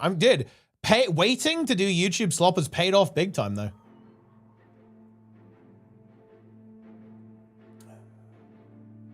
Let me actually get all of the slop. Why do I log Paragon? Used to play bad specs, Teapot. Well, that's the thing. That's the good news. My spec isn't bad anymore. Like, it was going to be bad, but now it's not. But to be honest, actually, you probably should still play Antiquary. I think there's no point in trying to pick up a new spec like one day before it. You should just play Antiquary, I think.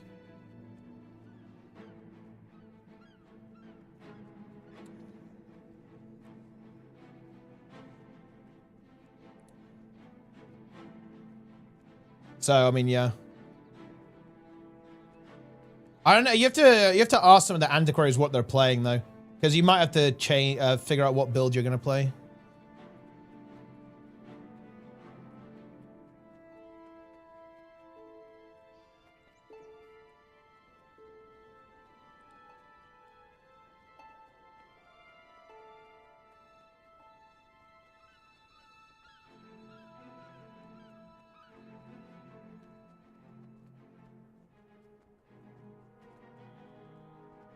Huge.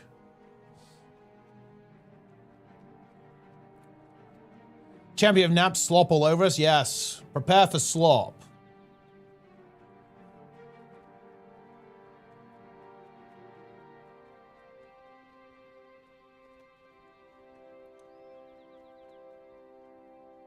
Let's boost you. Dude, Jester, like, Mythic is a joke right now. You can literally pug Mythic Dimensius.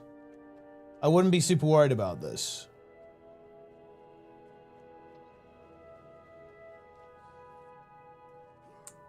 Run to a Spectre that dumps my loot. No idea what the build that is. I'm not gonna lie, like, Luminary, I don't think is that great 1v1. It shouldn't be super surprising to you. Not anymore, anyway. And Thief, people always underestimate Thief 1v1. Like, Thief is very good in 1v1 a lot of the time. Stand ready for my slop, worm. Indeed. Always excited to see your face. Oh.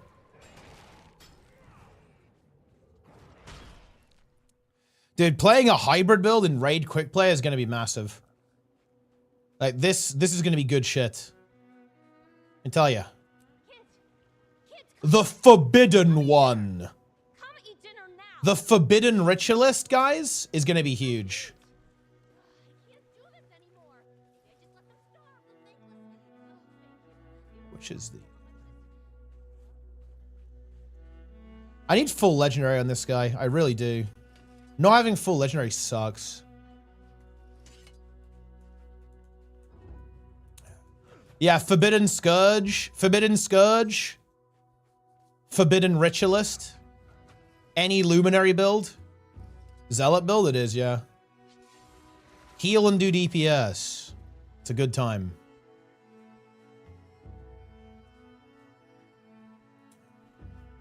Winning this monthly? I mean, I haven't played the game for 2 weeks, so pretty unlikely, but I might play. If the boys want to play, I'll play. If they don't want to play because of the meta shift, then that's fine as well.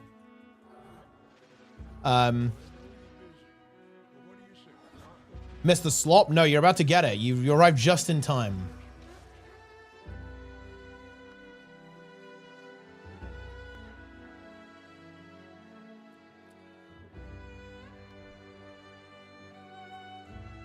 But I don't mind. We can play or not.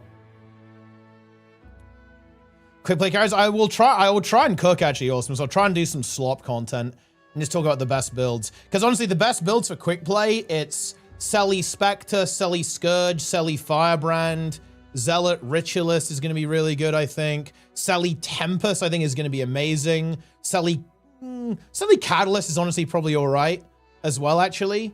What are the other good ones?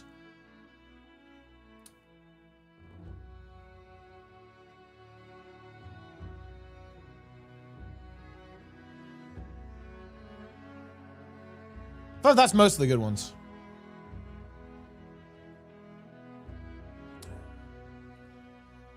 Is there anything else really good? I think any Luminary build. Favorite companion, Fane for sure, followed by Ethan by multiple videos. I mean, I definitely recommend it. I mean, I love pirates, so well, I played as the Beast. Okay, I played the Beast. But yeah, no, Fane is really entertaining, for sure. If I had to say the favorite character that wasn't me, yeah, Fane is really good. I also think Loza's story is also really good too. I think one of the more fleshed out kind of lore character stories. Yeah. Dude, Jester, why do you self-report like this? Bro, how can you flame us for calling you out and then you self-report?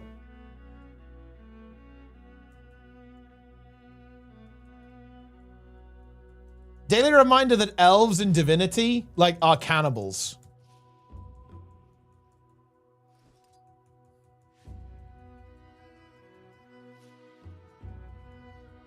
I think the Red Prince is also very entertaining. Yo, Roy in the chat. Roy, literal savior of raids. Wait, are you on stream tomorrow, Roy? Does it actually say who's live? Darkbringer was leaking that he's maybe live. Tomorrow, we might actually get Darkbringer face reveal. I am, yo, nice. That's what I'm talking about.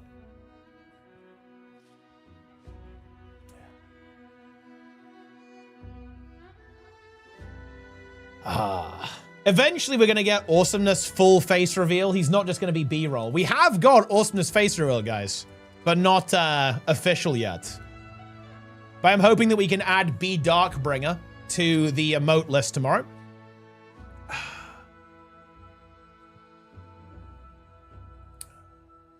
Wait, mustache? Does Roy have a mustache? Roy does not have a mustache, guys.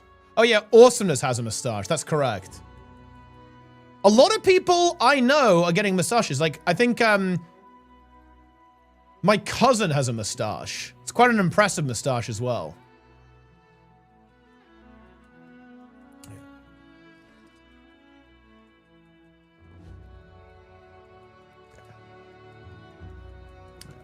Do they still use VV Mole? Yeah, 100%. Like, VV Mole is encouraged. 100%.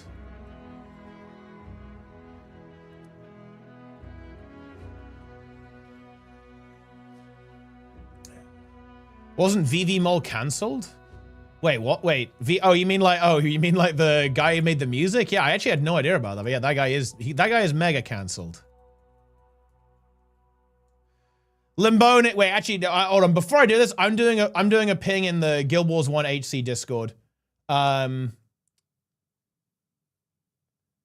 Project Rebuild. Hold on. Wait, didn't we make a private channel for this? Do we have a channel for Project Rebuild?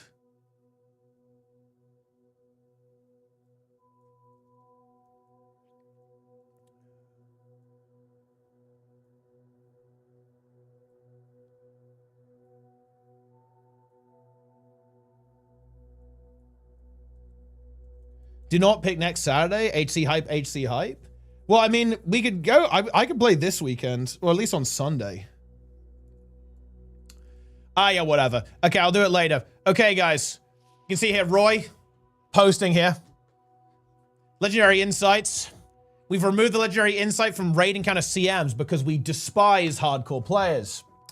You're not doubling it when you do a CM, but all the normal mode encounters will drop one. Earn a maximum of 28 LI per week from the new daily boss bounty achievements we're adding with the update.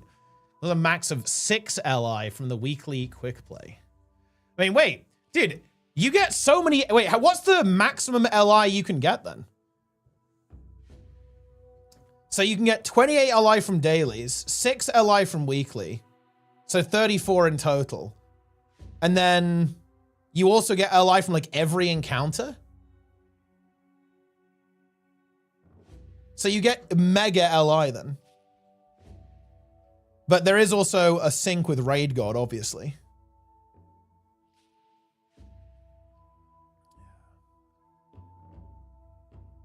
Legendary Insights. Yes. Look at that beautiful UI, guys. Shout out to Darkbringer.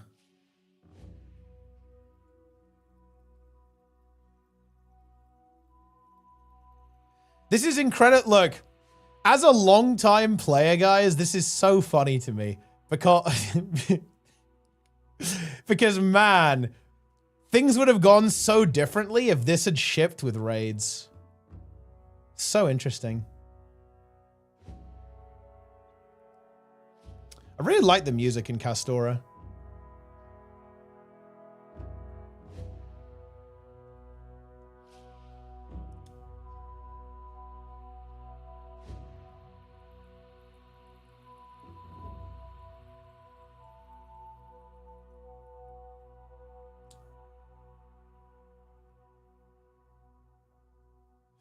$800 magnetite shards a week. That's pretty big.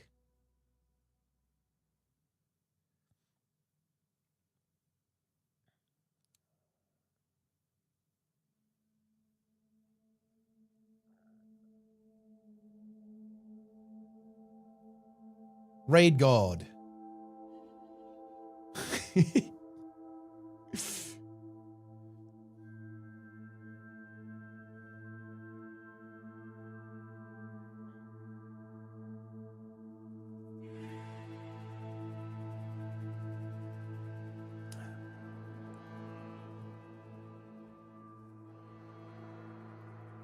Raid leaderboards. Dude, raid leaderboards before fractal leaderboards. That's crazy.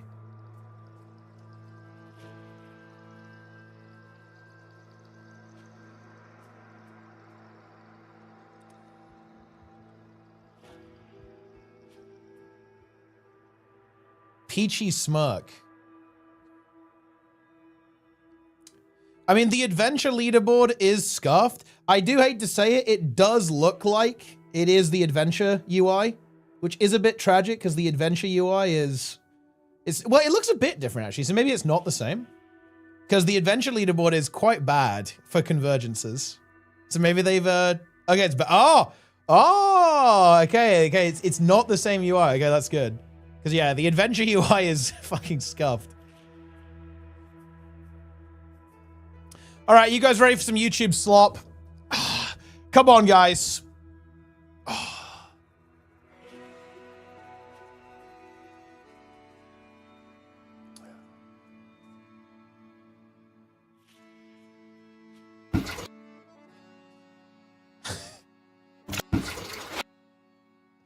Look. What was that? Dude, it was this. This is you guys.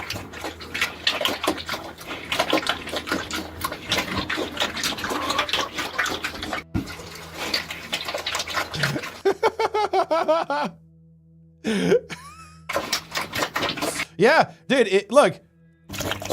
Oh, God. The fuck is this?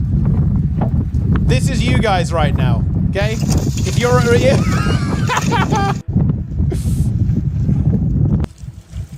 Yeah.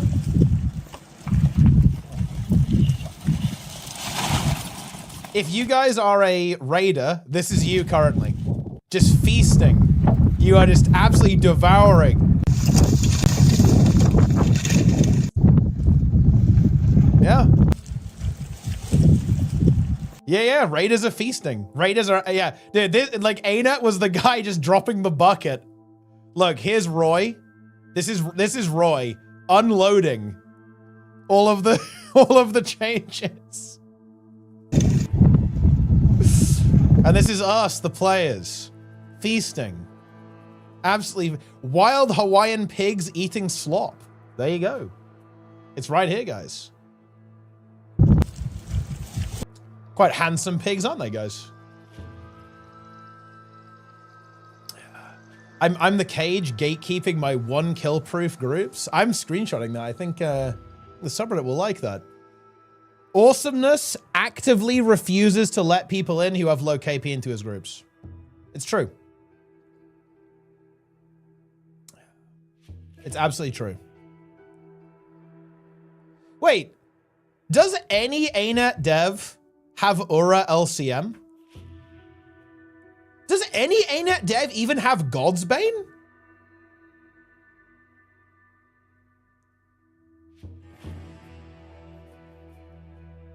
Ooh. Bear in mind, guys, awesomeness is only ArenaNet dev with embodiment of sin. Got in Plenix's group, of course. Plenix was close to psychologically breaking in order to defeat the boss, but they were able to do it. Just bear that in mind, guys. He was very close to psychologically breaking.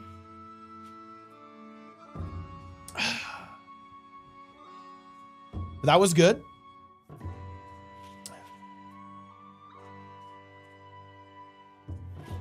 All right. All right, come on, guys. Gather round for your serving of content today. It's time to talk about new raid, quick play, raid improvements, and a sneaky balance patch as well. Listen, this is why I always stall on my stream, guys. I stall doing content for YouTube because you never know. ArenaNet might post some more stuff, and they did with a pretty nuclear balance hotfix right before the monthly AT, so we'll check that out later. But first, of course, we have got to actually talk about the raid quick play systems. Now, quick note as well, there's a stream tomorrow that I will be reviewing, so definitely stay tuned for that. It's going to be on ArenaNet's channel on Twitch and YouTube, so be ready. That will be happening. Some big details there. Roy is going to be on the stream, so it's minimum 9 out of 10 stream, realistically 10 out of 10. But anyway, as you can see, raids and strikes. Look, actually, wait. What's a strike mission, guys?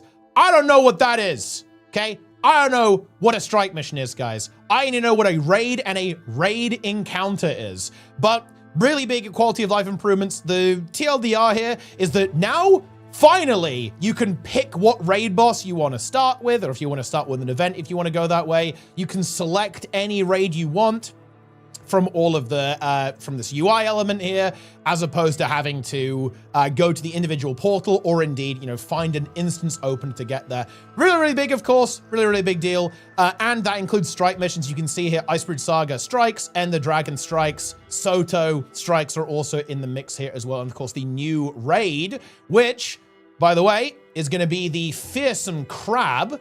This is kind of shown here. I thought they actually put a picture at the bottom of the article, but they do not. But it's the Guardian's Glade is the name of the raid encounter, and yet it is going to be the crab. That's why it's being shown here. As you can see, there's also been some kind of teaser artwork of the crab. So I'm actually pretty happy about that, guys, to be honest, because I think the crab was really wasted in the story. You only encounter it very briefly, and then it's not even a world boss or anything, so that was very disappointing. So really happy to see it actually come back as a boss. And you can see here, we can have a little bit of intelligence on what's going on. You can see that we actually have a updraft style mechanic by the looks of that, so maybe you have to go up in the air for some reason. And you can see that there are ads, right? There are actually ads here, guys. You can see that there's some crabs in the background here doing something. Can we actually see? What are they doing in the animation? Actually, let's actually take a look. They're kind of wiggling around a little bit. But yeah, I'm not exactly sure what that means mechanically. Oh, actually, I think I do. Ah, look at this, guys. You'll notice this is actually an AoE ring here. I'm assuming these crabs actually project some kind of AoE effect by the looks of this, because you can see that there's an AoE centered around this crab. It's slightly weird. It's projecting the texture upwards onto this branch over here, but it looks like these crabs are going to have some kind of mechanical relevance. So you can see the blue arena. So it's like a circle where you have to fight there. But yeah, I imagine these crabs are going to have to be dealt with in some way during the encounter. Who could have possibly seen that one coming? And of course, we have Raid Quick Play as well. Now, Raid Quick Play is really cool and very exciting. I'm really hoping we're going to have some iteration on it, though, because here's the thing about Raid Quick Play. And this is, I will admit, I don't want to be too much of a downer here, but I am a little disappointed that we do not have any raids in here. You'll notice these are all raid encounters, what we previously called strikes, right? 8th Blade Hideout, Whisper of Jormag, Bone Skinner, Cosmic Observatory, Dagda, Saras, Anka, Old Lion's Court, and Kaineng. So why is that a problem? So the patch that we've got coming up, February 3rd, is going to be the day of the patch, and it doesn't have a new map and it doesn't have a new story, right? And they're doing this because they want to make sure they don't mess up the follow-up patches. Good, right? It's good. Now, this does mean that we have some downtime in the content release schedule. Now, I was fine with that, because I'm like, oh, well, actually, this is really cool. We're going to be adding Raid Quick Play into the mix, and that means all of this story content, you know, the really cool raid stories in Spirit Vale, Bastion of the Penitent, Hall of Chains, Mithrite Gambit, and of course, Key of Adashim. Well, most people, like upwards of 90% of the player base, have never touched that.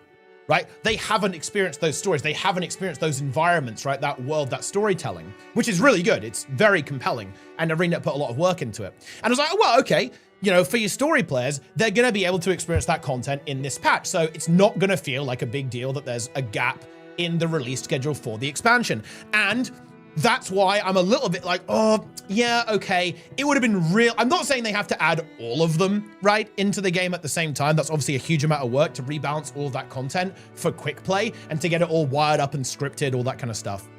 But it would have been really nice if at least we had Wing 1 in here. Now, as you can see here, it is likely, well, I think they probably want to do this because, again, they say at launch, that list will include, like, to me, that implies that they are looking to add additional encounters to Raid Quick Play over time. So that's good. But I would actually really like a confirmation of that as well. I want to explicitly confirm that, yeah, we are going to be adding raids later on to this, because I do think that there's so much great content in Guild Wars 2 raiding, and it's just not played by almost the entire player base because it isn't accessible. And that's what Raid Quick Play is going to be really good for. And you can see here, you basically, here's how it works. You select Quick Play. When the queue completes, you accept the raid. You and your new squad mates will be transported into the raid. Nobody is a commander or a lieutenant, but players can step up if they want to. All players in Quick Play will have an effect applied that provides a moderate bonuses to help groups succeed, regardless of party composition. I'm actually look, I don't like moderate there, okay? Because this stuff, you could actually die to this. I am really hoping this buff is going to be really strong. And also, one thing that is a slight worry for me here is that it sounds like they aren't doing something similar to the Mistranger that kind of did the mechanics for you in a way in Fractals and helped you out. That is a bit concerning to me because unless that bonus is quite strong, I still think that players will potentially die and get stuck here, which is not good. I think that if you have a system like Raid Quick Play, you pretty much want it to succeed every time guaranteed. And you don't want to have any major issues there. So that might need to see some tuning. And also, there's a potential concern I have here actually with actually adding more complex raids. There are some raids that have mechanics, special roles like kiting on Kadim, for example, that are just going to be really hard for groups to do in a quick play environment. That's just not realistic. And I think that's where you would need mechanical modifications and the Mistranger just doing stuff for you in order to pass those encounters, which again, the fact that that isn't here is a little alarming to me because, you know, I do think that raids are going to require some redesigning or design changes in order to make them accessible to completely random players. Because bear in mind, guys, these raid encounters already fail quite frequently in pugs, right? And bear in mind, the people who join pugs are top 10%, honestly, better than that. They're top 5% players or better a lot of the time. So if you extend that pug system to everyone else, like the 95% and lower, it is going to be a clown fiesta. Let me tell you that. And yeah, it is true that power creep is insane. Like all of this content is utterly demolished in terms of power creep. You are so overpowered, especially with VOE, that every encounter in the game basically just like flops over at this stage. So that is obviously going to help. But trust me, listen, you guys seen Octovine fail? It can happen. Some wild stuff can happen with the players. Let me tell you that. But yeah, that's the thing here with quick play as well. The new raid encounter will not be a part of the quick play pool. And you see, yeah. This is still a great patch, by the way, guys. I'm being critical here, not because I want to be a big downer about this, but I really want to push ArenaNet to nail this. Like, VOE is going really well, and is an excellent expansion for Guild Wars 2. So when I see some things like this, this is bothersome. I really hope they're able to get this in quickly because, dude, with the main, like, fresh content, like the new content that's coming with this patch is a new raid boss, and it's not in quick play? Come on, man. Like, that is, in my opinion, really unfortunate. That is a bit of a blunder. In my opinion, because again, like you've got VOE, great new system, loving this. Raid quick play is amazing, really cool. I love this, it's a great idea. It should have been here ages ago, but we don't have the new encounter in it. That's unfortunate. Again, hopefully they're able to add it very quickly, maybe even a couple of weeks down the line. They're adding a challenge mode to the new raid encounter. So with any luck, perhaps they will be able to add the new raid boss to quick play alongside that update. That would be fantastic, I think. I'd be really, really in favor of that. So we'll have to see if they're going to be able to deliver on that. But yeah, quick play, good system. UI actually looks great as well for all of this, like the raid selector and so on. This looks really, really good.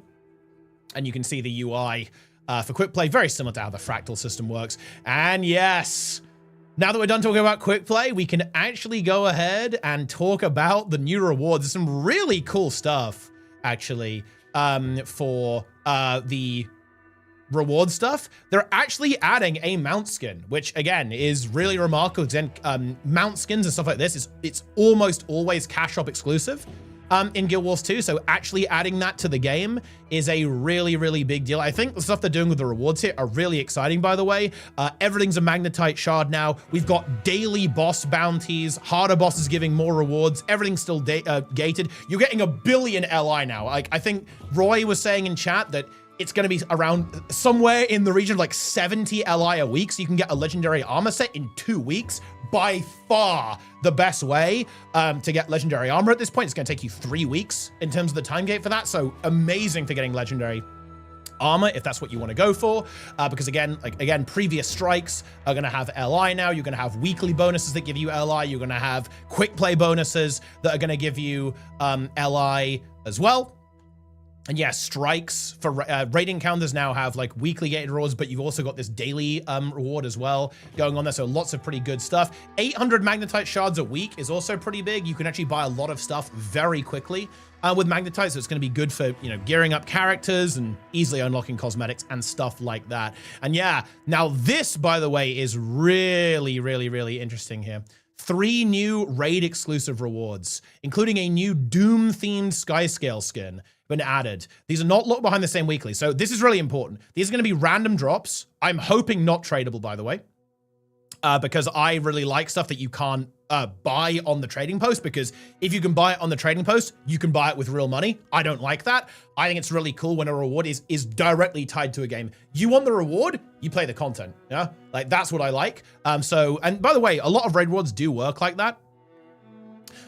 So in other words, you can, you know, you can unlock stuff from the vendor and then buy skins from the vendor, but you can't buy, let's say, Doom skins until you've beaten Doom, right? Like you have to do the content to get the reward. You can't buy it on the trading post. So this is really exciting. I think exclusive rewards are really, really cool for each individual game mode and different activities. And the fact that this is grindable is really hype, by the way, because this means that, you know, you can just spam Doom, right? Like you can just spam Doom over and over again and potentially grind out this reward, which I think is really, really cool.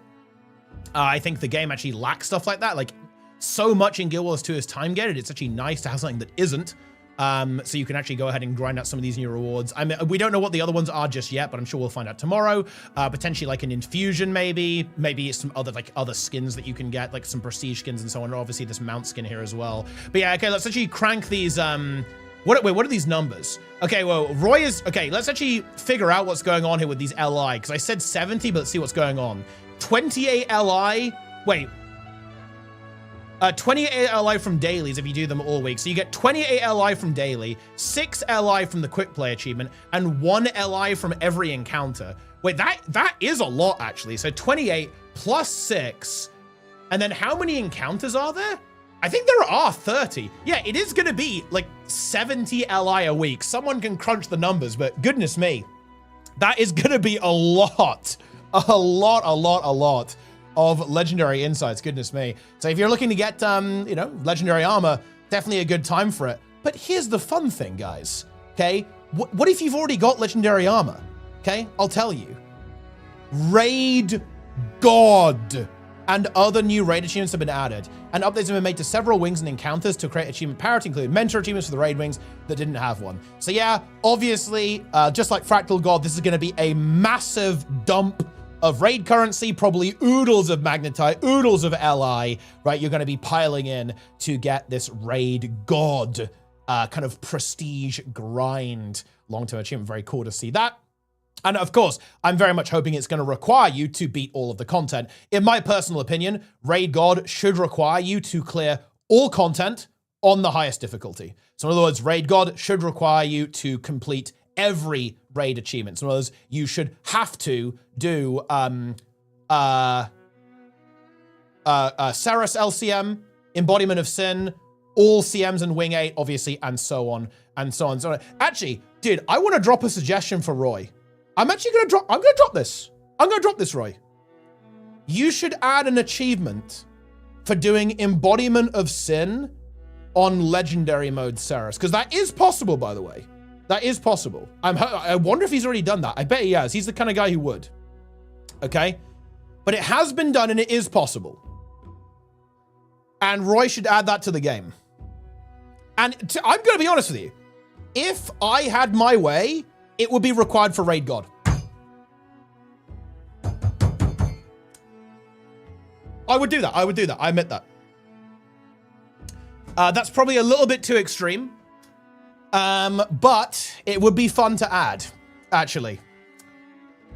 Look, I'm sorry, guys. You want to be a raid god? You got to be a raid god. I'm sorry. You have to. You want hardcore or not, guys? Are you casual? Come on, man. We have VOE like 50 billion K DPS. You'll be fine. Anyway, let's go and continue. But yeah, really cool stuff. I think these reward rates are overwhelmingly positive, actually. Yeah, you can't do raid achievements not in quick play. In quick play, obviously makes sense. There are some quick play specific ones as well. Really fun. Weekly stuff, daily stuff. Very, very nice. And yeah, the new daily achievement category, Raid Boss Bounty, will highlight a raid encounter and raid wing bosses for daily bonus rewards. This is actually so big because a really big problem with Guild Wars 2's pug economy is that people raid on Monday, log out of the game. And also they only play with their statics. And you might think, well, what's wrong with that? Well, the problem is, it means the LFG is completely dead, right? But now that you have daily, are you going to raid with your static every day? No. You're not, right? Like, and this is how the game used to be. People would raid with their main group and then they'd pug for the remainder of the time. That's become less and less common over time and ultimately has massively reduced the population of the scene. Because if the LFG is dead, new players can't make it in, and that ultimately the scene declines, which it has done massively over the years.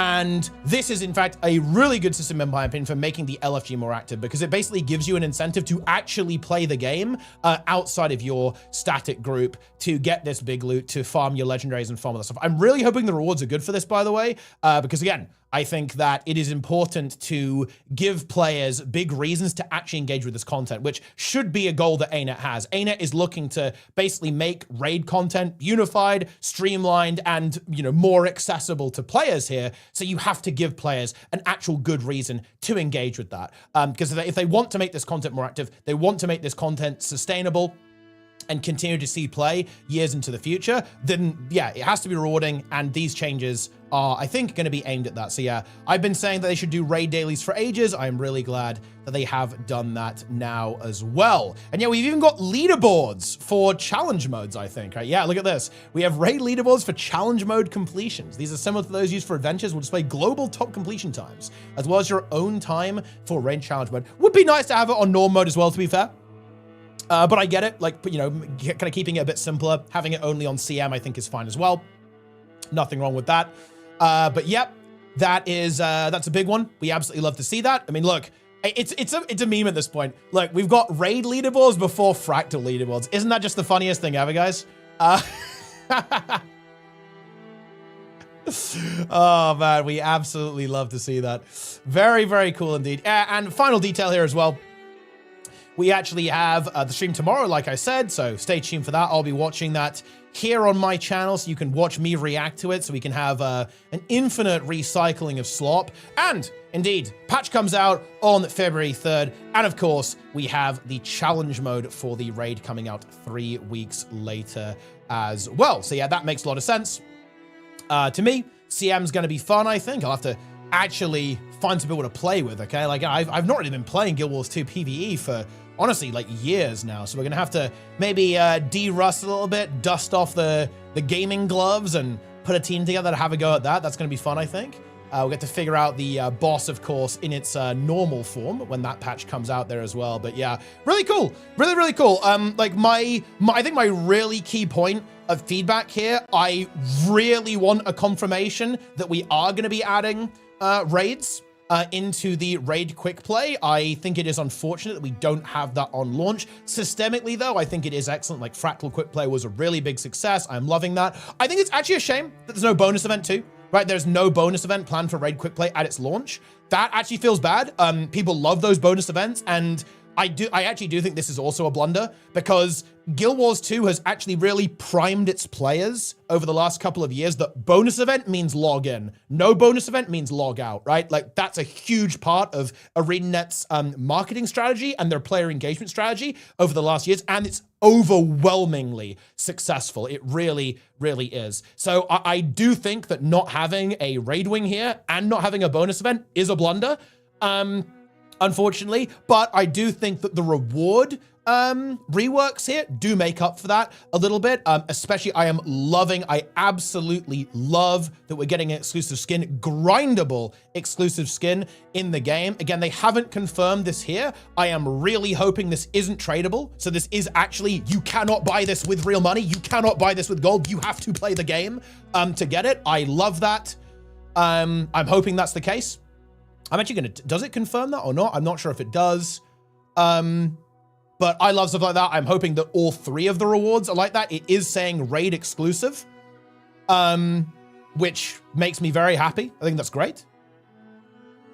But yeah, pretty cool stuff. Pretty cool stuff overall. But yep, like I said, I very, very, very much hope that we see iteration on this. I want confirmation that we are adding the new raid encounter to this. ASAP, the giant crab. I want confirmation that we are going to be adding additional raids, the raid wings to the game, because I think they're great story content that I really, really don't want people to miss out on as well. And I hope they also respond to the tuning of the buff you get, and potentially even consider having the Miss Stranger actually do stuff for you, or at least adjusting the encounters a little bit within quick play. The reason for that is if these encounters end up being too difficult and a lot of instances ended up failing and groups disband, that is going to be bad, right? Like, we want the system to do really well. We want people to be engaged with the content. And so that, you know, developing raids, developing encounters like this is sustainable for ArenaNet. And that means we need this to be accessible. You should go into this and have like a 90% success rate, very similar to LFR in World of Warcraft or any similar system in other MMOs. This should not be failable.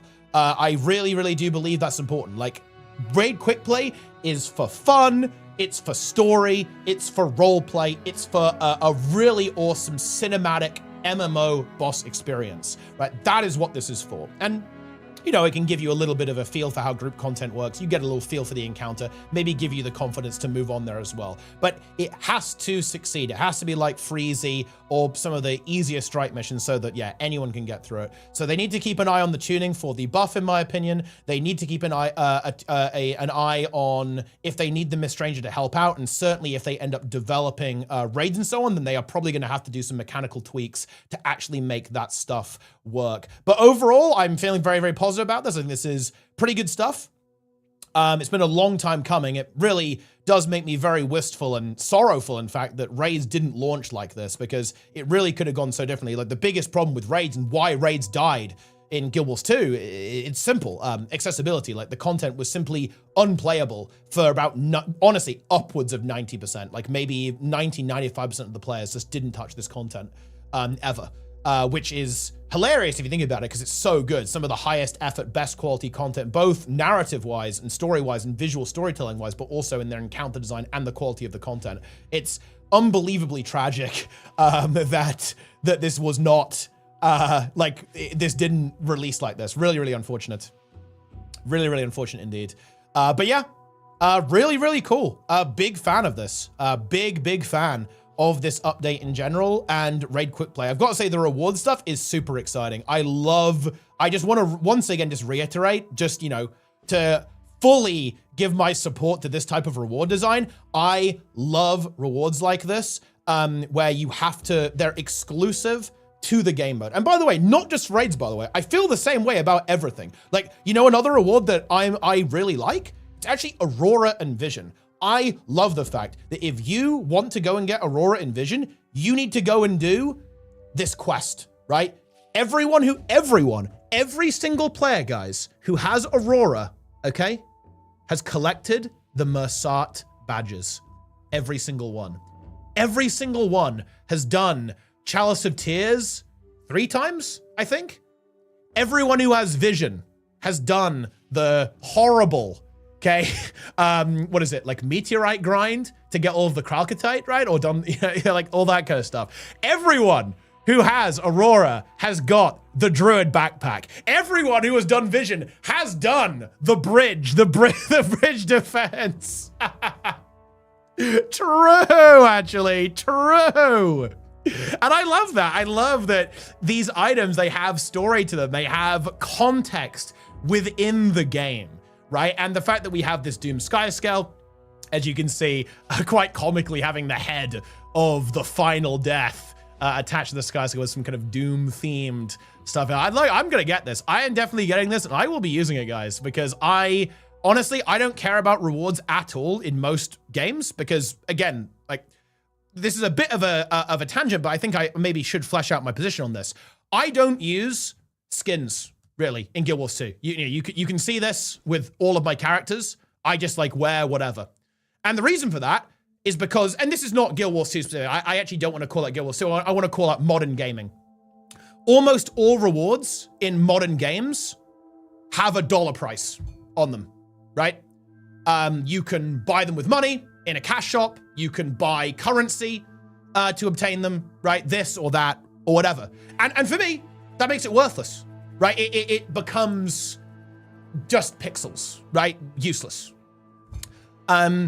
And stuff like this isn't like that, right? Because it actually has context in the game. Like, this thing is not connected to the real world. It's not connected to real money, cash shop, anything like that. No MTX. It's pure gameplay, right? And it's a great skin. It actually looks really cool. It's a really sick skin, and it's pure gameplay. And stuff like this, I just want to really put this out there for any dev watching this in developing any game. I am not engaged by any reward that you can get with real money at all. Like, the moment you can put a dollar price on something, the moment I am just completely disengaged from that reward.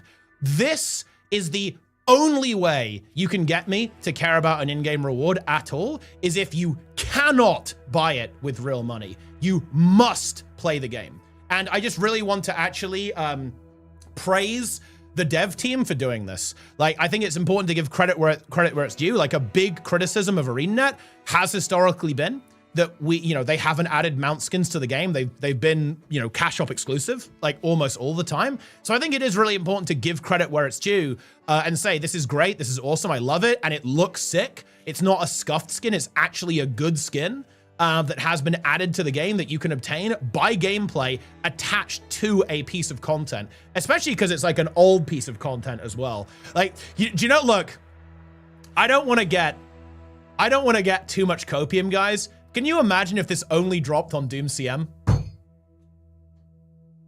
Think of that. What if you had to do Doom CM to do this? See, that's what I'm talking about, guys. That's what I'm talking about. That would be insanely based. I would want to read the right thing. Look, I'm telling you, look, it's not too late to make it work that way. You know what I'm saying?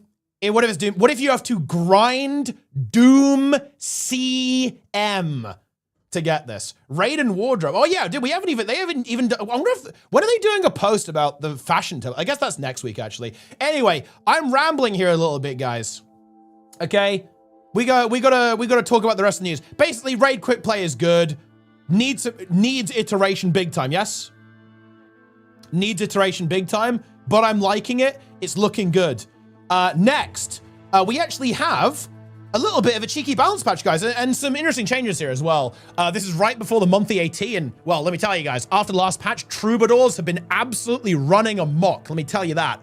Some devastating DPS builds, actually taking a pretty significant nerf. I think this is mostly targeted at the hybrid build, because there's kind of a crazy build going around. You play Heretic Amulet, so you have healing, and you do damage at the same time. It is gnarly as hell. And I think the goal here is to make that build either not do as much damage or kind of shuffle it out of the metagame at least a little bit. As we have big damage reductions across the board to Lively Loot, Flustering Flute, Syncopate, and Fortissimo as well. Way less stats on Fortissimo. Syncopate damage going down a lot. That's the adept trait that gives you more damage with the drum. You get a second wave on the drum. Flustering Flute damage, that's the F2, big damage reduction there. And Lively Loot, which is kind of like the main throughput ability, I feel like, when it comes to Troubadour. Crazy big damage, especially when you combine it with illusions, right? Doing really, really big damage. That's also going down significantly. Full DPS Troubadour is still going to be excellent, by the way. It's still a really, really good build, but I think this probably nerfs the hybrid build a little bit. You know, never say never when it comes to hybrid Mesmer. I'm sure you guys recall when hybrid Chrono was very, very dominant and was still good. And bear in mind, Spear is still amazing. Your damage output in this build is going to be amazing, but it might end up nudging you away from the hybrid and more over to the power DPS build. So don't worry, if you're a Troubadour player, you're still going to have a really, really strong option. Just you might just not be doing the, because the reason why I think ArenaNet don't like this and the PvP players maybe don't like it as much is because you play double Heretic Trub in place of playing a support, and I think ArenaNet want to kind of steer it back to playing a support. Either it might be a Paragon, actually might end up being meta right now, or a Luminary. But again, never count out double Mesmer hybrid because it has been very hard to nerf historically. So we'll see if it ends up surviving. Some Evoker nerfs too. Look, the numbers are going down. This spec is still insanely strong. There you go. Like, I could read you the numbers, but it almost feels redundant. The damage on this spec was, to be frank, ridiculous.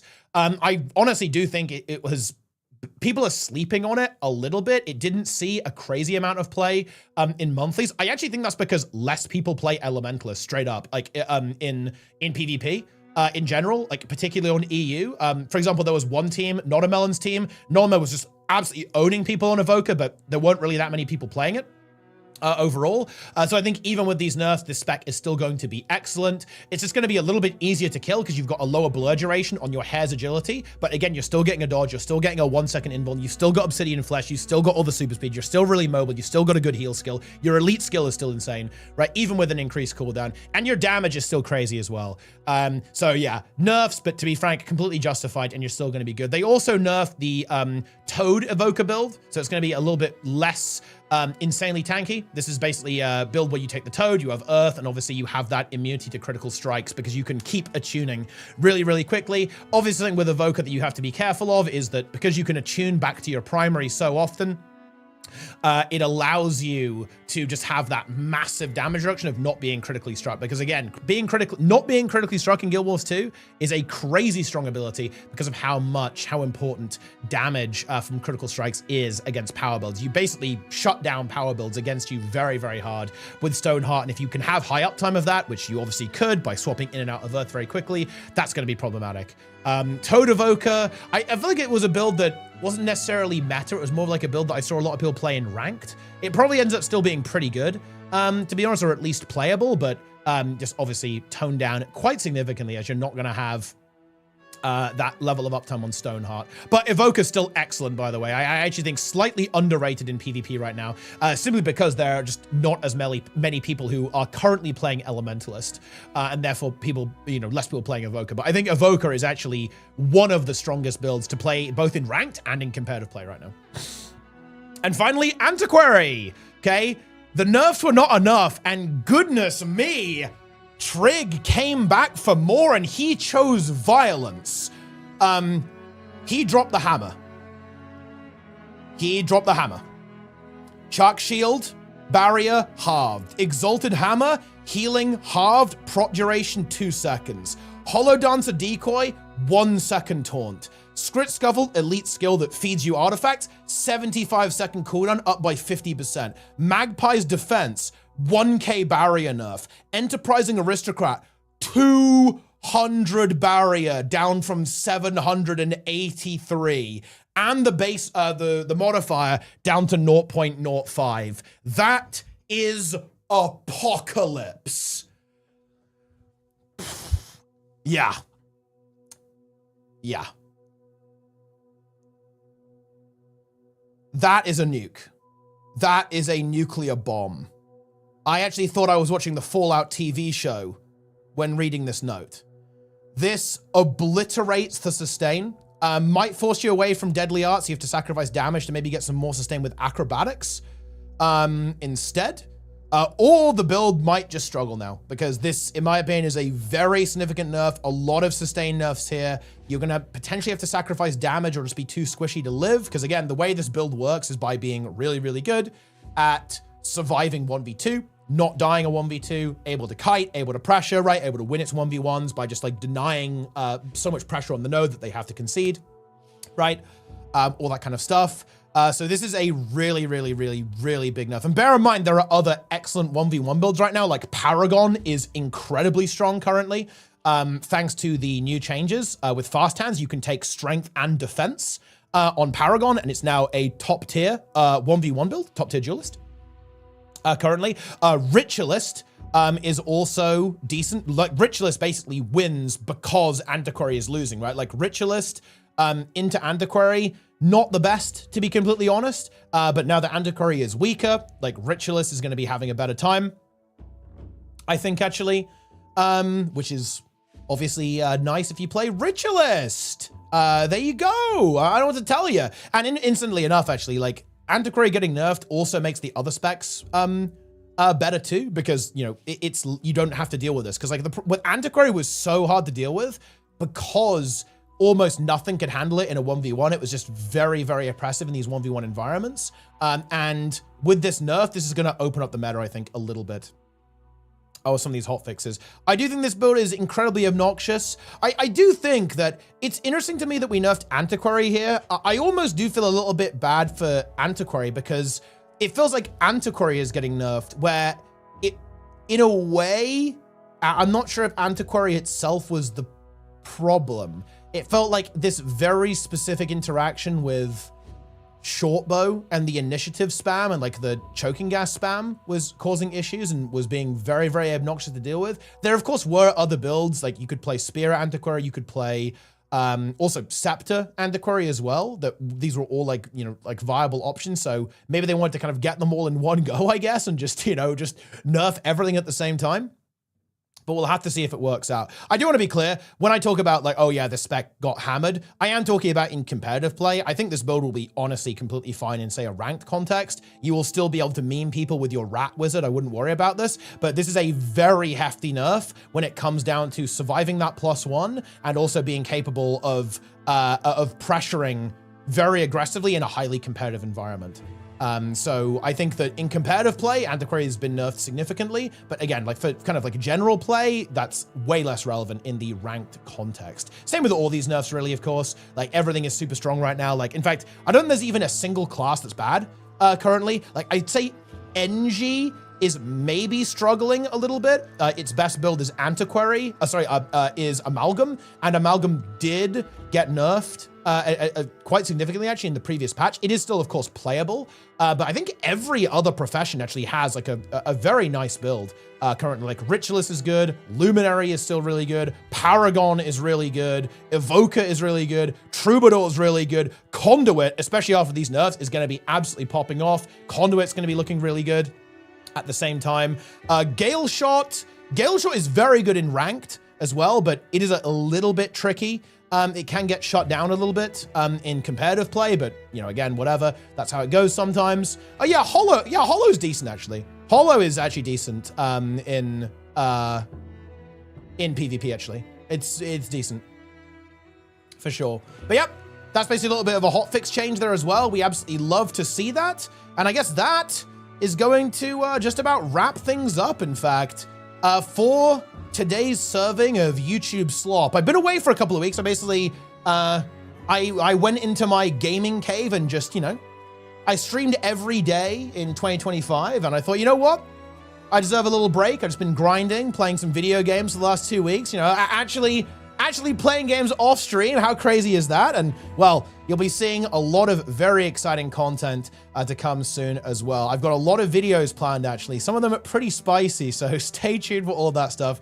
Make sure to subscribe. Make sure to come back and watch every single day. Okay, stay tuned for big content, big streams. Of course, I'm going to be streaming the ArenaNet stream tomorrow about Raid Quick Play. There's probably news about fashion templates. Hopefully next week. I really want to hear about that system. Please be account-wide. Don't monetize it. Character ad. Please, ArenaNet, don't do this to me. And of course, I'll be streaming big time when the patch goes live because there's almost certainly going to be drops, guys. We know the drill at this point. New patch drops. And you know what that means? You guys feast on all those drops from this stream. So yeah, that's going to do it for me, guys. Thanks for watching. The slop is complete. Stay tuned for more content. Come back and watch every single day. Leave comments, like, subscribe, watch my stream on YouTube, watch my stream on Twitch. Okay, buy the game using my referral link. Buy 15 copies, all the Ultimate Edition. And that's going to do it for now, guys. I'll see you next time. Boom. Shout out to YouTube. All right, the slop's complete, guys. The slop is complete.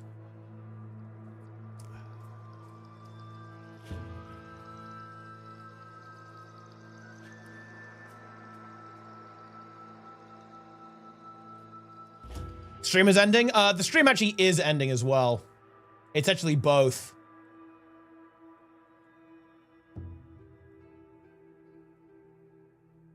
And I'm raiding Lara. That's it. I will be back tomorrow, guys.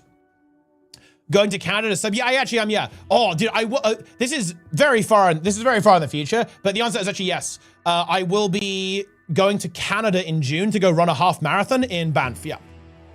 And yeah, I'll be there for a couple of days. Obviously, on either side of that. So yeah, I'll be in Canada there. If you know, I think Sneb actually has a channel in his Discord, like, and he's inviting everyone. It's going to be a lot of us there. So, you know, you can definitely ask Sneb if you're interested in like coming hang out. So yeah. So do that or don't. It's up to you, I guess. But anyway, that's it, guys. Big content. I'm streaming tomorrow. I'll stream the monthly as well. Might stream some Guild Wars 1 on Sunday. We might finish Eye of the North on Sunday.